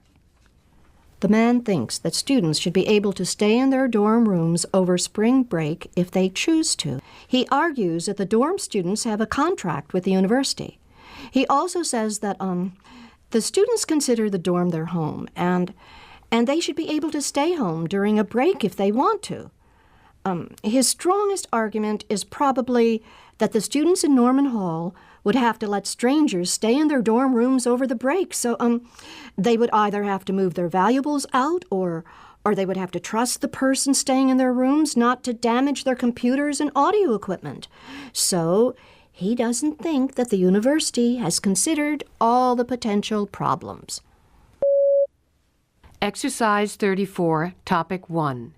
Read a short passage and listen to a conversation on the same topic. Then listen for a question about them.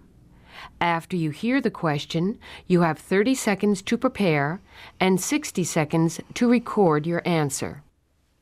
The administration at City College has decided to shorten the hours for on-site registration. Read the notice that students received. You have 45 seconds to complete it. Please begin reading now.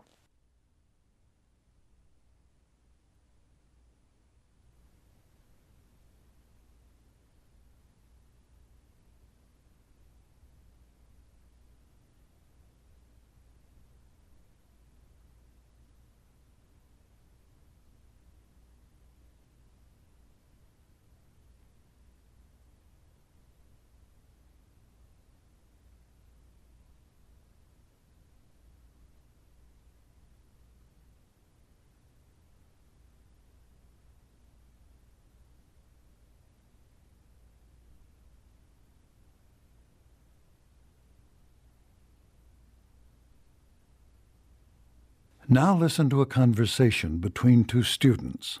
The man is expressing his opinion about the change. I think registration is going to be worse than ever. Oh, maybe not. A lot of people will just use the internet to register online. I won't, and a lot of other people won't either. For one thing, the website keeps going down whenever there's heavy use, and there will be during registration week. That's true, but it's still better than standing around waiting your turn at all those tables in the gym. Okay, but what about the problems that you can't work out online, like the professor's signature for an override when there are too many students in the class? If you register on site, the professor's right there to do it. That's true, and sometimes the advisors can help. Right, they can keep you from taking the wrong course. But the real problem is going to be the long lines. If people have to register in 3 days instead of 5, it's going to be more crowded than ever. It was just getting manageable because of the internet option. The man expresses his opinion about the changes in the registration procedure. Report his opinion and explain the reasons he gives for having that opinion. Please prepare your answer after the beep.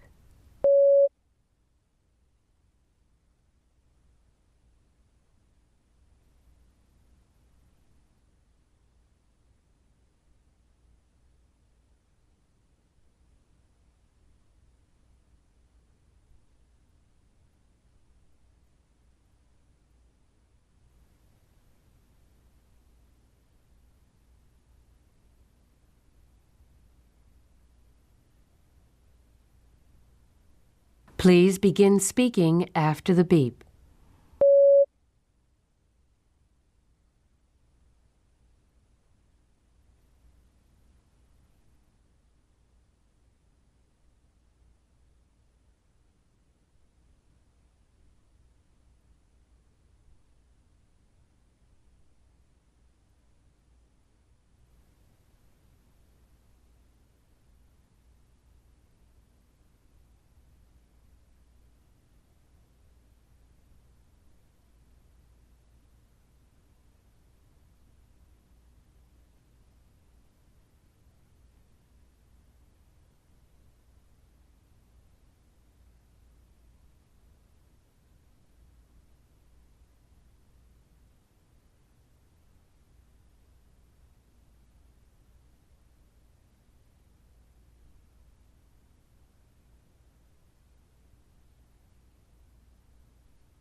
Example speaking answer. The man thinks that the changes in registration will cause problems for the students. The university claims that students will be able to register online, but the man won't use that option because the website is unreliable during peak use, like a registration period. He also maintains that there are problems that require a professor's signature. For example, when a student wants permission to register for a class that's already full. That can't be done on the computer. And he says that it's helpful for students to see their advisors to be sure they're signing up for the right courses. But his biggest concern is that the 3-day registration schedule on site is going to be even more crowded than in the past because the same number of people will be trying to register in a shorter time frame. Exercise 34, Topic 2. Read a short passage and listen to a conversation on the same topic.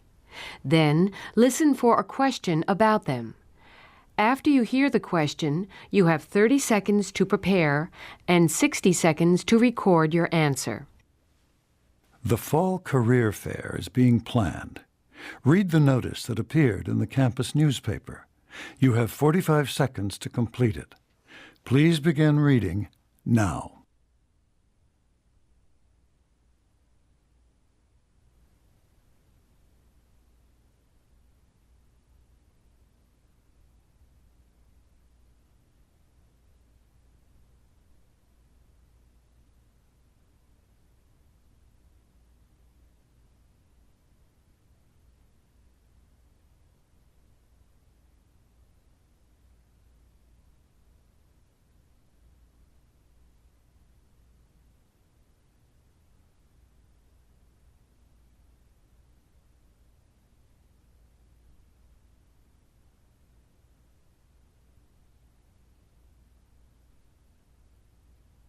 Now listen to a conversation between two students. The woman is expressing her opinion about the fair. I can't decide whether to go to the career fair. Well, I'm going to go. I missed it last year, but I was just a junior. Now that I'm a senior, I'm serious about finding a job. Yeah, but there will be so many other people trying to talk to the representatives all at the same time. Maybe it's not worth it.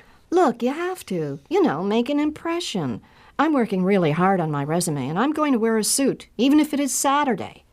I think this is an opportunity to stand out from the crowd, and besides that, where else can you find people from 100 companies in the same room? I'm saving a lot of work later by deciding which companies I really want to work for. You mean you won't send applications to companies that don't impress you? Right. But probably the best reason to go is because my friend Carla got her job at a company that interviewed her at the career fair last year. It works. The woman expresses her opinion about the career fair. Report her opinion and explain the reasons that she gives for having that opinion. Please prepare your answer after the beep.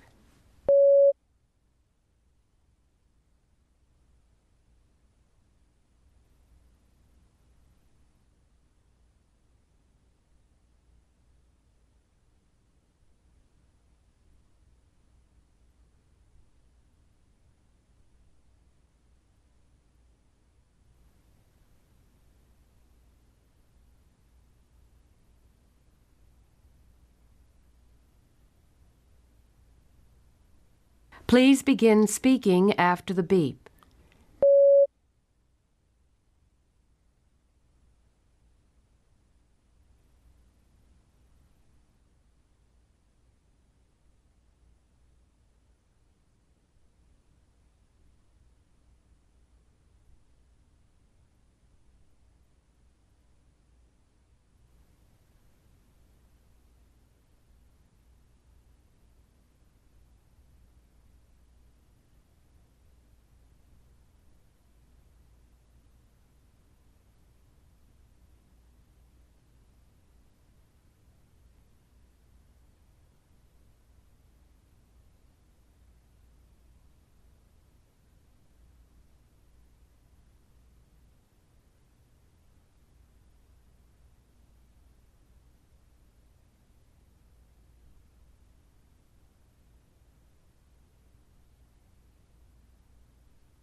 Example speaking answer.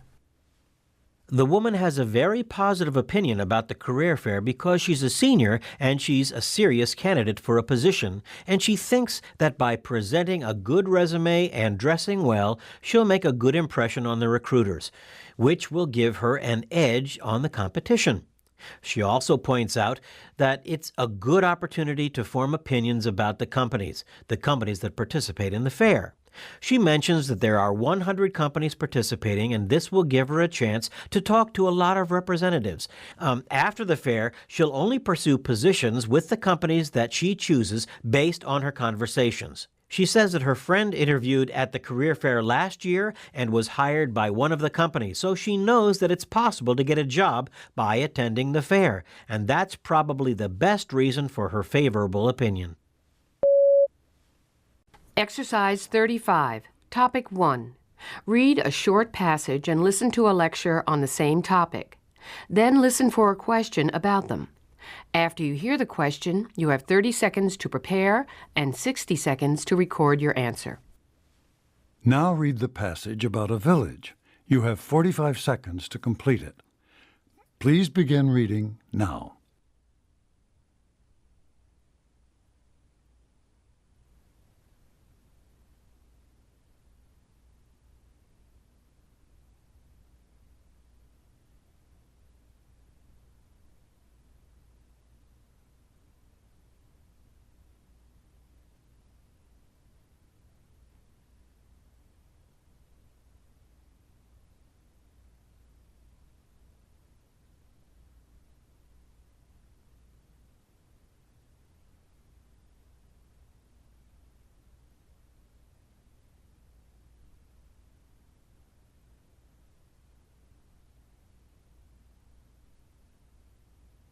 Now listen to a part of a lecture in an anthropology class.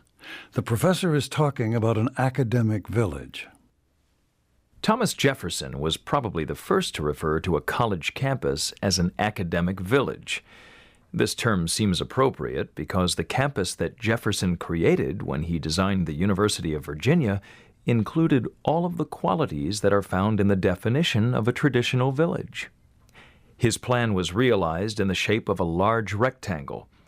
It featured a grassy lawn with the Rotunda Library at the center and 10 pavilions along 2 sides of the lawn, each to house the classrooms for one branch of learning. Behind the pavilions, he created formal gardens with another set of buildings on each side to serve as residences and dining halls.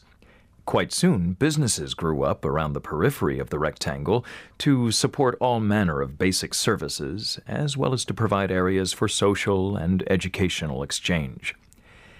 It is interesting to reflect on the impression that the classical architecture and the balanced pattern of the campus may have had on the self-concept of the students and faculty.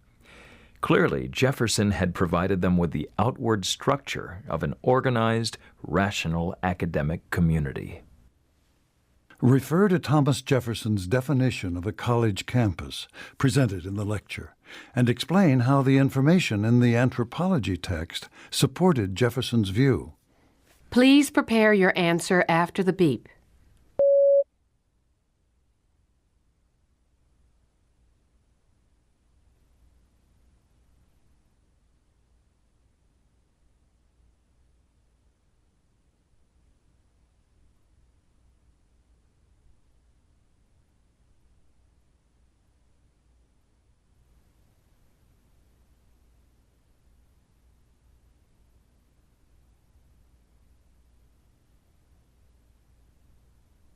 Please begin speaking after the beep.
Example, speaking answer.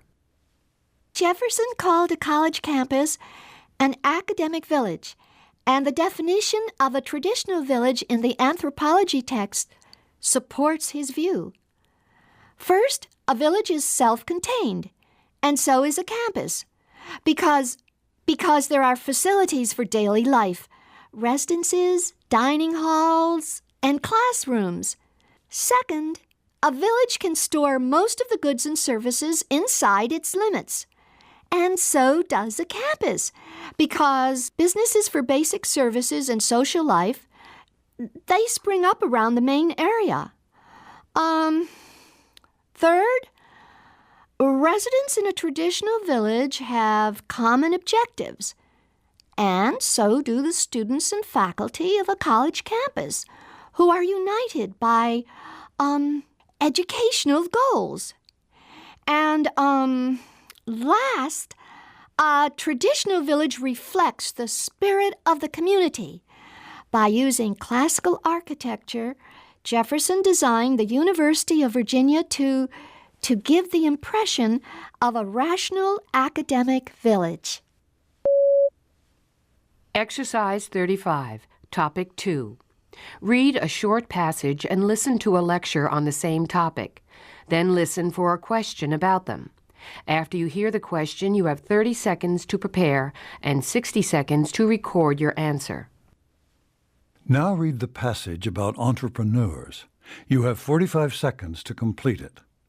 Please begin reading now.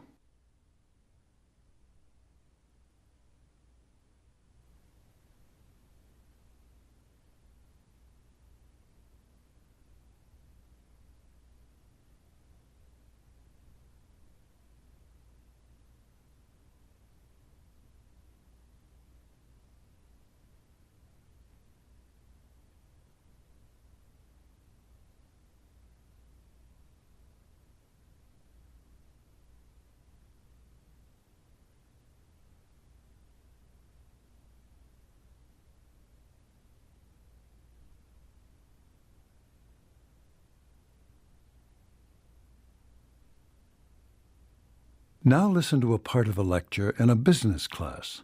The professor is talking about Levi Strauss. Levi Strauss is a good example of the kind of entrepreneur that is described in your textbook. He came to the United States from Bavaria as a teenager. After selling clothing and dry goods from door to door for several years in New York, he made the journey to California with a supply of canvas. The gold rush was at its peak, and Strauss got the idea to sell tents to the gold miners. When he discovered that the miners were not very interested in purchasing tents, he wasted no time in recycling the brown canvas cloth into sturdy pants, a product in great demand in the mining camps. Later, he began making work pants in a blue cotton fabric imported from France called serge de Nîmes, but known in America as denim. Along with Jacob Davis, a tailor from Nevada, Strauss patented a pattern of copper rivets to strengthen the stress points on pants, especially the pockets. They first became known as waist overalls, then Levi's. They became so popular that Strauss concentrated most of his effort on the manufacture and sales of durable work pants. Referring to both the lecture and the reading passage, explain why the experience of Levi Strauss is typical of small business owners. Please prepare your answer after the beep.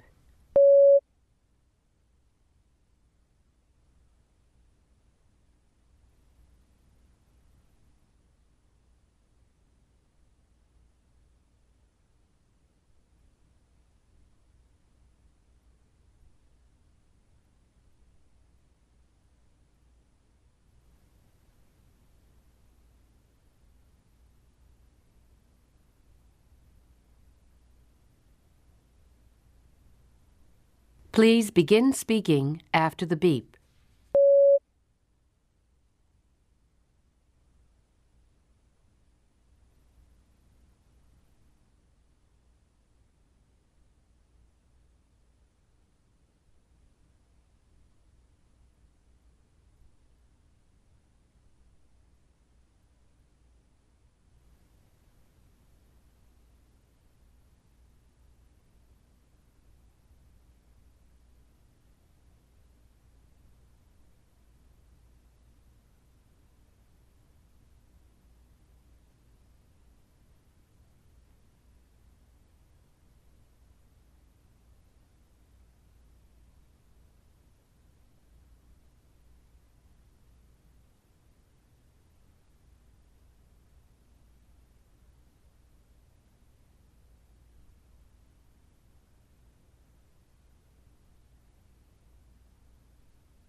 Example speaking answer.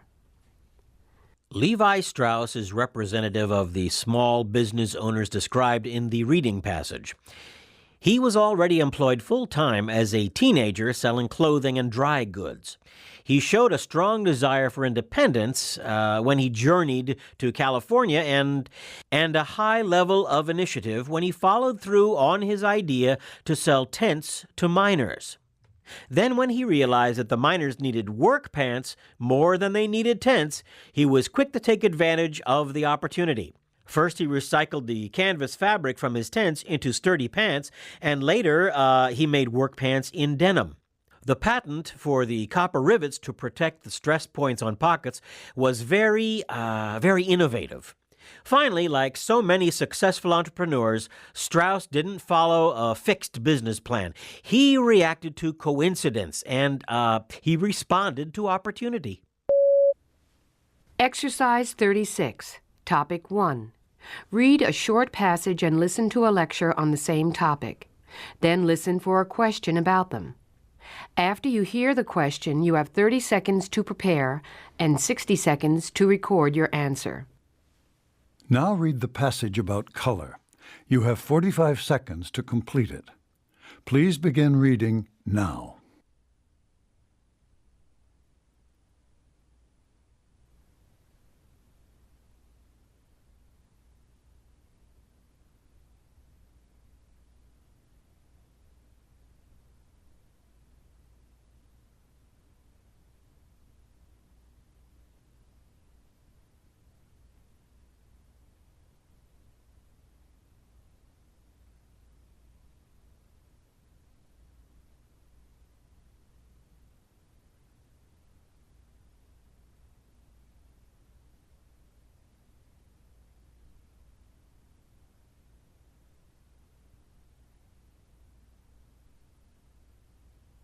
Now listen to a part of a lecture in an earth science class. The professor is talking about the color of the sky. Let's look at a very practical application of the theory that you read about in the assignment. As you will recall, sunlight contains all of the colors, but when it is scattered, it is perceived by the human eye as having a specific color depending on the wavelength. Red light has the longest wavelength, for example, and blue light has about half that of red light. This difference in wavelength means that blue light will be scattered nearly 10 times more than red light. Even without all the smoke and dust in the atmosphere that would cause light to scatter, the oxygen and nitrogen molecules would still cause the scattering of light. When blue light waves try to go through the oxygen and nitrogen molecules, light is scattered in all directions. All of the other colors are scattered too, but the shorter the wavelength of the color, the more that color gets scattered by the atmosphere. So, blue light's short wavelength causes it to be scattered the most, and we see blue from all directions in the sky. Referring to both the lecture and the reading passage, explain why the sky is blue. Please prepare your answer after the beep.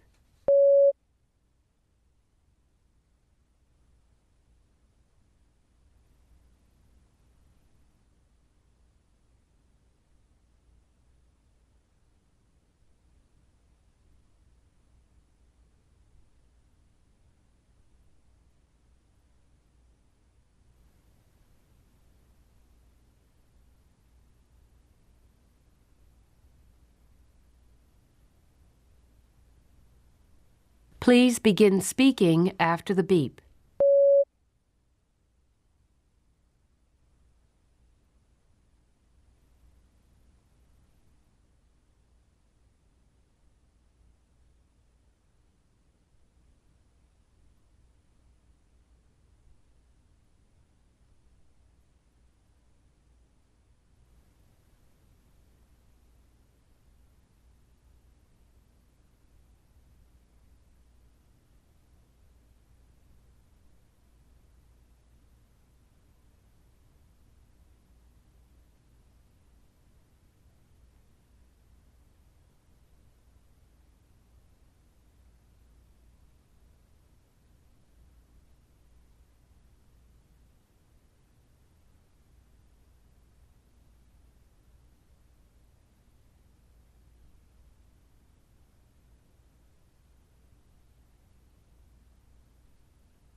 Example speaking answer. Color travels in light waves that emanate from a light source. When light is scattered, as for example by a prism, white light is refracted into bands of color, and each has its individual wavelength. Blue light has a short wavelength as compared with, say, red light, which has the longest wavelength. The result is that blue light is scattered about 10 times more than red light. So in the sky, the sun is the light source. And when blue light waves go through the atmosphere, then oxygen and nitrogen molecules, or even smoke and dust particles, scatter the light in all directions. All of the colors are scattered, in fact, but because blue light has such a short wavelength, it gets scattered the most. And the human eye perceives the color blue from everywhere we look in the sky. That's why the sky's blue. Exercise 36, Topic 2. Read a short passage and listen to a lecture on the same topic. Then listen for a question about them. After you hear the question, you have 30 seconds to prepare and 60 seconds to record your answer. Now read the passage about polio. You have 45 seconds to complete it. Please begin reading now.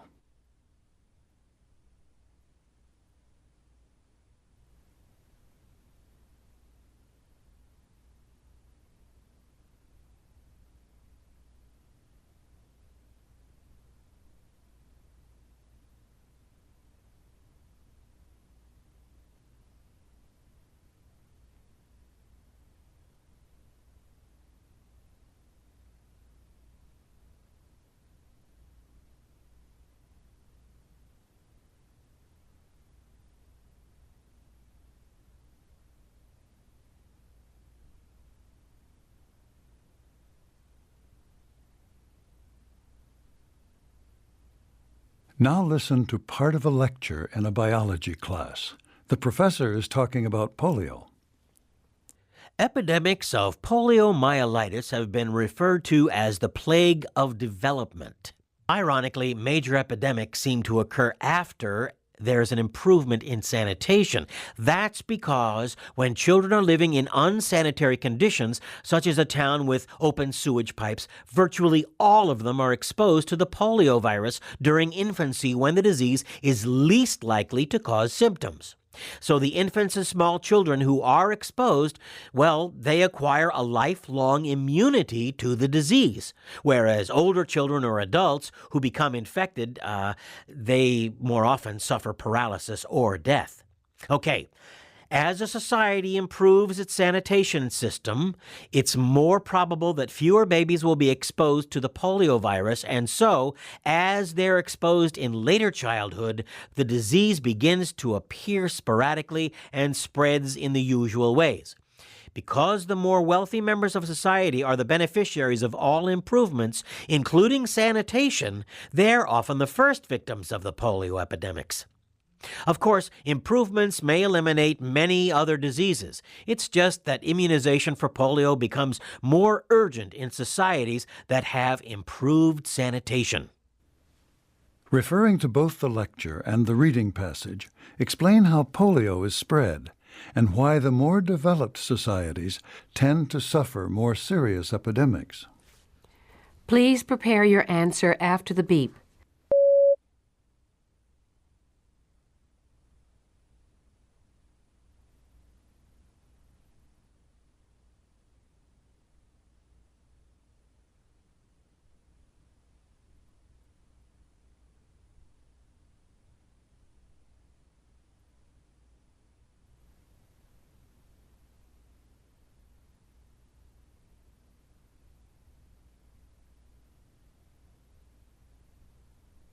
Please begin speaking after the beep.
Example speaking answer.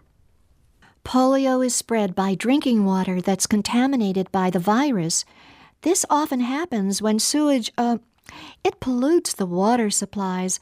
The virus is swallowed in the water and, passes into the digestive tract through the intestines and back into the sewage system where it repeats the cycle. In infants, the disease doesn't usually cause serious symptoms, but among older children and adults, polio can result in paralysis or death. So, the more developed societies tend to suffer epidemics because in communities without sewage treatment, babies are exposed to the polio virus early enough to acquire a lifelong immunity. But in wealthier communities with sanitation systems, well, fewer babies are exposed to the virus, and then if they are exposed when they are older, they suffer symptoms and contribute to an epidemic because the population isn't immune. Exercise 37, Topic 1. Listen to a short conversation, then listen for a question about it. After you hear the question, you have 20 seconds to prepare and 60 seconds to record your answer. Now listen to a conversation between two students. How's the paper coming along? Not very well. Really? What's the problem? Well, I can't possibly get it done by 10 o'clock tomorrow morning. I see. Maybe I could help you. I'm a really fast typist. Thanks, it's great of you to offer, but I don't know what I would ask you to do. I have the research done, and now I'm writing it on the computer. I'm composing everything on the screen, so... I was thinking maybe you were writing it out on cards. Then I could have typed it for you while you were doing something else. You know, organizing the bibliography or something. I wish. But I guess I'll just have to go it alone. Well then, why don't you ask the professor for an extension? I don't know. I thought about that. And he's really good about things like that, but it's so late now. I mean, it's the day before it's due. I'd still try to talk with him if I were you. You don't have to ask for a week, just a couple of days. But listen, if you try to finish it instead, call me. Maybe there will be something I can do to help. Describe the man's problem and the 2 suggestions that the woman makes about how to handle it. What do you think the man should do and why? Please prepare your answer after the beep.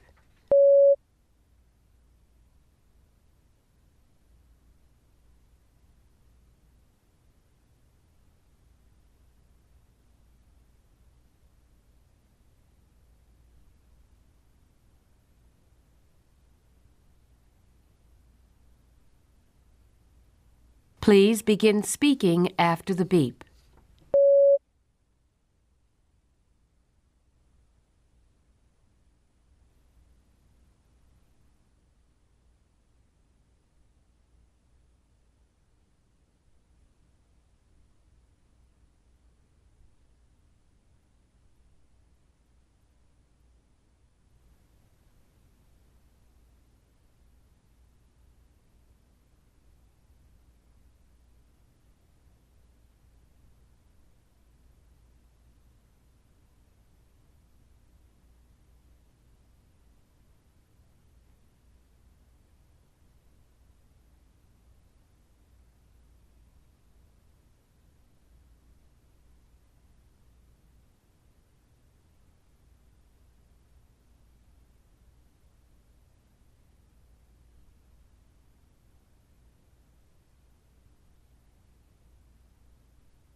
Example speaking answer.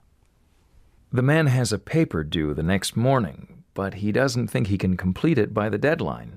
So the woman makes 2 suggestions. First, she offers to help him type the paper, but he's composing it on the computer, so then she encourages him to ask the professor for an extension. But the man is reluctant to do that because he feels it's too late to work it out with the professor. I think the man should try to talk with the professor and he should ask for a few more days to finish the paper. He should be honest about it, and he should apologize for the late notice and accept responsibility. The truth is usually the best approach, in my opinion, and if the professor refuses, well, then the man can still work hard to finish on time. Exercise 37, Topic 2. Listen to a short conversation, then listen for a question about it. After you hear the question, you have 20 seconds to prepare and 60 seconds to record your answer. Now listen to a conversation between 2 students.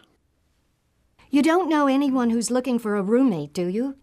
Not really, but I thought you had a roommate. I do, or rather I did. But she's getting married in the fall, so I have to find somebody else. Okay. Why don't you put an ad in the newspaper? The campus paper, I mean, not the city paper. Or better yet, you could sign up at the housing office. They post notices on a big bulletin board, and there are always people looking for roommates. Yeah, I could do that. But I just keep hoping I'll find out that one of my friends is looking for a roommate. I'd rather live with someone I know. I can understand that.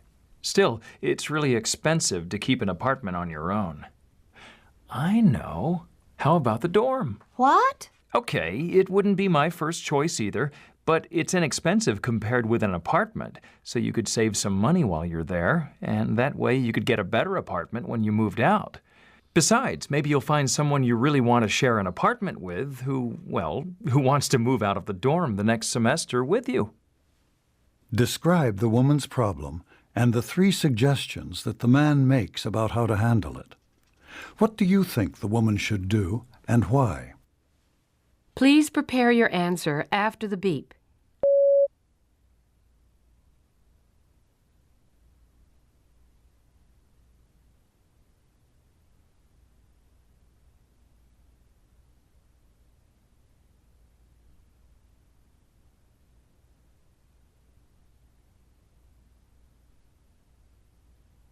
Please begin speaking after the beep.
Example speaking answer. Because the woman's roommate is getting married in the fall, she has to find another living situation. The man offers several suggestions. He mentions putting an ad in the school newspaper and posting a sign in the housing office. He also suggests that she could move into the dormitory to save money until she finds another roommate. Well, I think the woman should use all of the man's ideas. She should advertise for a roommate, but she should also make preliminary arrangements to live in the dorm if she isn't successful in locating someone she wants to share an apartment with. And if she's really lucky, she'll learn that one of her friends needs a roommate for the fall term, because that's what she'd really like to happen. Exercise 38. Topic 1. Listen to a short conversation, then listen for a question about it. After you hear the question, you have 20 seconds to prepare and 60 seconds to record your answer. Now listen to a conversation between 2 students. It doesn't seem right that I have to take Earth Science 100. Why not? I took it, and it's really an interesting course. I know. It's just that I took so many science courses in high school, I don't think I'll learn anything new. But I have to take it because it's a prerequisite for Environmental Science 300, and that's a required course for my major. So you see my problem? Well, let's think about this. If you take the prerequisite, you'll get credit for it, and the course will be an easy A, right? I guess so. Then if I were you, I'd just take Earth Science 100 as a sort of review. Then take Environmental Science 300 next semester. You could spend more time on your other classes. Yeah, I could do that. Or you could talk to the professor, the environmental science professor, I mean. You could just ask for an exception to the prerequisite. Tell him you'll take a test or something to prove that you already know the material. Could the professor do that? Absolutely. It's his class, and he can allow anyone he wants to in it. Describe the woman's problem and the 2 suggestions that the man makes about how to handle it. What do you think the woman should do and why? Please prepare your answer after the beep.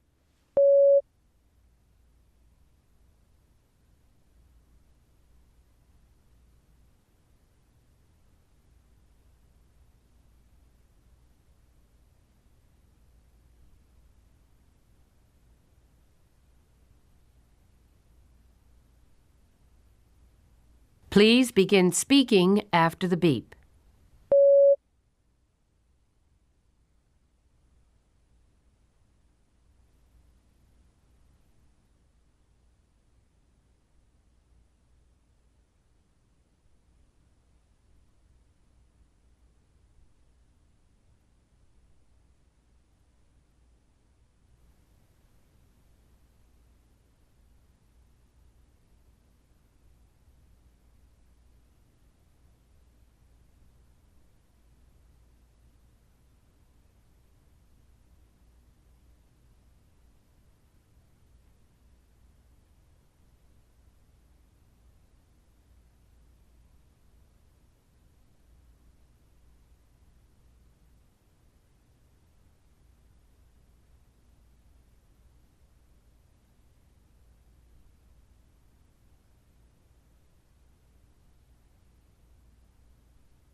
Example, speaking, answer.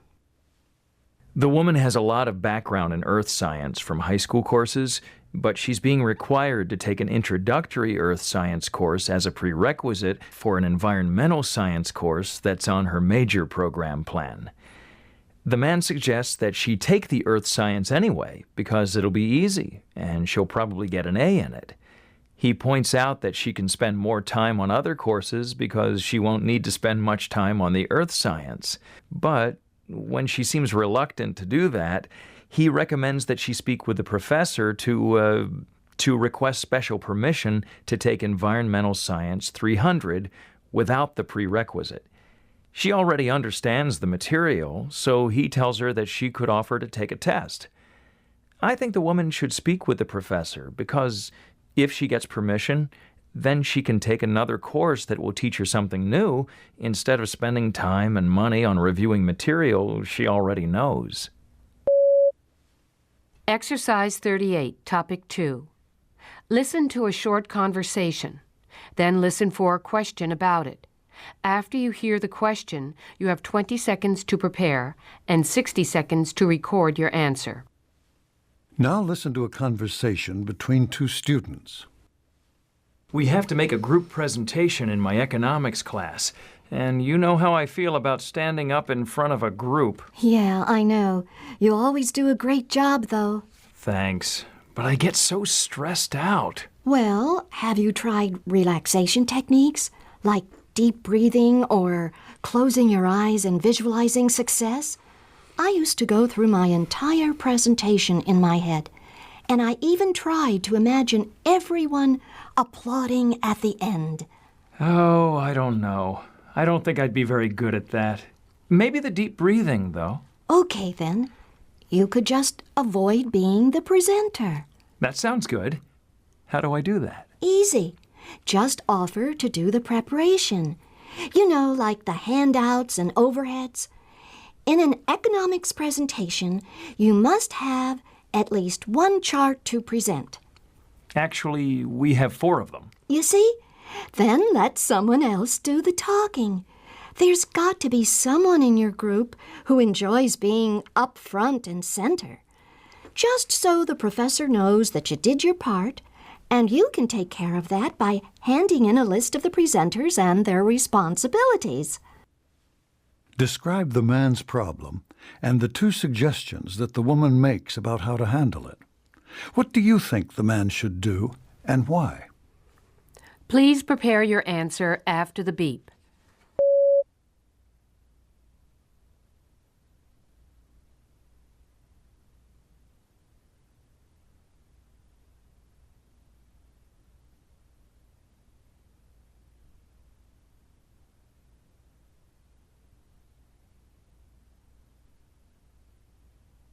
Please begin speaking after the beep.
Example, speaking, answer.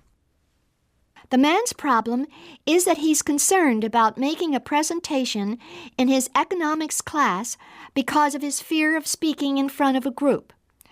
One suggestion that the woman makes is for the man to try relaxation techniques like visualization and deep breathing before he makes the presentation. Another suggestion is to take responsibility for preparing the visual materials like handouts, charts, and overheads, and and then ask another group member to speak in front of the class. But she tells him to be certain that the professor knows he's done his share of the work by including the names of the group members and their responsibilities as part of the material they submit. Well, I think that the man should try to overcome his problem by taking the opportunity to do some of the presenting in the class. By avoiding it, he isn't making much progress. Exercise 39, Topic 1. Listen to part of a lecture. Then listen for a question about it. After you hear the question, you have 20 seconds to prepare and 60 seconds to record your answer. Now listen to part of a lecture in a botany class. The professor is discussing flowering plants. Flowering plants have traditionally been divided into two major classes, dicots and monocots. The actual basis for the distinction is the number of cotyledons. Remember, cotyledons are the seed leaves that the embryo produces. In monocots, there is a single seed leaf, and in dicots, there are two seed leaves.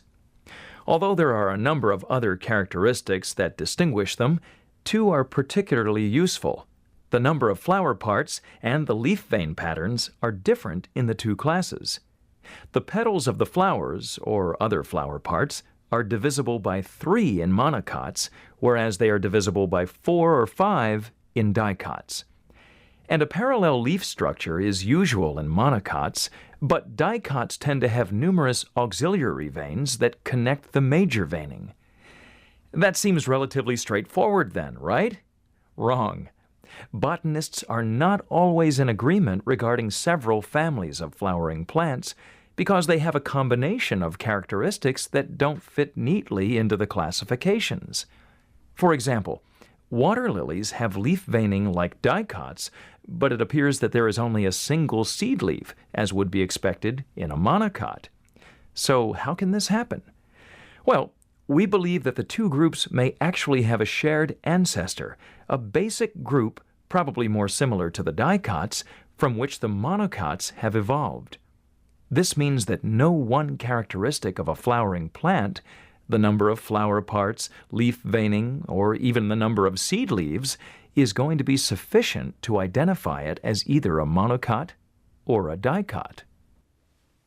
Referring to the main points and examples from the lecture, describe the two general groups of flowering plants. Then explain the problem for classification that the professor presents. Please prepare your answer after the beep.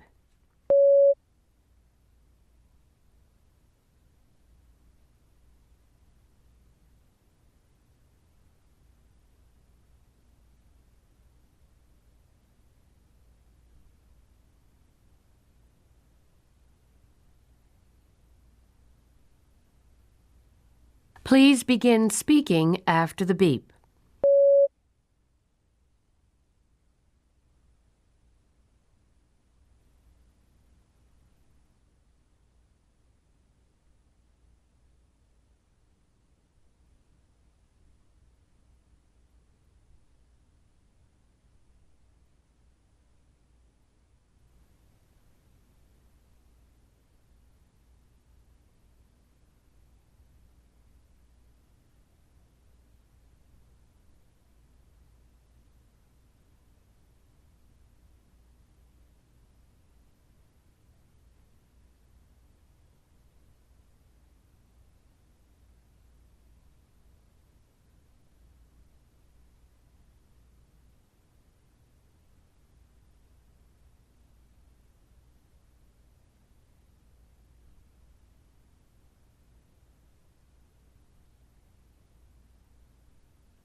Example speaking answer. Dicots and monocots are the two major classes of flowering plants. Basically, a monocot has one seed leaf and a dicot has two. In monocots, the number of petals can be divided evenly by 3, but in dicots, the number can be divided evenly by 4 or 5. Also, monocots have parallel veins in their leaves, but dicots have, numerous veins with connecting patterns. Now, the problem in classification is that sometimes the characteristics overlap.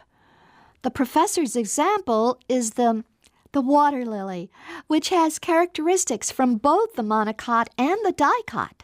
The professor explains that the two classifications may have descended from a common ancestor, and that makes classification of a plant on the basis of any one characteristic. That one characteristic is insufficient to identify it as either a monocot or a dicot. Exercise 39, Topic 2. Listen to part of a lecture, then listen for a question about it. After you hear the question, you have 20 seconds to prepare and 60 seconds to record your answer. Now listen to part of a lecture in an engineering class. The professor is discussing bridge construction. Okay, let's talk about bridge construction, specifically arch bridges and suspension bridges. Arch bridges have been a standard for bridge construction since ancient times because they are very stable structures. In an arch, the force of the load is carried outward from the top to the ends of the arch, where abutments prevent the ends from pulling apart. So you see, an arch bridge can be designed so that no part of it has to withstand tension. Another advantage of arch bridges is the fact that they can be constructed from such a wide variety of materials, including stone, brick, timber, cast iron, steel, or reinforced concrete. It's also adaptable. The deck can be propped above the arch or hung below the arch. One major disadvantage of the arch bridge, though, the bridge is completely unstable until the two spans meet in the middle. So that can make an arch bridge a little tricky to build.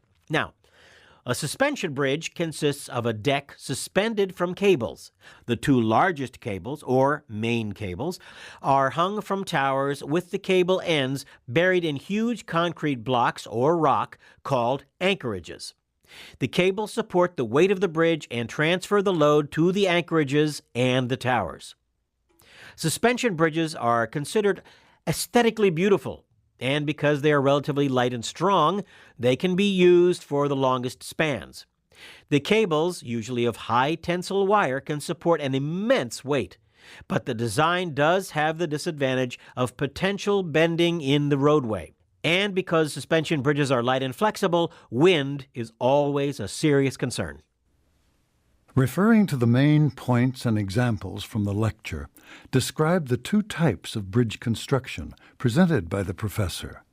Then explain the specific advantages and disadvantages of each type. Please prepare your answer after the beep.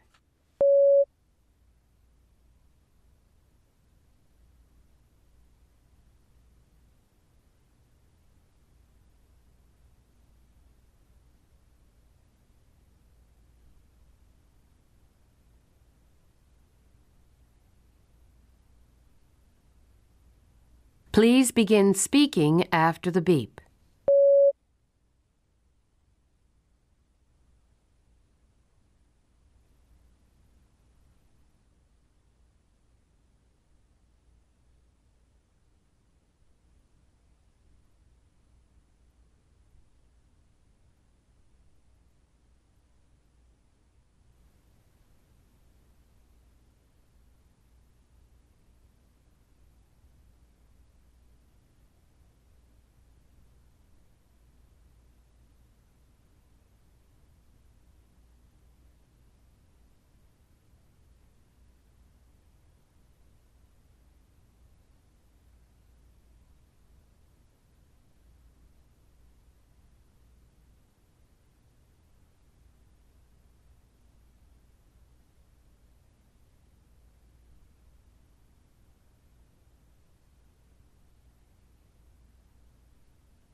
Example speaking answer.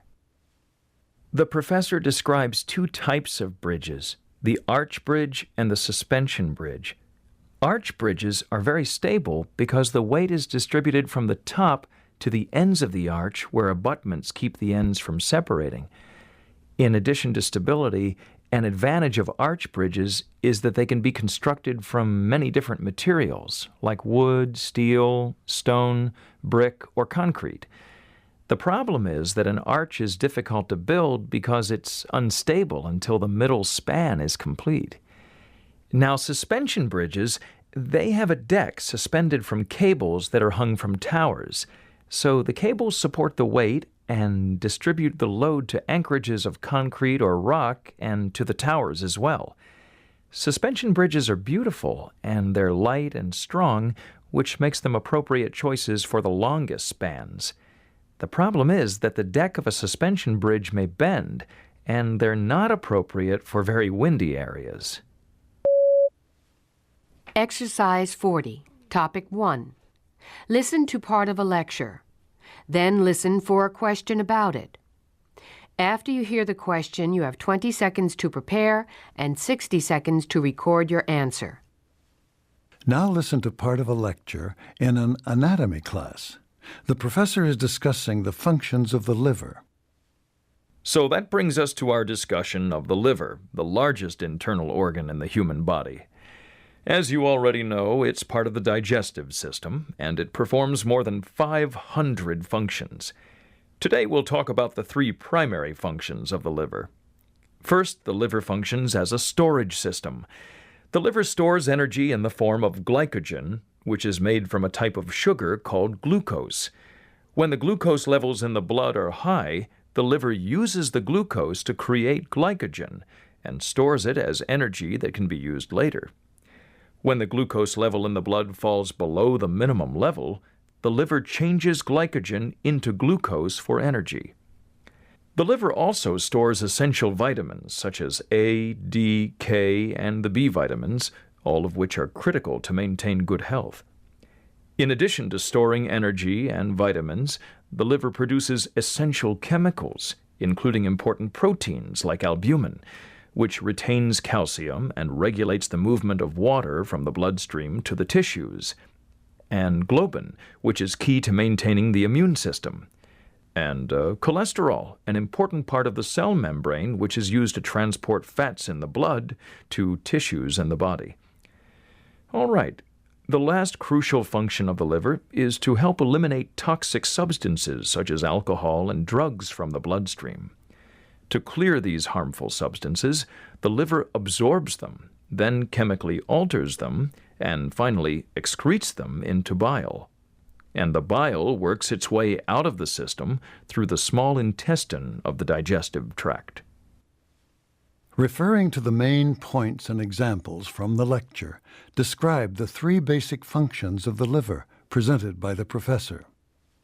Please prepare your answer after the beep.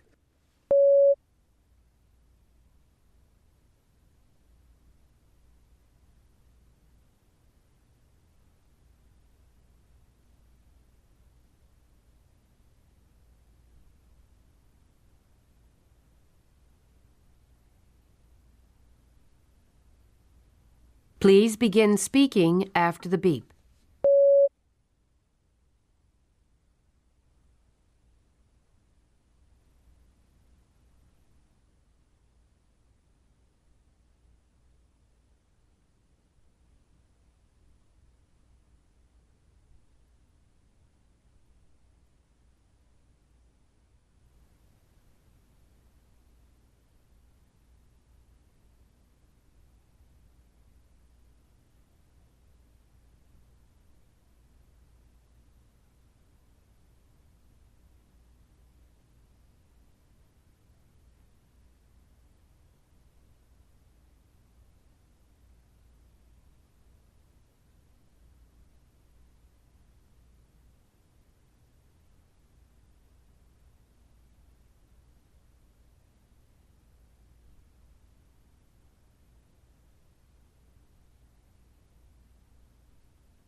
Example speaking answer. The liver has more than 500 functions, but the professor concentrates on 3. First, the liver is used as a storage system. The liver regulates the glucose levels in the blood, and when it's too high, the liver converts glucose into glycogen and stores it as energy for later use. When the glucose level's too low, it changes the glycogen back into glucose for energy. The liver also stores vitamins A, B, D, and K. Second, The liver is a chemical system. It produces essential proteins, proteins that transport water and fats from the blood to tissues in the body. And they also support the immune system. Third, the liver eliminates toxic material from the blood, for example, drugs and alcohol. The liver absorbs them and changes their chemical composition and excretes them into bile that gets eliminated through the small intestine. Exercise 40, Topic 2. Listen to part of a lecture, then listen for a question about it. After you hear the question, you have 20 seconds to prepare and 60 seconds to record your answer. Now listen to part of a lecture in a psychology class. The professor is discussing how behavior can be predicted. In addition to describing behavior, psychologists try to predict future performance. We do this by designing studies that determine relationships between the behavior that we expect with the behavior that we can actually record. We use a statistical measurement called a correlation to tell us whether two variables, like perhaps two test scores, whether they vary together in the same way. For example, studies have shown a positive correlation between a student's performance on the SAT, that's the Scholastic Aptitude Test, and the same student's performance in college courses. It's a positive correlation because the higher the score on the SAT, the better we can expect the college grades to be. But what about a negative correlation? Well, other studies suggest that getting a lot of sleep the night before taking the SAT will result in fewer errors on the verbal section.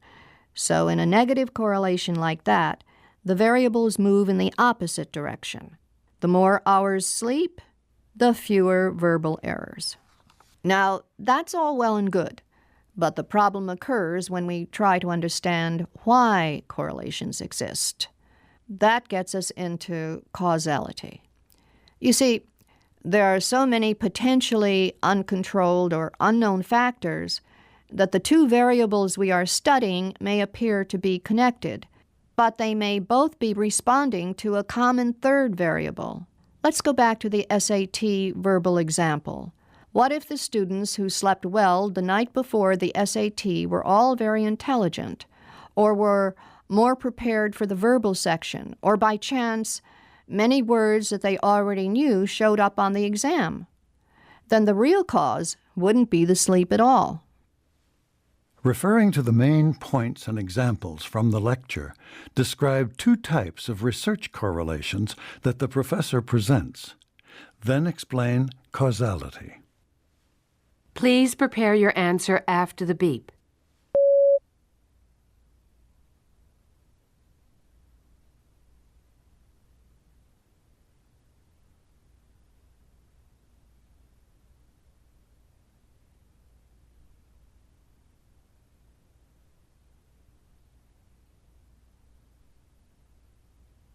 Please begin speaking after the beep.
Example speaking answer. A correlation indicates whether two variables correspond. I mean, whether they vary in the same way. The professor uses the example of students' scores on the SAT and their performances in college to demonstrate a positive correlation. If a student has a high SAT score, we can expect good grades in college. The variables move in the same direction. The professor uses the example of getting a good night's sleep before taking the SAT and the number of incorrect answers on the verbal section. That's an example of a negative correlation. If a student gets a good night's sleep, we can expect fewer errors. The variables move in opposite directions. But even when a correlation can be shown, we don't know the cause. The two variables could be affected by a third factor they have in common. As an example, the students in the study might be more prepared for the verbal section and would have performed well whether they were rested or not. This is the end of the speaking exercises. Remember, you are improving your English. Continue to work toward your goal.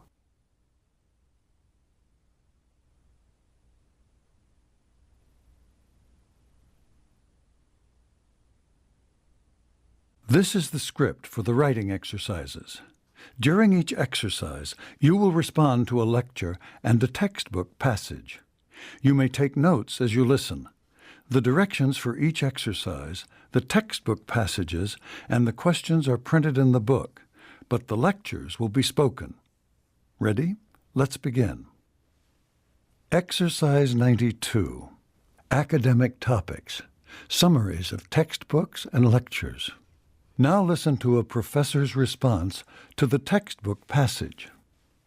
Today we're going to talk about the Rosenhan study, which is probably the classic example of the effect that labeling has on the diagnosis and treatment of psychiatric disorders. The purpose of the study was to determine how the initial diagnosis of schizophrenia, how that label would affect the treatment of patients who were not suffering from the disorder. Rosenhan and his team were admitted separately to several different psychiatric hospitals with the reported symptom of hearing voices. In reality, all of the investigators were completely normal, but because of the reported symptom, they were identified and labeled as schizophrenic. After their admission, all of the investigators behaved normally. Nevertheless, their behavior was interpreted by the healthcare professionals as symptomatic of the disorder in their original diagnosis. So it had to be the expectation that influenced the staff. Investigators remained in the hospitals for as long as 2 months without being detected. Interestingly enough, the other patients seemed to sense that the investigators were not really ill. In fact, several patients confronted them. They asked whether they might be journalists or professors.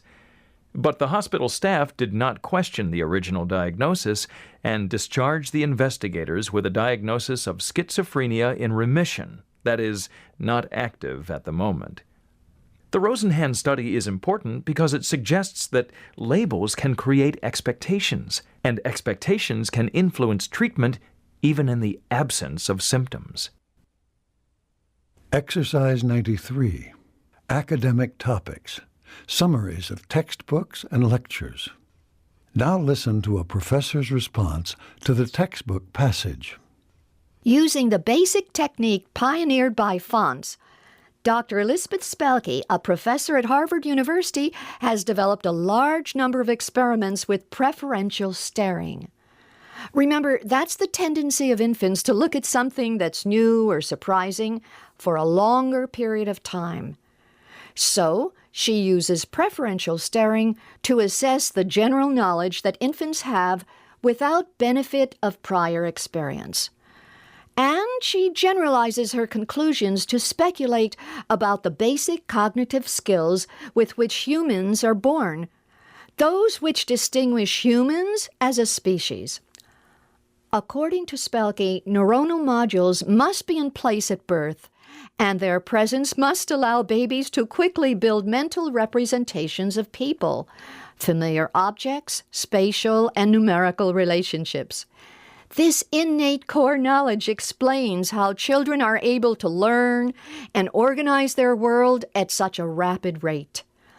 According to Spelke, the foundation for human learning is part of the nature of human beings, As you might imagine, Spelke's work is used as an argument for heredity in the continuing discussion about the relative importance of heredity and environment. She asserts that the origin of human knowledge is a fundamentally human legacy. Exercise 94. Academic Topics. Summaries of textbooks and lectures. Now listen to a professor's response to the textbook passage.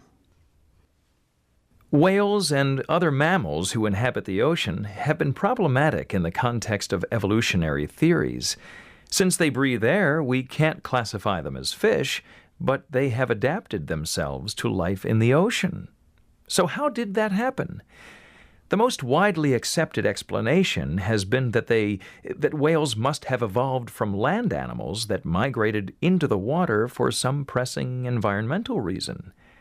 This was highly speculative until the discovery of fossils that chronicled a number of intermediary stages from land animals to whales, including whale-like creatures with tiny appendages similar to legs and feet. It's now generally agreed that whales must have descended from mammals, and furthermore that these mammals lived about 50 million years ago, and I think that's pretty amazing. Now, the question is, which mammals were the ancestors of the whale? So, using DNA analysis, we see that segments of non-coding DNA are shared by the whale and the hippopotamus, but not by the whale and other close relatives of the hippo, like giraffes, camels, and pigs. Although the premise still needs further study, there's quite a bit of support for the Whippo hypothesis. Although they may not look like cousins, whales and hippos may be closely related. Exercise 95. Academic Topics. Summaries of textbooks and lectures. Now listen to a professor's response to the textbook passage. Of course, we must give credit to Daniel Coleman for his valuable contribution to the field of psychology. Clearly, it is a good service to popularize concepts so that the general public can understand and use what we're learning in the field of psychology. In the case of emotional intelligence, companies have taken a hard look at IQ testing as a basis for hiring employees, and schools have begun to rethink the emphasis that has been placed on standardized testing. However, there are 3 areas in Coleman's work that trouble me. First, very little credit is given to the original psychologists who put forward the notion of emotional intelligence. I do not, by the way, blame Coleman for this oversight. Rather, the media seems to have been responsible for identifying the term almost exclusively, with Coleman at the expense of such early psychologists as Peter Salovey and Jack Mayer. Okay, another concern is that Coleman has used the term so broadly, interchanging it with related but not identical terms, such as emotional literacy, emotional skills, emotional health, and even emotional competency. Finally, and this is probably the most serious criticism, Coleman fails to refer to and cite research over many years in the area of personality studies. Instead, he appears to uphold personal beliefs about what constitutes emotional intelligence, ignoring the large body of empirical research available to support or refute some of the specific claims he makes about the relative importance of EI as compared with IQ or other measures. Exercise 96. Academic Topics. Summaries of textbooks and lectures. Now listen to a professor's response to the textbook passage. Although I agree for the most part with the information found in your textbook, I am disturbed by the fact that the authors focus almost exclusively on the geographical and geological changes brought about by shifting sea levels. In addition to these, and arguably of equal or more importance, are the serious effects on the organisms that live in the littoral zone and adapt to the fluctuating sea levels. Whether the changes are abrupt or gradual, organisms must adjust to new conditions as the water recedes and exposes their habitat to the air, or creates turbulence in the water where rough waves can dislodge them and even carry them out of the habitat in which they can survive. Water temperature and the levels of salinity in tide pools also vary with the changes in the littoral zone. And this is serious when we consider that even a few degrees or a slight change in the salt content can mean that an entire species will be extinguished. So, I invite you to think about the repercussions of the various geographical changes on the total environment, including the millions of species that inhabit the littoral zones throughout the world. Exercise 97. Academic Topics. Summaries of textbooks and lectures. Now listen to a professor's response to the textbook passage. Although the ecological and the societal interpretations of the Pearl are interesting, I think that Steinbeck had a more personal reason for writing it. Remember that he wrote this novella after he had been awarded the Pulitzer Prize for Fiction and had achieved both fame and fortune as a writer. Like Kino, the protagonist of The Pearl, Steinbeck is trying to reconcile his new position in society with his previous life as an impoverished artist. Although the fisherman had dreamed that peace and happiness could be bought with the pearl, he realizes that these spiritual gifts are beyond price. They cannot be purchased. Perhaps Steinbeck is somewhat autobiographical when he depicts Kino's rise to prominence and prosperity and the disillusionment that follows. Success had provided material wealth and luxury, but it had come with a price. Steinbeck was struggling with disappointing relationships and alcoholism. His spiritual life had declined as his material wealth increased. So, I think the work can be interpreted as an allegory of human desires, the vanity of material wealth, and the struggle between good and evil that Steinbeck himself was facing. As he writes in the introduction, "If this story is a parable, perhaps everyone takes his own meaning from it and reads his own life into it. Precisely this latitude for personal interpretation within the universal themes gives the Pearl such enduring appeal and permits us to speculate about Steinbeck himself." Exercise 98. Academic Topics. Summaries of textbooks and lectures. Now listen to a professor's response to the textbook passage. So why did the humans in the Allen experiment actually increase the level of stress on the part of the subjects? Well, several ideas come to mind. For one thing, the human companions may actually have felt stress for the subjects and may have transmitted their higher stress levels to the subjects. A friend might want the subject to succeed at the task, and the subject might sense that. So their presence might increase the stress already present in the situation. In other words, the subject may have felt more pressure to do well instead of feeling support for completing the task.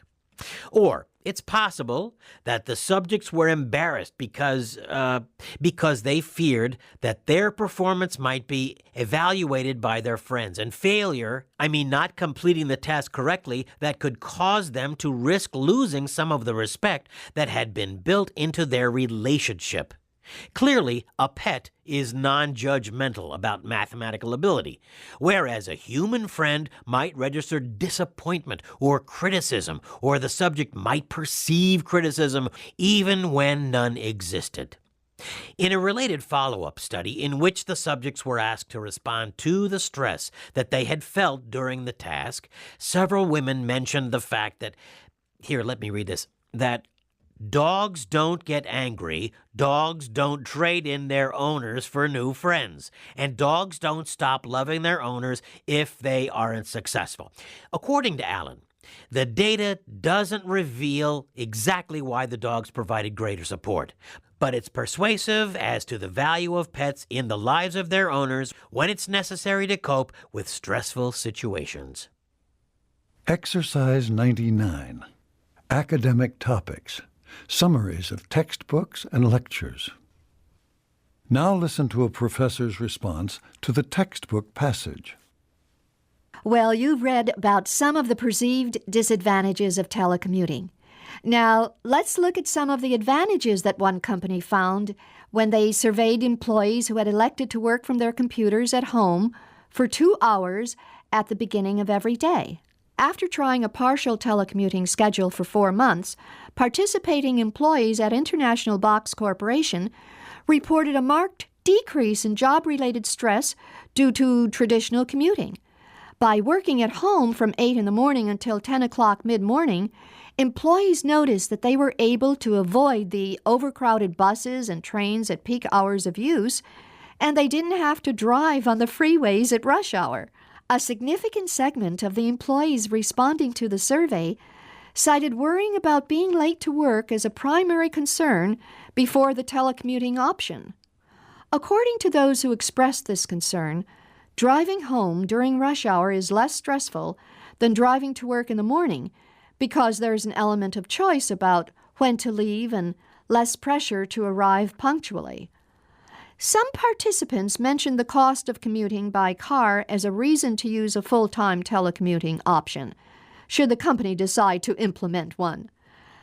Another finding was that telecommuting, even part-time, seemed to influence the degree of job satisfaction on the part of participating employees. Why?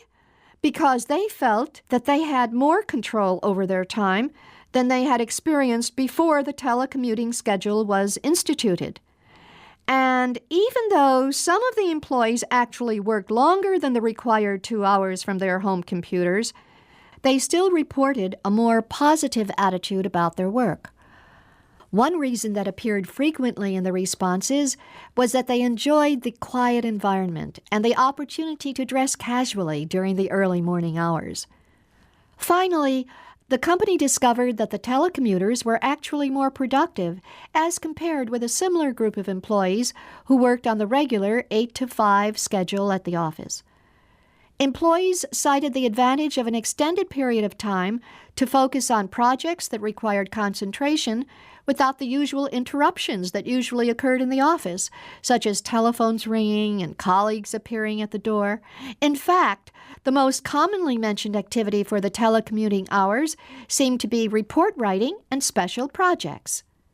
Any questions? Exercise 100. Academic Topics. Summaries of textbooks and lectures. Now listen to a professor's response to the textbook passage. Let's consider the question about whether gifts can ever be considered voluntary and without compensation, like the definition that we find in an English language dictionary. Although we claim that in mainstream American culture, gift-giving is devalued when there are obligations attached to the gift, let's look more closely at that assumption. Are gifts really voluntary in modern American society? Or ultimately, do all gifts originate as social obligations with the potential for reciprocity? If we look at major social events in the United States, the kind to which invitations are sent, say a child's birthday party or a wedding, doesn't the invitation imply that a gift is required? And if so, is the act truly voluntary?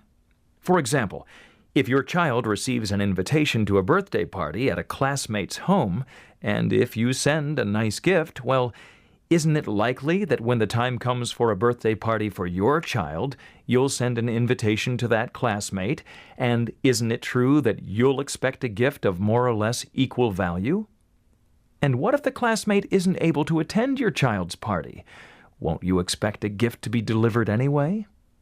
Why would you feel this way if gift-giving were voluntary, with no obligation attached? Instead of buying into public declarations and published definitions, we need to study our own culture as closely as we study what anthropologists have traditionally considered the more exotic cultures.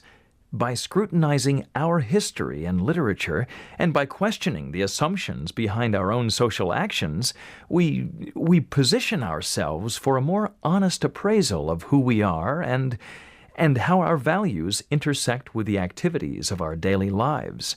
In other words, we begin to understand our own culture.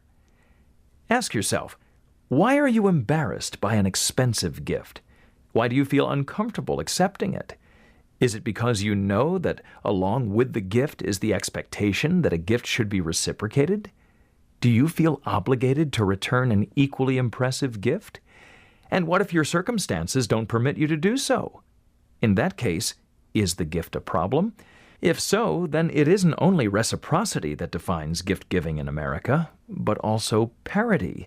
I mean, keeping an accounting of the value of gifts so that equal exchanges are given at the appropriate times. Now consider this. Recognition can also be traded, as sociologist Warren Hagstrom has pointed out.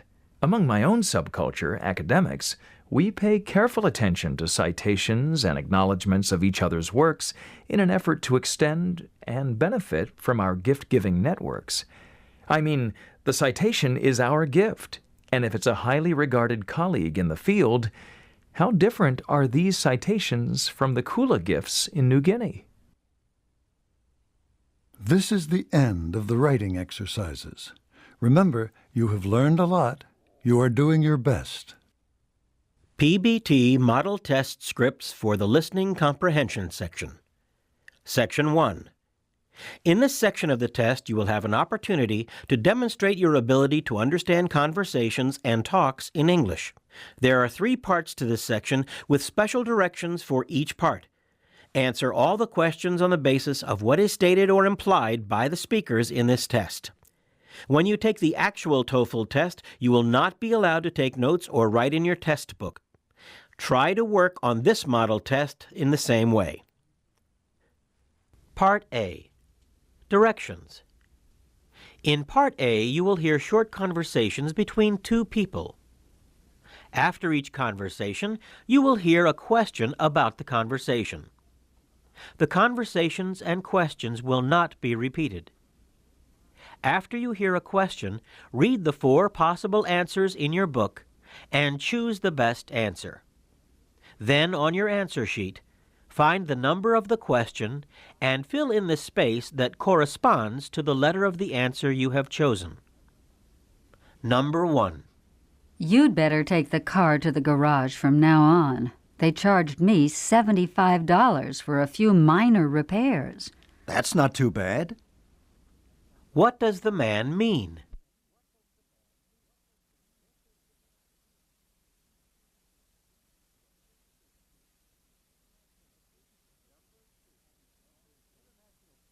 Number 2. The International Students Association is having a party Saturday night. Can you come, or do you have to work at the hospital? I wish I could. What will the woman probably do?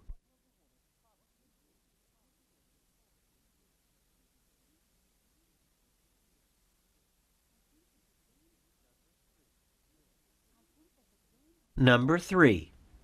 I think that the game starts at 8. Good. We have just enough time to get there. What will the speakers probably do?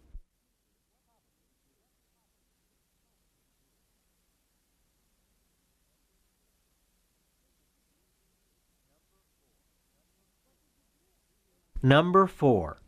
What did you do after you lost your passport? I went to see the foreign student advisor, and he reported it to the passport office in Washington. What did the man do after he lost his passport?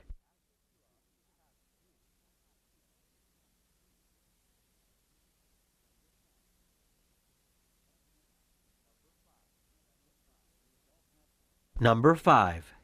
If you don't have an account here, I can't cash your check. I'm sorry, but that's the way it is. Well, thanks a lot. You're a big help. What does the woman mean?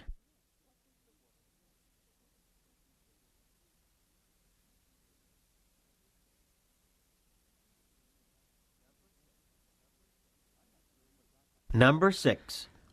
I'm not sure what Dr. Tyler wants us to do. If I were you, I'd write a rough draft and ask Dr. Tyler to look at it. What does the woman suggest the man do?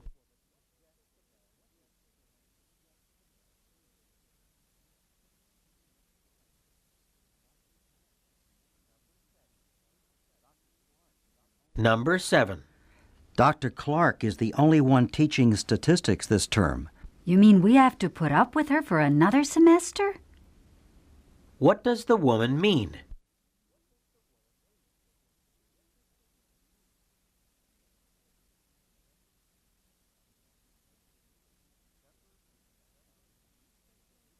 Number 8. Do you think that you can have these shirts finished by Friday morning? I'm sorry. I couldn't possibly get them done by then. Saturday afternoon would be the earliest that you could have them. What does the woman say about the shirts?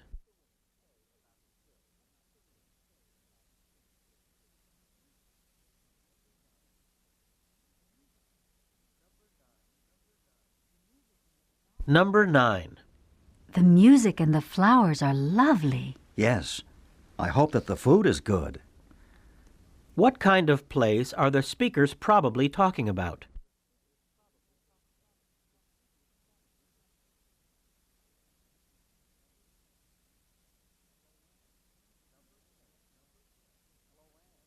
Number 10. Hello, Anne. This is Larry at the office. Is Fred at home? No, Larry. He's in class now. He'll be home for lunch, though. What do we know about Fred?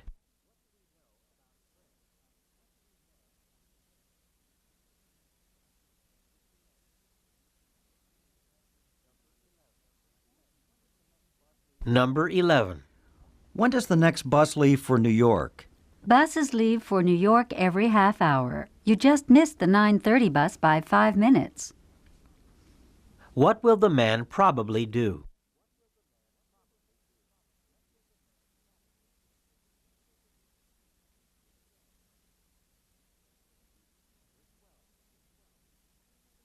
Number 12. Did we have an assignment for Monday? I don't have anything written down. Nothing to read in the textbook, but we have to see a movie and write a paragraph about it. What are the speakers discussing?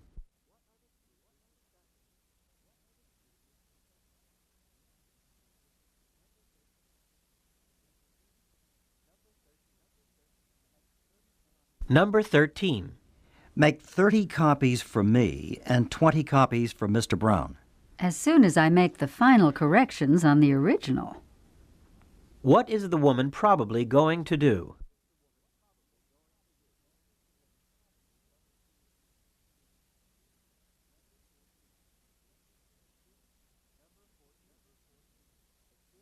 Number 14. Excuse me, are you Sally Harrison's sister? No, I'm not. I'm her cousin. What had the man assumed about the woman?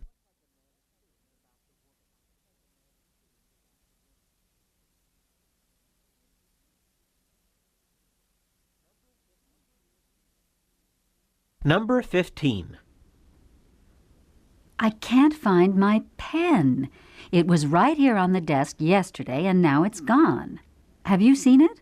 Yes, I put it in the desk drawer. What is the woman's problem?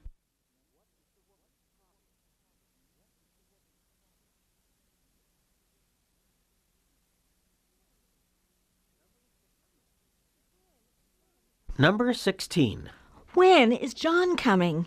Well, he said he'd be here at 8:30, but if I know him, it will be at least 9 o'clock. What does the man imply about John?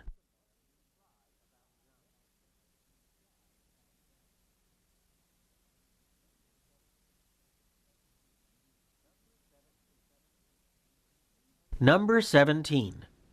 I suppose we should look for a bigger house, but I don't see how we can afford one right now. If only we hadn't spent so much money on our vacation this year. What does the woman mean?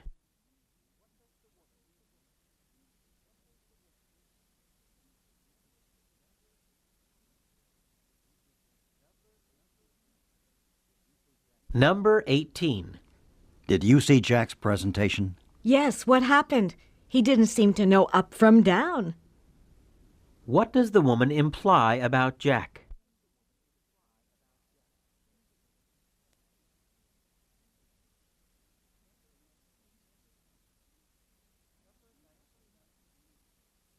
Number 19. Shall I send out the invitations? Let's hold off on that until I can talk to Janet. What does the man mean?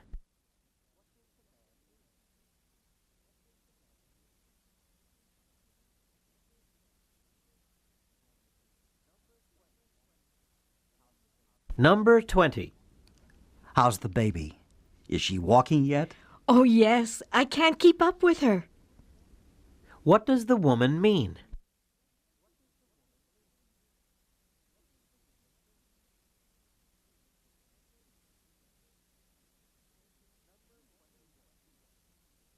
Number 21. How is your experiment coming along? It's finished, but it didn't turn out quite like I thought it would. What does the man mean?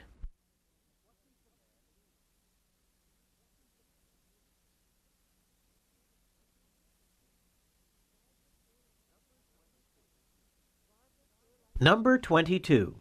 Barbara sure likes to talk on the phone. If only she liked her classes as well. What does the man imply about Barbara?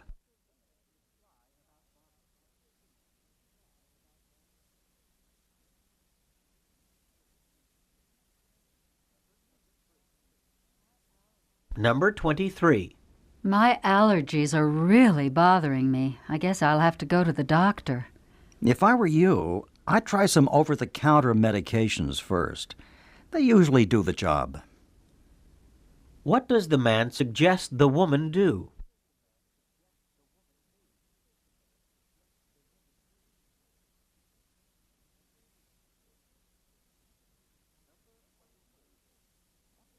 Number 24. What did you decide about the scholarship? Did you fill out the application? I'm going to give it all I've got. What does the woman mean?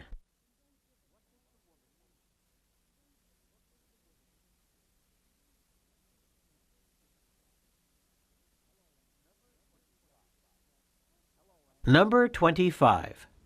Hello, Anne. This is Robert. Oh, hi, Robert. I was just about to call you. What does the woman mean?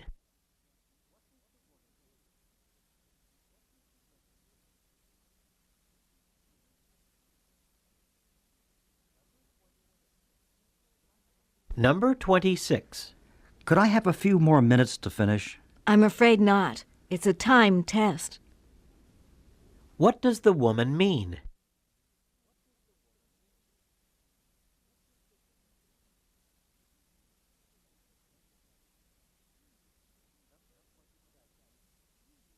Number 27.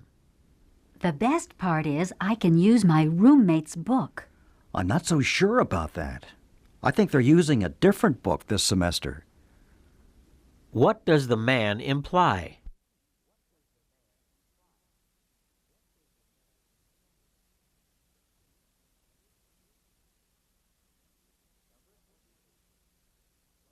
Number 28. I'm going to get Sally a bike for Christmas. Are you sure she'd like one? What does the woman imply?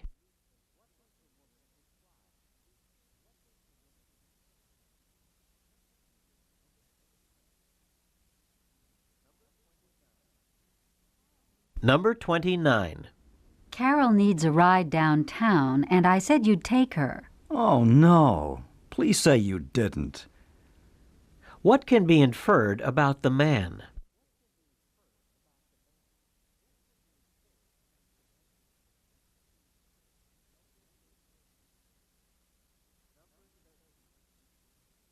Number 30. I just can't get the answer to this problem. I've been working on it for 3 hours. Maybe you should get some rest and try it again later. What does the woman suggest that the man do?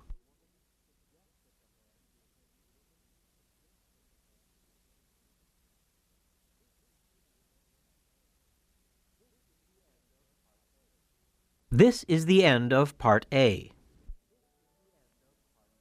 Part B. Directions. In this part of the test, you will hear longer conversations. After each conversation, you will hear several questions. The conversations and questions will not be repeated. After you hear a question, read the 4 possible answers in your book and choose the best answer. Then, on your answer sheet, find the number of the question and fill in the space that corresponds to the letter of the answer you have chosen. Remember, you are not allowed to take notes or write on your test pages. Questions 31 through 34. Listen to a class discussion. It seems to me that the question is not whether the metric system should be introduced in the United States, but rather how it should be introduced. I think that it should be done gradually to give everyone enough time to adjust. Yes. Perhaps we could even have 2 systems for a while. I mean, we could keep the English system and use metrics as an optional system. That's what they seem to be doing. When you go to the grocery store, look at the labels on the cans and packages. They are marked in both ounces and grams. Right, I've noticed that too. And the weather reporters on radio and TV give the temperature readings in both degrees Fahrenheit and degrees Celsius now. Some road signs have the distances marked in both miles and kilometers, especially on the interstate highways. What do you think, Professor Baker?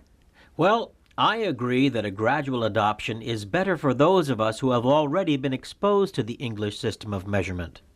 But I would favor teaching only metrics in the elementary schools. I see your point. It might be confusing to introduce 2 systems at the same time. Number 31. What is the topic under discussion?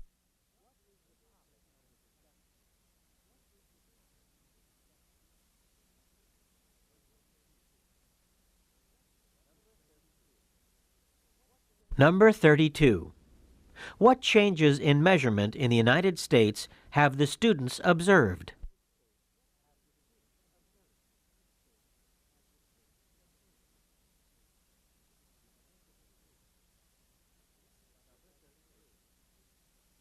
Number 33. What was Professor Baker's opinion?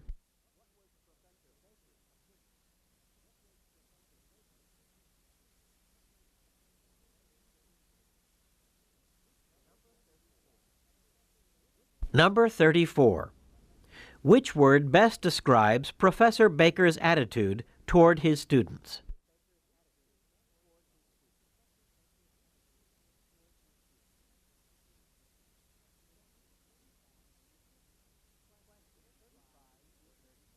Questions 35 through 38.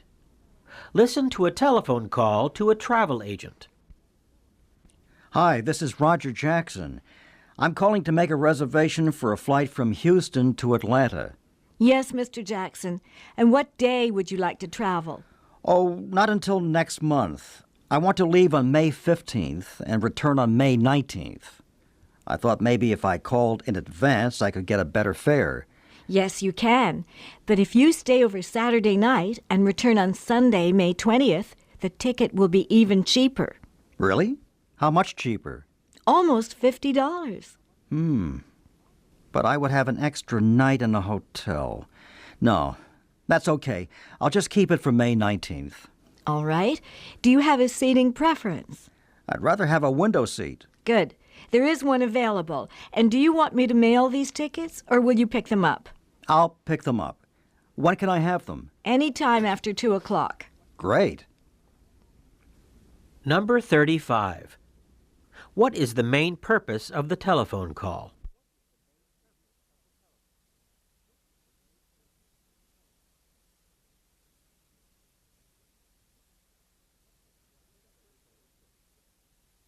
Number 36.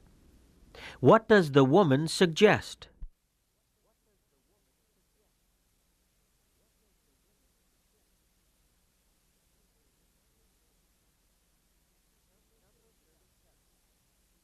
Number 37. What does the man decide to do?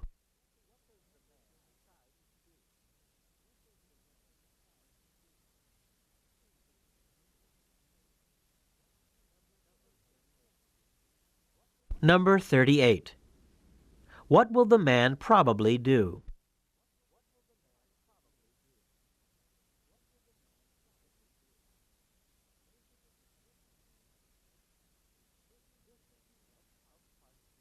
This is the end of Part B.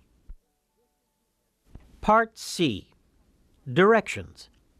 In this part of the test, you will hear several short talks. After each talk, you will hear some questions. The talks and questions will not be repeated. After you hear a question, read the 4 possible answers in your book and choose the best answer. Then, on your answer sheet, find the number of the question and fill in the space that corresponds to the letter of the answer you have chosen. Questions 39 through 42. Listen to Breakthroughs in Science, a weekly radio program. Since the National Aeronautical and Space Administration was established in 1961, NASA has been engaged in an extensive research effort, which in cooperation with private industry has transferred technology to the international marketplace. Hundreds of everyday products can be traced back to the space mission, including cordless electrical tools, airtight food packaging, water purification systems, and even scratch coating for eyeglasses. In addition, many advances in medical technology can be traced back to NASA laboratories. First used to detect flaws in spacecraft, ultrasound is now standard equipment in almost every hospital for diagnosis and assessment of injuries and disease. Equipment first used by NASA to transmit images from space to Earth is used to assist in cardiac imaging, and lasers first used to test satellites are now used in surgical procedures. Under-the-skin implants for the continuous infusion of drugs and small pacemakers to regulate the heart were originally designed to monitor the physical condition of astronauts in space. Finally, with the help of images that were obtained during space missions and NASA technology, archaeologists have been able to explore the Earth.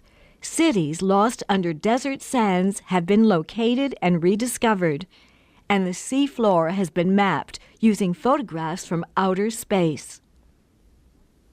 Number 39. What is the talk mainly about?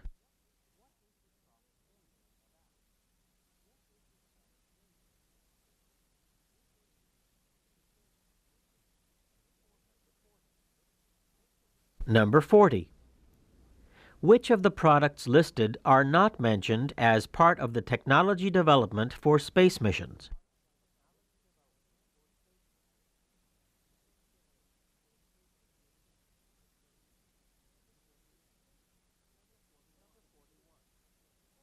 Number 41. According to the speaker, why did NASA develop medical equipment?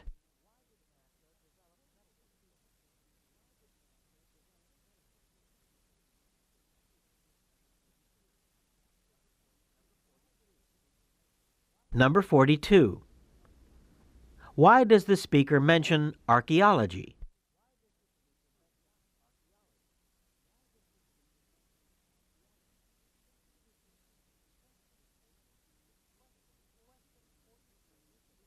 Questions 43 through 46.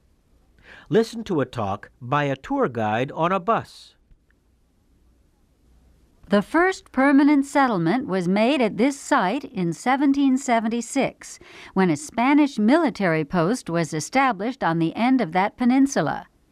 During the same year, some Franciscan fathers founded the Mission San Francisco de Asís on a hill above the post.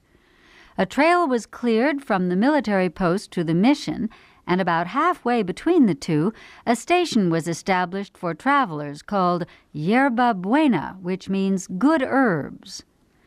For 13 years, the village had fewer than 100 inhabitants, but in 1848, with the discovery of gold, the population grew to 10,000.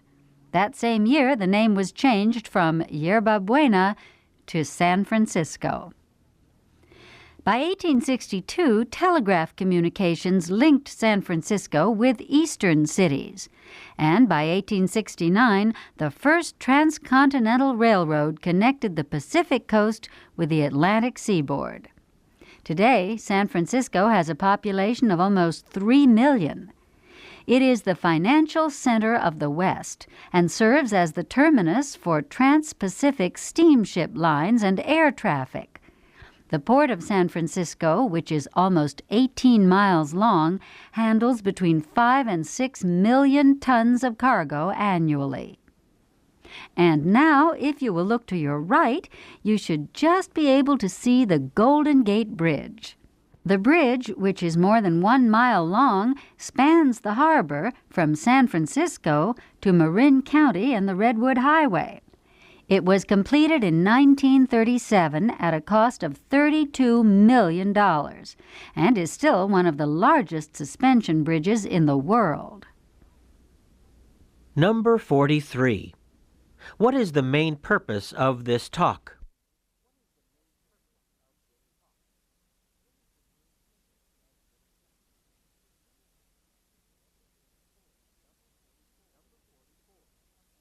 Number 44. According to the tour guide, what was the settlement called before it was renamed San Francisco?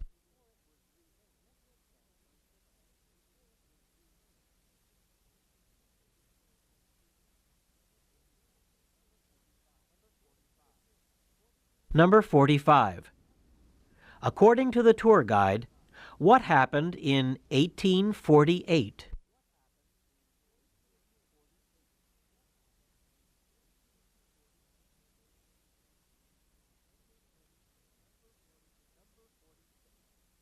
Number 46. How long is the Golden Gate Bridge?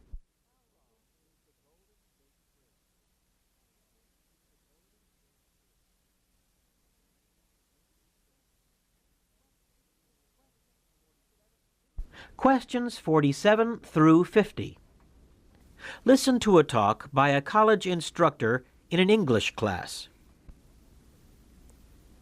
So many different kinds of writing have been called essays, it is difficult to define exactly what an essay is. Perhaps the best way is to point out 4 characteristics that are true of most essays. First, an essay is about one topic. It does not start with one subject and digress to another and another. Second, although a few essays are long enough to be considered a small book, most essays are short. 500 words is the most common length for an essay. Third, an essay is written in prose, not poetry. True, Alexander Pope did call 2 of his poems essays, but that word is part of a title. And after all, the essay on man and the essay on criticism really are not essays at all. They are long poems. Fourth, and probably most important, an essay is personal. It is the work of one person whose purpose is to share a thought, idea, or point of view.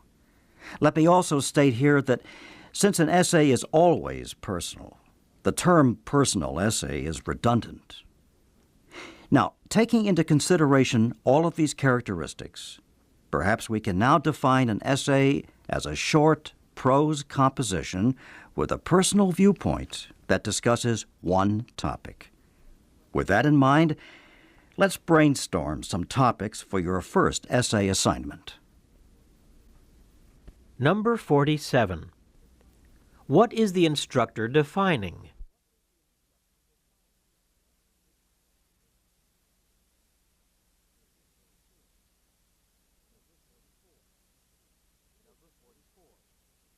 Number 48.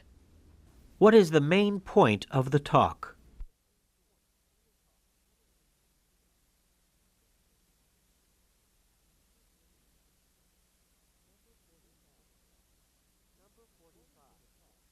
Number 49.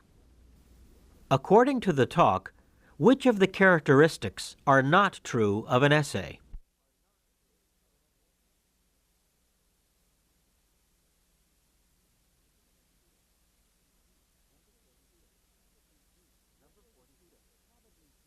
Number 50. What will the students probably do as an assignment?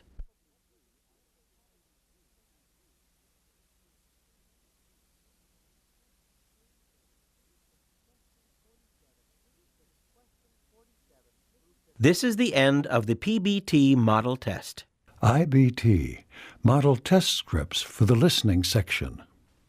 Listen to a conversation between two students. They're talking after class. So, how did you like the lecture? It was okay, I guess. That doesn't sound very enthusiastic. Well, to tell the truth, Dr. Peterson's lectures usually leave me cold. Really? That surprises me. I mean, she's so organized. That's just it. My outline's perfect. No digressions, no interesting asides, just the facts. I might as well read the book and skip the class. What about you? That's why I like her lectures, actually. I read the book before class. Then her lecture gives me a really good review of the chapter. In fact, sometimes when I don't have time to read the chapter, I just listen and take notes. Then I study from... Oh, I see. You... No. I usually read the chapters, too. I said sometimes. What kind of lecture do you like? Well, something that adds value. I like stories, examples. You know, the kind of thing that makes the material seem more real. Like Professor... Woods. Exactly. Now, I could listen to his lectures anytime. Not to mention the fact that he looked so good. That doesn't have anything to do with it. Come on. You know that half the class has a crush on him. No. What I like is how interesting he makes the material. He always brings in pictures and videos, and that gets me interested. Dr. Peterson might as well read from the book. That's not fair. She's very well prepared, like today. Okay, I'll give you that. She is organized. But Woods is organized, too. It's just that he's more flexible. Hey, professors just have different presentation styles. True. And students have different learning styles, too. So, naturally, a student is going to prefer a professor whose presentation style is, well, more compatible with that student's learning style. Don't you think? That does make sense. I know I'm a linear thinker, so... No kidding. And you aren't? No, I'm more holistic, I'd say. Probably more of a visual learner. Right. So that proves your theory. Peterson certainly has a linear presentation style. Everything's laid out in lists on the handouts. And Woods does bring in all those visuals. I like Professor Jones, too. And probably Stanley and Green as well. Yeah, I do. You don't? Too much extra stuff. I don't know. I get confused with all that. I relate to the professors who summarize the material, like Peterson or Baker. And another thing, don't forget that Peterson shows up for every lecture, not like some professors who send their TAs to teach their classes. That's not fair. Woods doesn't do that very often. Besides, the TA isn't that bad. No, but a lot of professors do, especially the ones who are doing a lot of research. But when you sign up for Peterson's class, you know that she's going to teach it. I'll give her that. She does do her own lecturing. But on the other hand, Woods brings his research into the class. And you know, that just makes it more interesting, in my opinion. Even if he does have his TA do some of the lectures. Actually, his TA's pretty good. And better than Woods in some ways. Well, to each his own. But even you have to admit that Woods is better than Peterson about answering questions. He's good on his feet, but with Peterson, I don't have that many questions to ask. It's so straightforward. Like today, no one asked any questions because it was so clear. And besides, you can just look in the book. Which I like. I know. So are you going to take any more courses with her? Sure. Next semester, I'm going to sign up for the course, her class in child psychology. I probably will, too. Really? Yeah. Even though I complain about her, I do learn a lot in her classes. And child psychology, would be an interesting elective for my major. And I think she's the only one who teaches it. Great! Then we can study together again, if you want to. Okay, that sounds good. Number 1. What are the students mainly discussing?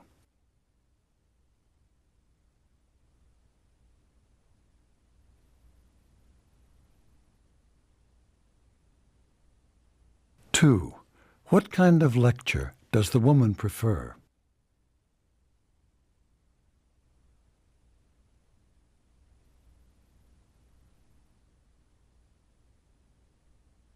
Three. Why does the man criticize Dr. Woods?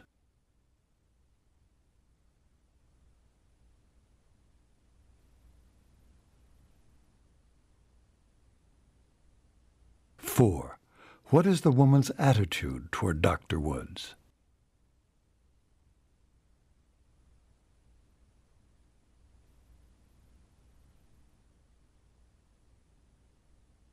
Five. What will the woman most probably do?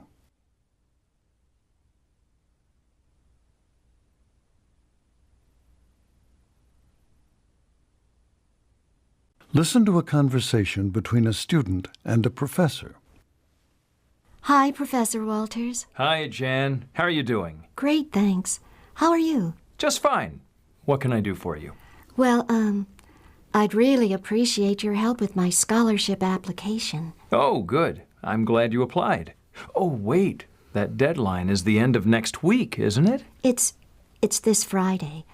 But I have everything done on the computer, so, any changes will be easy to fix.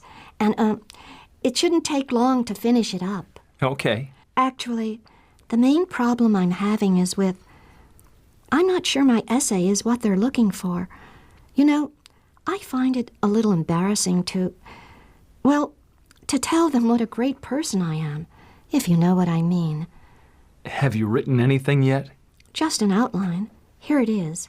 Okay. But before I look at this, do you have the directions for the application, or better yet, for the essay? Yeah, right here.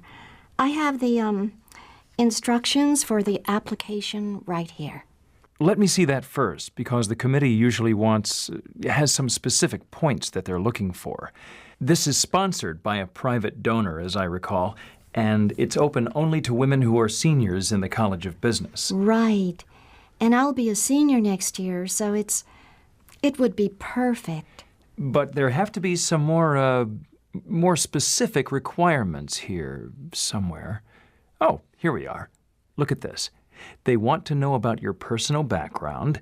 Then they want you to tell them about the first 3 years of your college education. And last, they want specifics about your goals. Uh-oh. Well, I didn't do this right then. I just wrote why I needed the scholarship. And that may be okay for the part about your college education, or you might even be able to put it in with the part about your goals. But I can assure you that you'll lose points if you don't follow these directions and write. It appears to me they want a 3-part essay: personal background, college education, and goals. Listen, I've been involved in quite a few scholarship committees, and in order to be as fair as possible, we all read the applications and assign points to them, usually 100, just because it's easy to figure up. But anyway, there will be a certain number of points for the essay, and because this almost has to be a 3-part essay, you'll probably get 1/3 of the points for each part. So, if you don't write about your personal background, for example, you'll lose 1/3 of the points for the essay, and that could mean the difference between being in the final group that gets called in for an interview or not moving into the final group at all. Wow, I almost blew it. I'd better go back and rewrite this. Professor Walters, could you possibly give me another appointment before Friday? I mean, so I can show you my essay, my new essay? Sure, Jan, but the sooner the better. Even if the committee doesn't meet for a month, what usually happens is the secretary will stamp a date on every application packet. And any packets with dates after the deadline, those will be eliminated first. There will probably be over 100 applications. I'm just guessing here, but there will be a lot of them. and using the date as the first screening is pretty common. Well, it's only 3 paragraphs, so I could have that done by tomorrow, but I don't know if you could see me then. Tomorrow's fine. I'll be here between 1 and 3. Great. When... You don't need an appointment. I'll see you when you get here. Thanks so much, Dr. Walters. That's so great. No problem. I can see from the way that you have your application prepared that I can tell you've taken a lot of time to work on this. Besides that, Jan, you're an excellent student. Your grade point average is what? A 4.0? So far, I have all A's. See what I'm saying? I think you're a good candidate for this scholarship, and I'd like to see you give it your best shot. Thanks. And Jan, that part about being embarrassed to tell the committee how good you are, pretend you're writing this essay about your best friend. You're good friends with Kathy, right? She's my best friend, for sure. Well, then, pretend you're writing this essay about her. Just use the information about you when you do it, okay? Okay. Like you said, I'm going to give it my best shot. 6. Why does the student go to see the professor?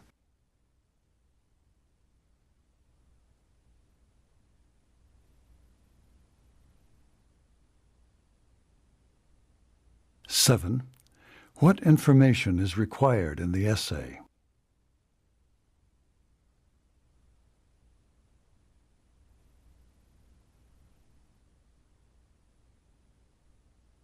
8. When does the woman need to turn in her application to the committee?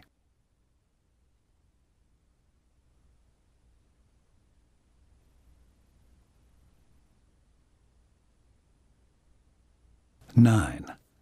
Listen again to part of the conversation, then answer the question. Your grade point average is what? A 4.0? So far, I have all A's. See what I'm saying? Why does the professor say this? Your grade point average is what? A 4.0?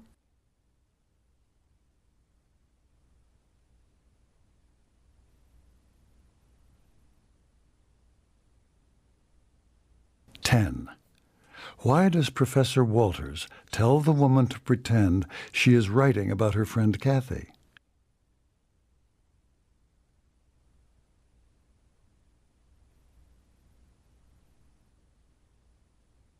'Listen to part of a discussion in a sociology class. The professor is talking about the Internet.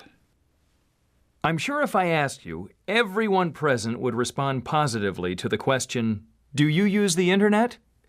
I know this because the use of the Internet among college students is almost 100%. We shop on the computer, we learn on the computer, we're entertained on the computer. And more we use the computer as a primary means of communication, not only with the business associates, but also with friends and family. Chat rooms are becoming more and more popular, and listservs connect people from around the world with the information that's important to their group. We even find our prospective mates by using the Internet. So, the question is, what effect does the Internet have on social interaction? Any ideas? Well, from what you said, I think it would be a very positive influence. Me too. I mean, in my case, I write emails to my family because it's just so easy to jump from what I'm doing in school, a paper or something, to the email program. And, write a few lines to my sister. I'd never take the time to write her a letter, buy a stamp, take it to the post office, Right. Maybe, but a lot of people aren't using the net to talk to family or friends. It's a more superficial thing. Well, more of a way to communicate anonymously with strangers. Half the time, they aren't even using their real names. That's true. Besides, what about all the time people spend playing computer games alone instead of doing something with another person? Good observations on both sides. And basically, you've brought out the arguments that have been made for and against Internet use. Some people think that the computer facilitates social interaction, and others feel that it impedes it. So, to find the answer, to investigate how Internet use affects social relationships, a team of psychologists at Carnegie Mellon University, they conducted a longitudinal study of Internet users. More than 150 people were monitored for 1 to 2 years. The subjects were recruited from among people who hadn't used the Internet previously. In exchange for their participation, they received a computer, free software, a free phone line, and Internet hookup. Before they began using their computers, they were assessed for mental health and social well-being. After an extended period of Internet use, the team found that time on the computer was detrimental to both mental health and social well-being. In fact, increased use of the Internet correlated with less communication among family members and friends in the local area. Also interesting was the incidence of the highest users reported increased loneliness and a higher degree of depression. So why did that happen, do they think? What do you think? Disappointment, maybe? Go on. Well, maybe they expected too much from their Internet friends. I mean, if you think that a person you meet on the Internet is going to be your special someone, that probably isn't going to happen.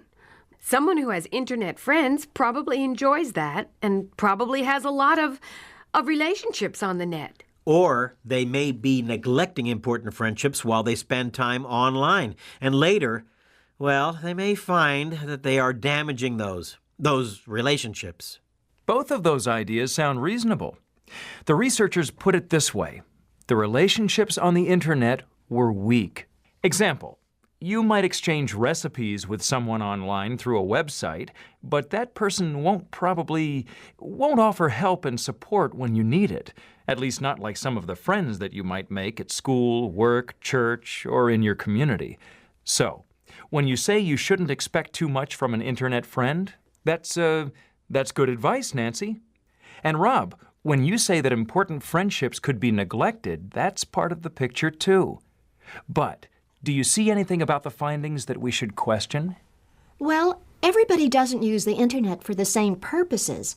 So, maybe how the Internet is being used. They should probably look at that. Good point. Anything else? Some people aren't going to make those other kinds of friendships anyway, so, the Internet at least allows them to have some social interaction. That seems reasonable too, especially in the case of isolated living situations, like rural areas where there might not be many face-to-face resources. I'd also like to point out that we need more research to draw conclusions, because this was only one study. 11. What is the purpose of this lecture?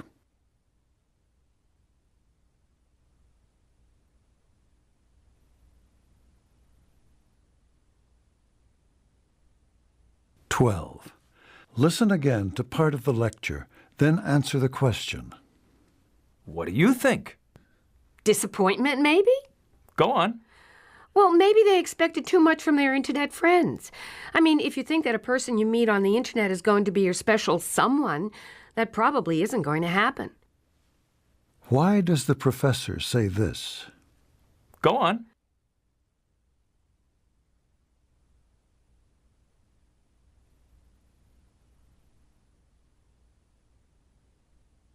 (13) What were the results of the research study?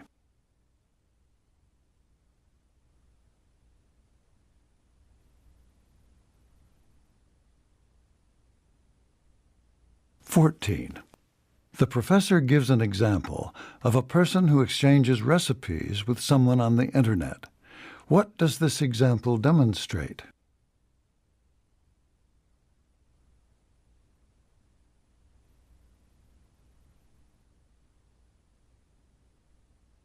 (15) Why does the professor question the results of the research?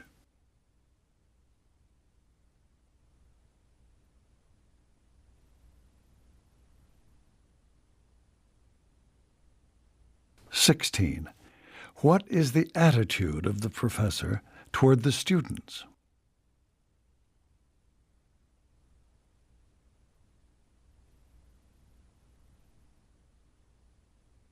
Listen to part of a class discussion in a business management class.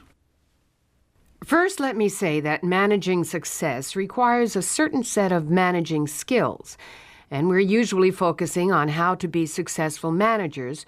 But it's also inevitable that all managers will have to deal with failure, their own or their staff's, or the people they have delegated responsibility to. I assume that you've all read the case study for the Anderson Company. That's on page 347 of your textbook. So, let's summarize that study and use it for our discussion on how to manage failure. Because believe me, as a manager, you must be able to identify and intervene when mistakes occur. Okay, back to the Anderson Company. What happened? Well, first of all, the Anderson Company was a distributor for office supplies, and they lost money because they underbid a job for a client, an important client. So that was the mistake they made. Right. And why did they underbid? Anyone? I don't have my book here, but I think I remember it. There was a large order for furniture. Wasn't it office furniture? So there was a large order, which was good, but somehow there wasn't any charge in the estimate for assembly of the furniture. So the client expected delivery of desks and chairs and I think filing cabinets ready to go, completely assembled, but there wasn't any cost figured in for the labor. It was a fairly large figure, too, maybe $3,000. Thanks, Anne. That's it in a nutshell. So what was the manager's response when the problem became known? Well, at first, everybody started pointing fingers at everybody else, and no one was taking responsibility. But then the manager called a meeting, and he said he wanted explanations, not excuses. I remember that line because I wrote it down. I thought it was really good. And he said that the problem wasn't that something had gone wrong. It was that the cause, the reason why the mistake happened, that was what was important, because that meant that they could make the same mistake twice. So how did the manager handle the meeting? Do you recall? Oh, yeah, that was good, too. He was really calm and not angry at all, and he said that every mistake was a result of an error in the company, not the employees. So the company needed to be modified so the mistake wouldn't happen again, and he told everyone at the meeting that it wasn't his intention to punish anyone for the mistake unless there was an effort to cover it up. So the manager's position was to depersonalize the failure and try to prevent it from happening again. Exactly. Okay, then what happened? Joe? Well, the salesperson who sold the furniture recognized that he forgot to mention the agreement to assemble the furniture before delivery. He forgot that when he gave the order to the account supervisor, but it was written on the order. Anyway, he ended up taking some responsibility because it was an unusual request, and he thought he should have maybe pointed it out. Then the account supervisor admitted that she'd gone through the order very quickly, and she hadn't seen the word assembled on the order, so she didn't figure in the cost when she sent the bid. So once the guilty parties were found, what did the manager do? I remember that part. He didn't focus on the error at all. He went directly to brainstorming a procedure that would prevent the same error from being made in the future. And they came up with asking the sales team to identify each furniture order as assembly required or no assembly required after each item. And the account supervisor, she was asked to be alert to the instruction on each order so she could factor in the cost on the bids. Okay. What do you think about the manager's style? Well, I was surprised that he called that it was an open meeting. I mean, to resolve the problem. I would have thought that he might have just talked with the people who made the mistake, privately. That occurred to me, too, when I read the case study. But then I was thinking he was probably running into so many excuses that he needed to just bring it out into the open. Oh, okay. That makes sense. I think he was also trying to demonstrate that the company procedures were the problem, not just the employees who had made the error. Do you think that the employees should have been reprimanded? After all, the mistake could have been avoided, couldn't it? Sure, the mistake shouldn't have happened. But I think the manager, I think he probably gained more in terms of, team building. Probably there was more of a willingness on the part of the employees to come up with positive changes in the procedure, too, I think that was more valuable than the $3,000, And he wouldn't have accomplished that by calling in employees privately to give them a reprimand. Okay. And it turned out fine because the people responsible stepped up and accepted their responsibility. But what if they hadn't done that? What do you think the manager would have done in that case? I think he would have been very firm about concealing the mistake, and I think he probably would have acted very differently. You mean he would have reprimanded them in some way? I think he would have. 17. What is the class mainly discussing?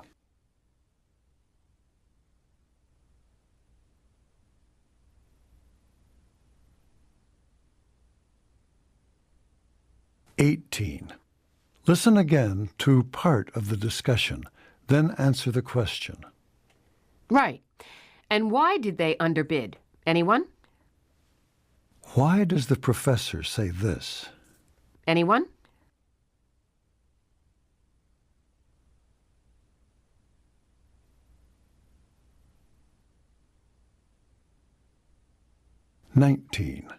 What does the professor mean when she says this? That's it in a nutshell.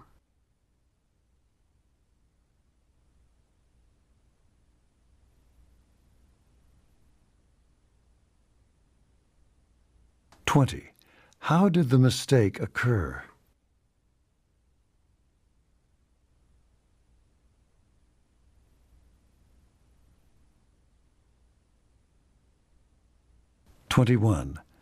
Based on information in the lecture, indicate whether the statements refer to the way that the manager responded to the error.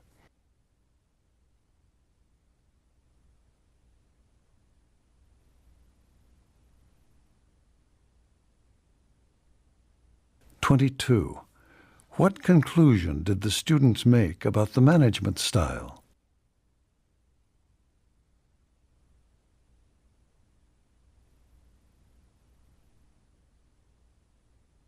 Listen to part of a lecture in an environmental science class. Today I'd like to introduce the topic of integrated pest management. Now, unlike the previous methods that relied on pesticides alone, integrated pest management requires a complete analysis of the ecology of the crop, which pests it might be susceptible to, how the pests interact with parasites or predators, how the climate affects the pests, and how beneficial insects can be encouraged. It's also important to understand the points of vulnerability in the life cycles of pests. Now, reproduction is especially important, as you can imagine, because if you can reduce the number of new pests, then the population will be dramatically affected. I'm talking about during the next crop season. For example, during the mating stage of some species of moths, a chemical called a pheromone spelled with a PH, so a pheromone is released by females to attract males. Believe it or not, the males can detect pheromones from, well, as far away as 2 miles. That's nearly 3 kilometers. So spraying an area with a pheromone, or something synthetic like a pheromone, that confuses the males. That makes they are unsuccessful finding females to mate with, and the moth population the following year is greatly reduced. So there are fewer pests to deal with. Of course, another option is male sterilization, which has been very effective, especially with certain varieties of flies. The screwworm fly can actually kill large grazing animals like cattle or goats. But since the female mates only once in her life cycle, the population can be controlled by developing sterile males, and they do this in lab settings, and then they release them into the environment. So, as you can see, manipulating the reproductive cycles is one very good way to manage pests. Now, another management strategy is to use a predator to control the pests. Most of you are familiar with the ladybug, but you may not know that the ladybug is a natural predator of aphids, and aphids attack citrus trees and reduce crop yields. So by increasing the ladybug population, the aphid population, it naturally decreases, and ladybugs aren't harmful to other plants. Okay, I should mention that the definition of a pest extends to vegetation. Weeds are pests too, and they can be controlled effectively by introducing predators as well. The criteria are a little bit tricky, though, since weeds are plants, and it's important to find a predator that attacks the weeds, but it doesn't like the crop, so it leaves the plant crop alone. But it can be done, like the case of several species of beetles that feed on a wetlands weed called purple loosestrife. The problem is the loosestrife crowds out cattails and other native vegetation in the wetlands ecosystem. So the beetles are introduced, and they reduce the loosestrife. Don't quote me on this, but I think it is as much as 90% in some areas. So that brings us to the use of bacteria to kill pests, which I'll just mention briefly. One example of an effective intervention is the introduction of Bacillus thuringiensis. Let me write that on the board for you. Bacillus thuringiensis, which releases a toxin that destroys large populations of mosquitoes and caterpillars, and is especially efficient in ridding crop areas of the caterpillars that become adult leaf-eating moths. Actually, the modification of farming practices can make a huge difference in pest management. For one thing, there are some naturally occurring pesticides in plants.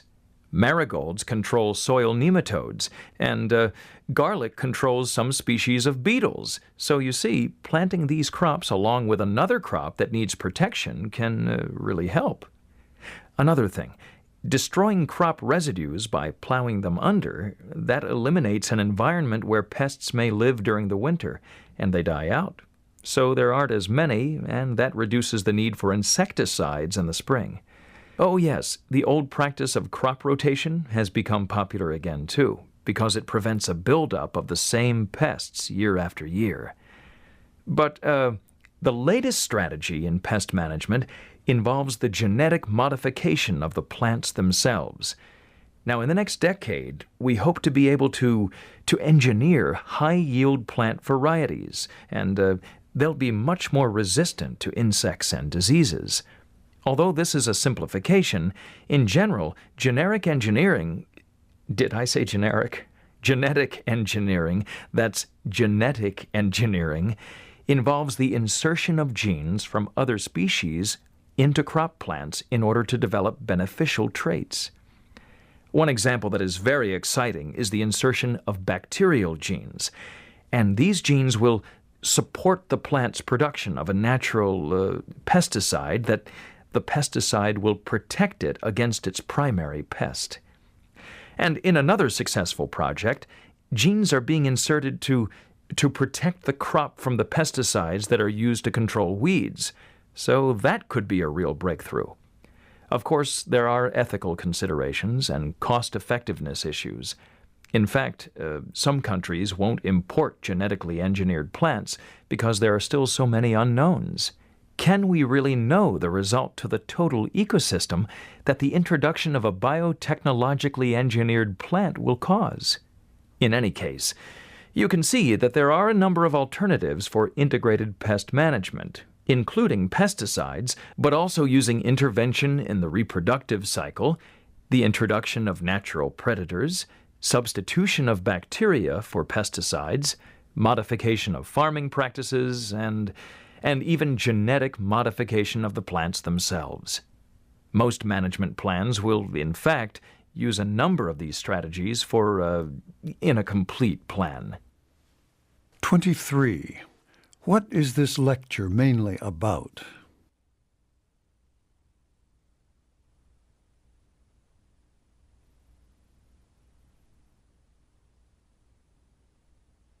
"24. According to the professor, what are pheromones?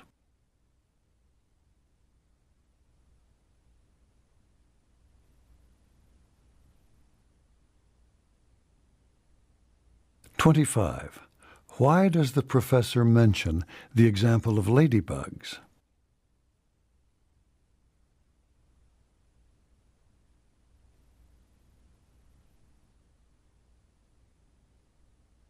"26. Which changes in farming practices support pest management?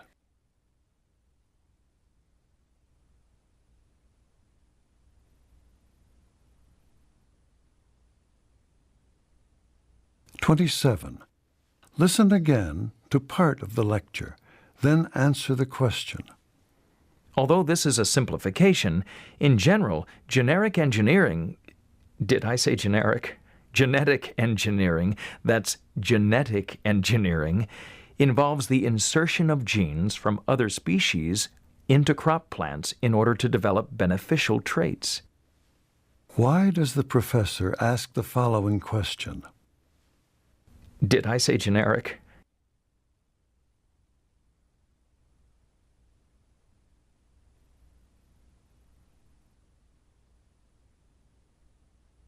"28. What does the professor imply about genetic modification of plants?" Listen to part of a lecture in an art history class. The arts and crafts movement was a reaction to the mass production of the industrial period. It began at the very end of the 19th century, but it's generally considered a 20th century movement. And really, there's no clear end to it. In fact, arguably, there's still evidence of an arts and crafts school today. So, what identifies arts and crafts? I'm going to talk about 4 characteristics: quality, simplicity, comfort, and hand craftsmanship. But to really understand the philosophy, and it is a philosophy, we should compare all of those characteristics with the qualities from the Victorian age that preceded the arts and crafts movement. As you recall from our study of the Victorians, theirs was an age of quantity. That is to say, every surface was covered with pictures, ornaments, and objects. Also, the Victorians were noted for extravagance and even excess in decoration. And they were impressed by the new machine reproductions that were being mass-produced at reasonable prices. Finally, don't forget that style and show were more important to them than comfort. And by that, I mean the Victorians were more interested in impressing the guests that came to call them than making them comfortable. Now, with that in mind, let's go back and compare the Victorians with the arts and crafts artisans that came after them. 1. Quality instead of quantity.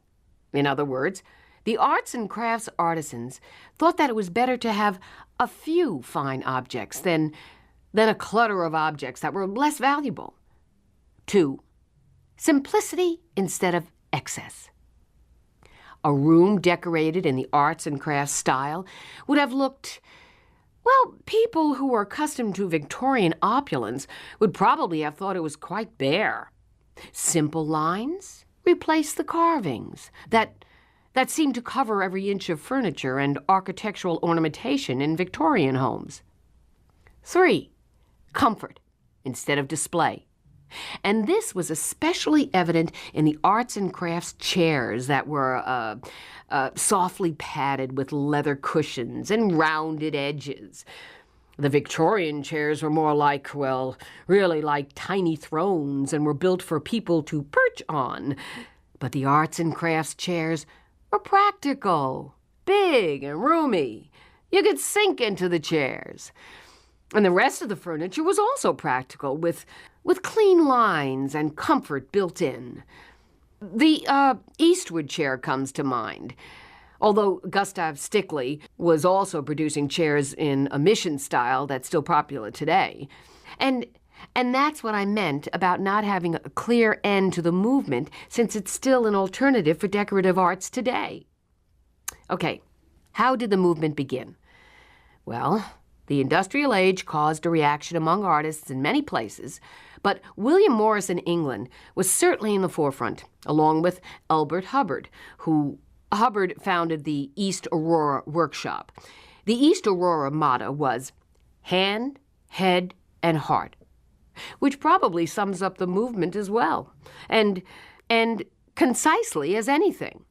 Originally, the workshop was a group of 50 artisans living in a community, and they followed the tradition of medieval craftsmen, although they used machines as tools for their crafts. I think they were probably best known for hand-bound books, But the East Aurora workshop also produced pieces of hammered metalwork and furniture, primarily oak and chestnut furniture. Remember that motto, hand, head, and heart. Well, according to Hubbard, if you love the work and work with integrity, the rest will follow. So that was his way of living the motto. In 1915, that was the date when Hubbard died, and the community dispersed.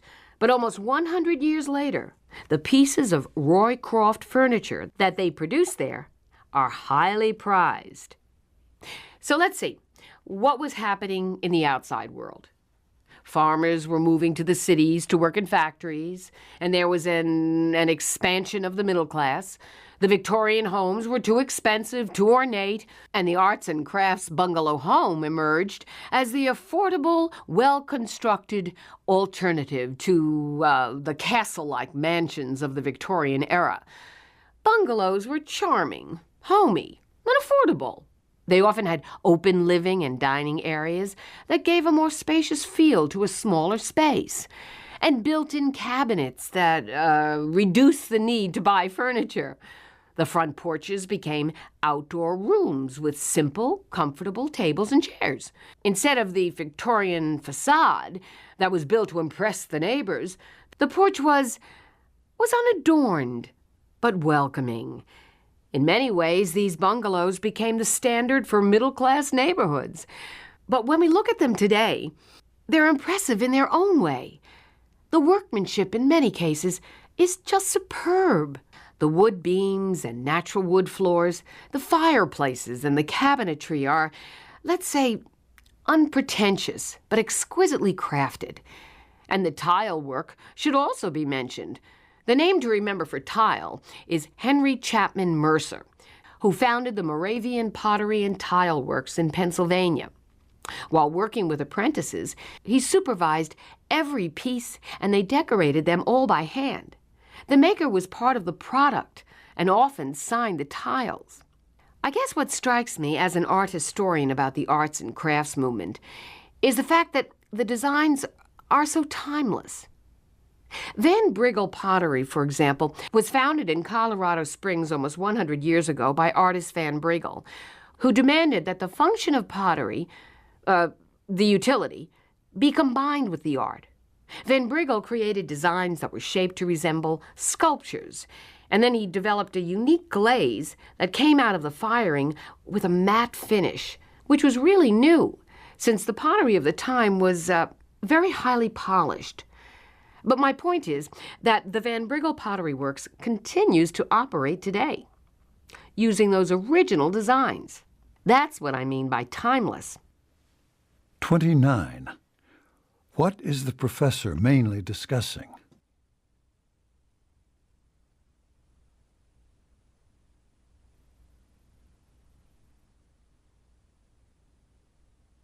(30) Listen again to part of the lecture, then answer the question. As you recall from our study of the Victorians, theirs was an age of quantity. That is to say, every surface was covered with pictures, ornaments, and objects. Also, the Victorians were noted for extravagance and even excess in decoration. Why does the professor say this? As you recall from our study of the Victorians, theirs was an age of quantity.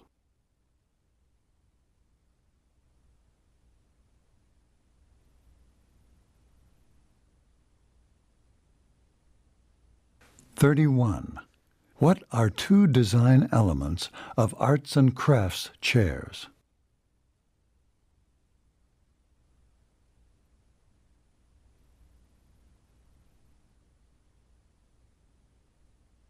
(32) What did the motto, hand, head, and heart mean?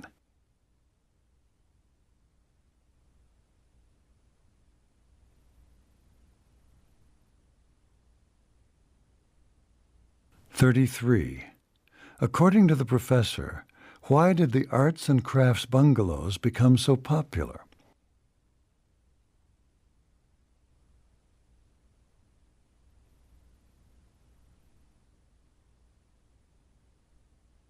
34.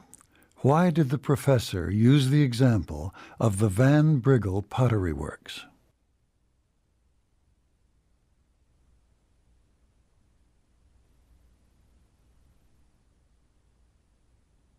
IBT, Model Test Scripts for the Speaking Section. This is the speaking section of the TOEFL model test. During the test, you will respond to 6 speaking questions. You may take notes as you listen. The reading passages and the questions are printed in the book, but most of the directions will be spoken. Number 1. Listen for a question about a familiar topic. After you hear the question, you have 15 seconds to prepare and 45 seconds to record your answer. What are the qualities of a good neighbor? Explain why you think these qualities are important. Be sure to include specific examples and details in your answer. Please prepare your answer after the beep.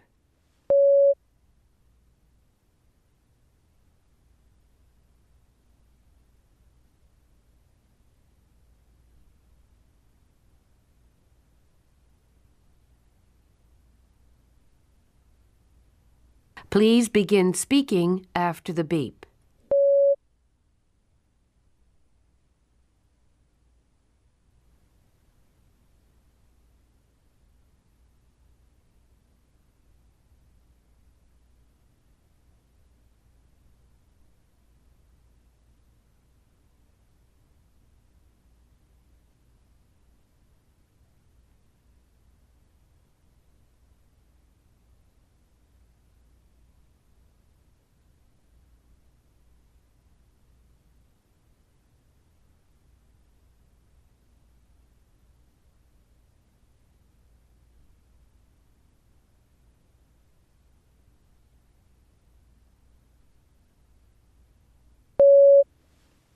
Number 2.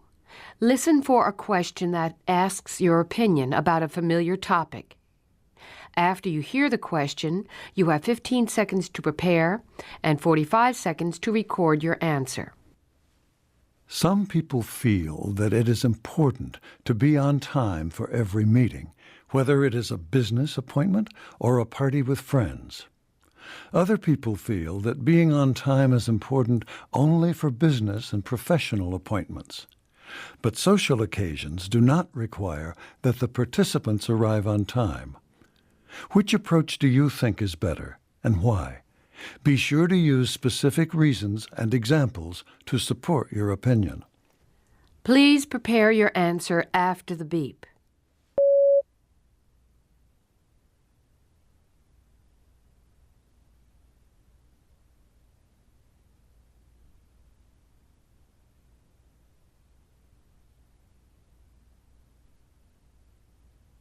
Please begin speaking after the beep.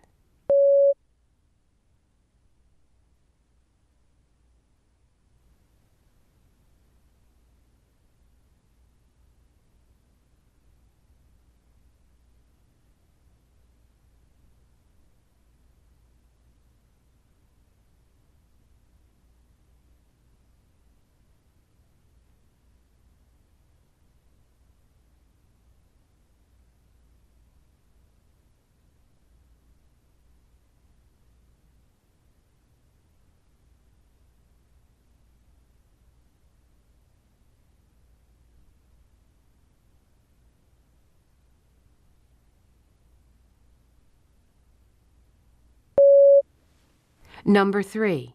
Read a short passage and then listen to a talk on the same topic. Then listen for a question about them. After you hear the question, you have 30 seconds to prepare and 60 seconds to record your answer. The administration at State University recognizes that there are not enough parking spaces for commuter students. Read the notice from a poster on campus. You have 45 seconds to complete it. Please begin reading now.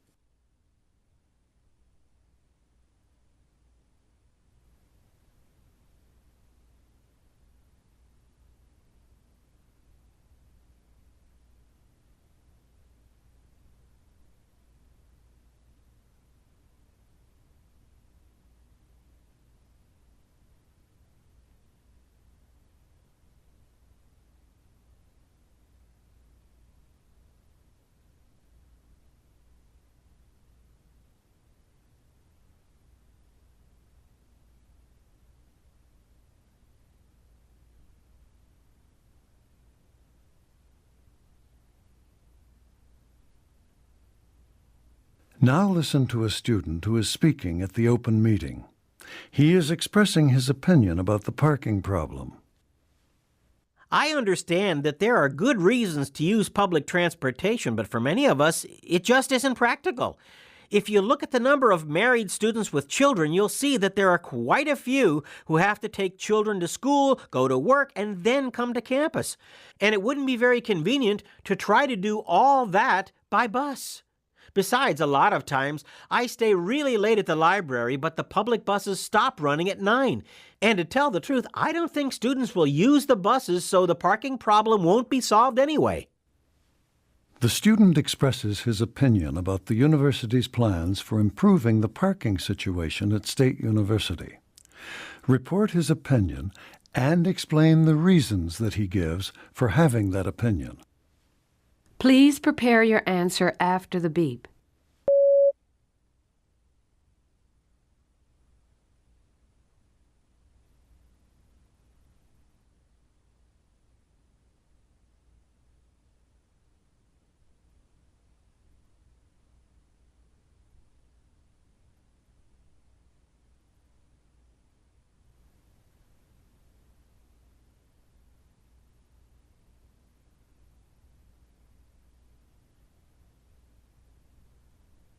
Please begin speaking after the beep.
Number 4. Read a short passage and then listen to a lecture on the same topic. Then listen for a question about them. After you hear the question, you have 30 seconds to prepare and 60 seconds to record your answer. Now read the passage about land use planning. You have 45 seconds to complete it. Please begin reading now.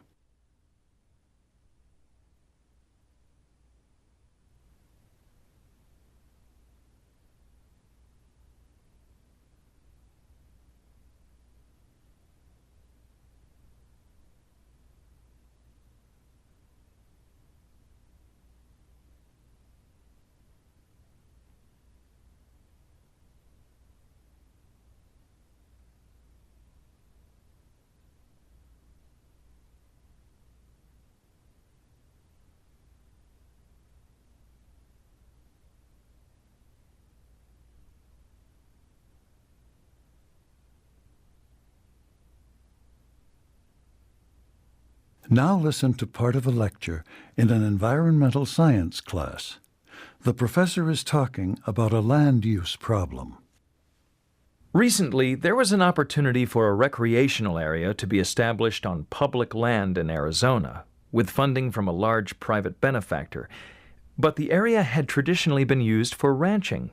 It seems that a special use permit had been granted to several large ranchers who had been grazing cattle on the land for years.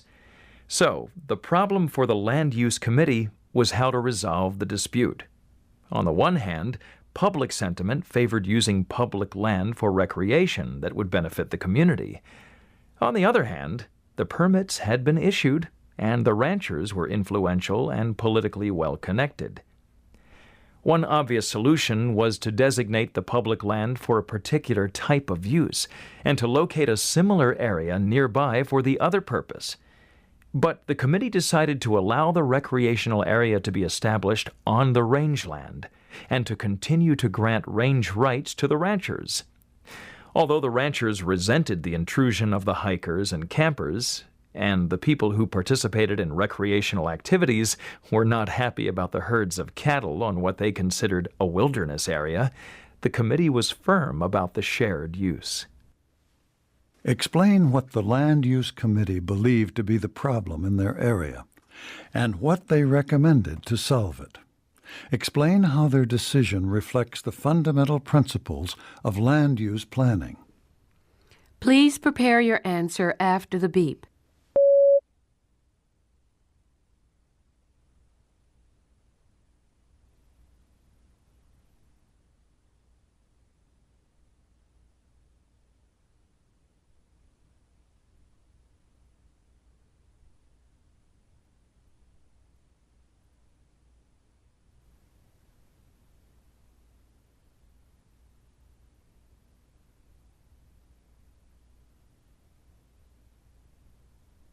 Please begin speaking after the beep.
Number 5. Listen to a short conversation, then listen for a question about it. After you hear the question, you have 20 seconds to prepare and 60 seconds to record your answer. Now listen to a conversation between a student and her advisor. I've been looking for information about scholarships, but so far I haven't found anything for foreign students. You see, I'm from Canada. Well, I'm not surprised about the scholarship situation. Unfortunately, the university offers very little in the way of financial support for non-resident students. I would say that about 80% of the scholarships go to in-state residents. You know, students who graduated from high schools in this state. What about the other 20%? Scholarships for specific fields of study, but most of them are restricted to citizens of the U.S. What's your major? It's engineering. Engineering. Well, you might qualify for the Williams Memorial Scholarship. Mr. Williams was a successful engineer in Chicago, and his family arranged for a scholarship in his name. It's highly competitive, but there are no restrictions on nationality. How are your grades? I have a 3.9. Well, that's good enough to try for it. But if that doesn't work out, have you considered work study? You could work 20 hours a week. It's usually office work, although occasionally there are jobs in the library. Can I do that on a student visa? I don't have a work permit. That's okay. You're allowed to work part-time as long as it's on campus. Describe the woman's problem and the 2 suggestions that her advisor makes about how to handle it. What do you think the woman should do, and why? Please prepare your answer after the beep.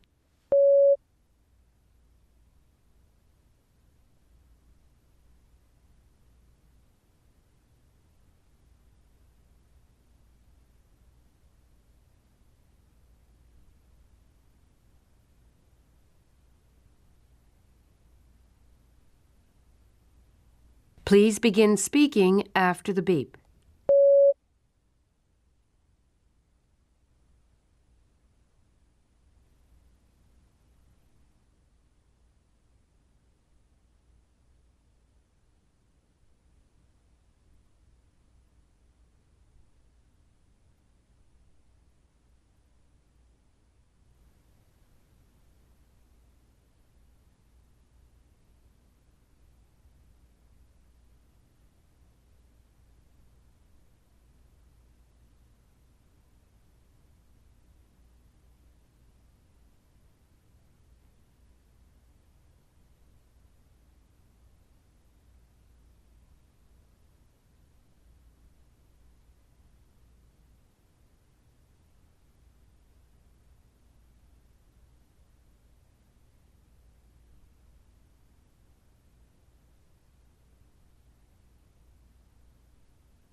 Number 6.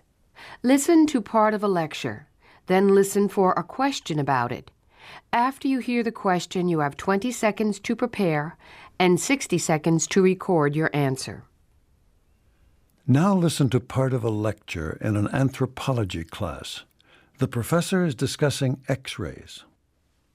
Okay, let's review what we talked about yesterday. About X-rays, I mean. Remember, X-rays are electromagnetic waves that range in wavelength from as large as 100 nanometers to as small as 0.1 nanometers. That's smaller than an atom. But these waves, though small, have a very high frequency and consequently a very high energy output. So X-rays can penetrate several centimeters into most objects. But what makes X-rays really important is the fact that they are absorbed by varying degrees, right? This property is why X-rays are commonly used in medical science, to capture visual images of the skeleton and organs in the human body, because bones and teeth absorb X-rays more efficiently than soft tissues like skin or muscle. And, well, a detailed picture of the internal organs can be formed in an image. Another very important function of X-rays is to make images of manufactured structures in industries where welded parts are joined. Using X-rays, it's possible to locate defects and correct them as part of the inspection process, again, because materials will absorb the X-rays in varying degrees. The transportation industry relies heavily on this technology to inspect automobiles and aircraft. And X-ray scanners are standard equipment for security, as for example, in the machines at airports that check the contents of baggage. Other possibilities for X-rays are being explored in atomic research. As more powerful X-rays are developed, we believe that it'll be possible to use beams to study the exact position of atoms in something as small and delicate as a crystal. Then we'll be able to explore the properties of matter with much greater precision. Referring to the main points and examples from the lecture, describe the properties that make X-rays useful. Then describe the specific purposes of X-rays that the professor presents. Please prepare your answer after the beep.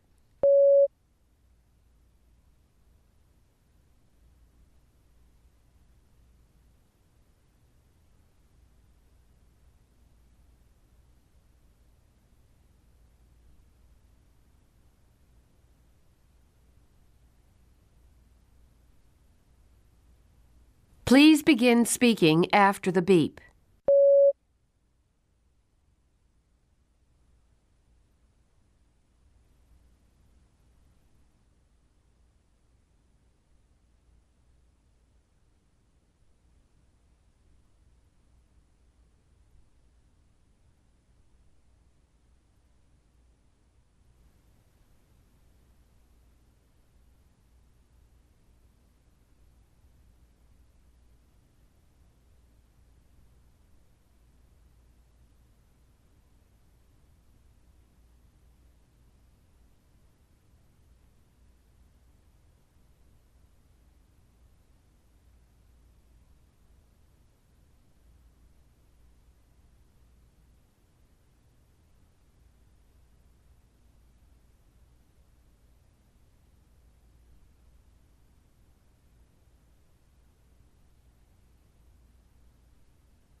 IBT, Model Test Scripts for the Writing Section.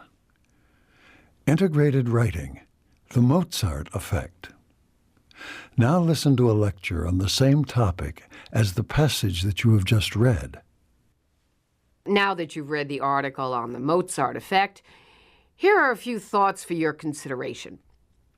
Let me say that although the research on the effect of exposure to music or actual training in music is very interesting, and I agree that this line of investigation should be continued, I think that we need to look more closely at three aspects of these studies. First, it's being conducted by a limited number of researchers. And I understand that this is happening in part because it takes a degree of musical expertise to accomplish and interpret these kinds of studies. But it would be much more convincing if a larger number of researchers were making contributions to the work. That way, the studies wouldn't cite previous studies by the same investigators. Second, the research has been used to make a case for music education in schools.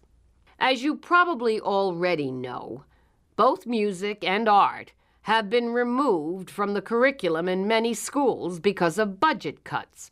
And the way that the research has been presented outside of the academic community has often been less than scientific.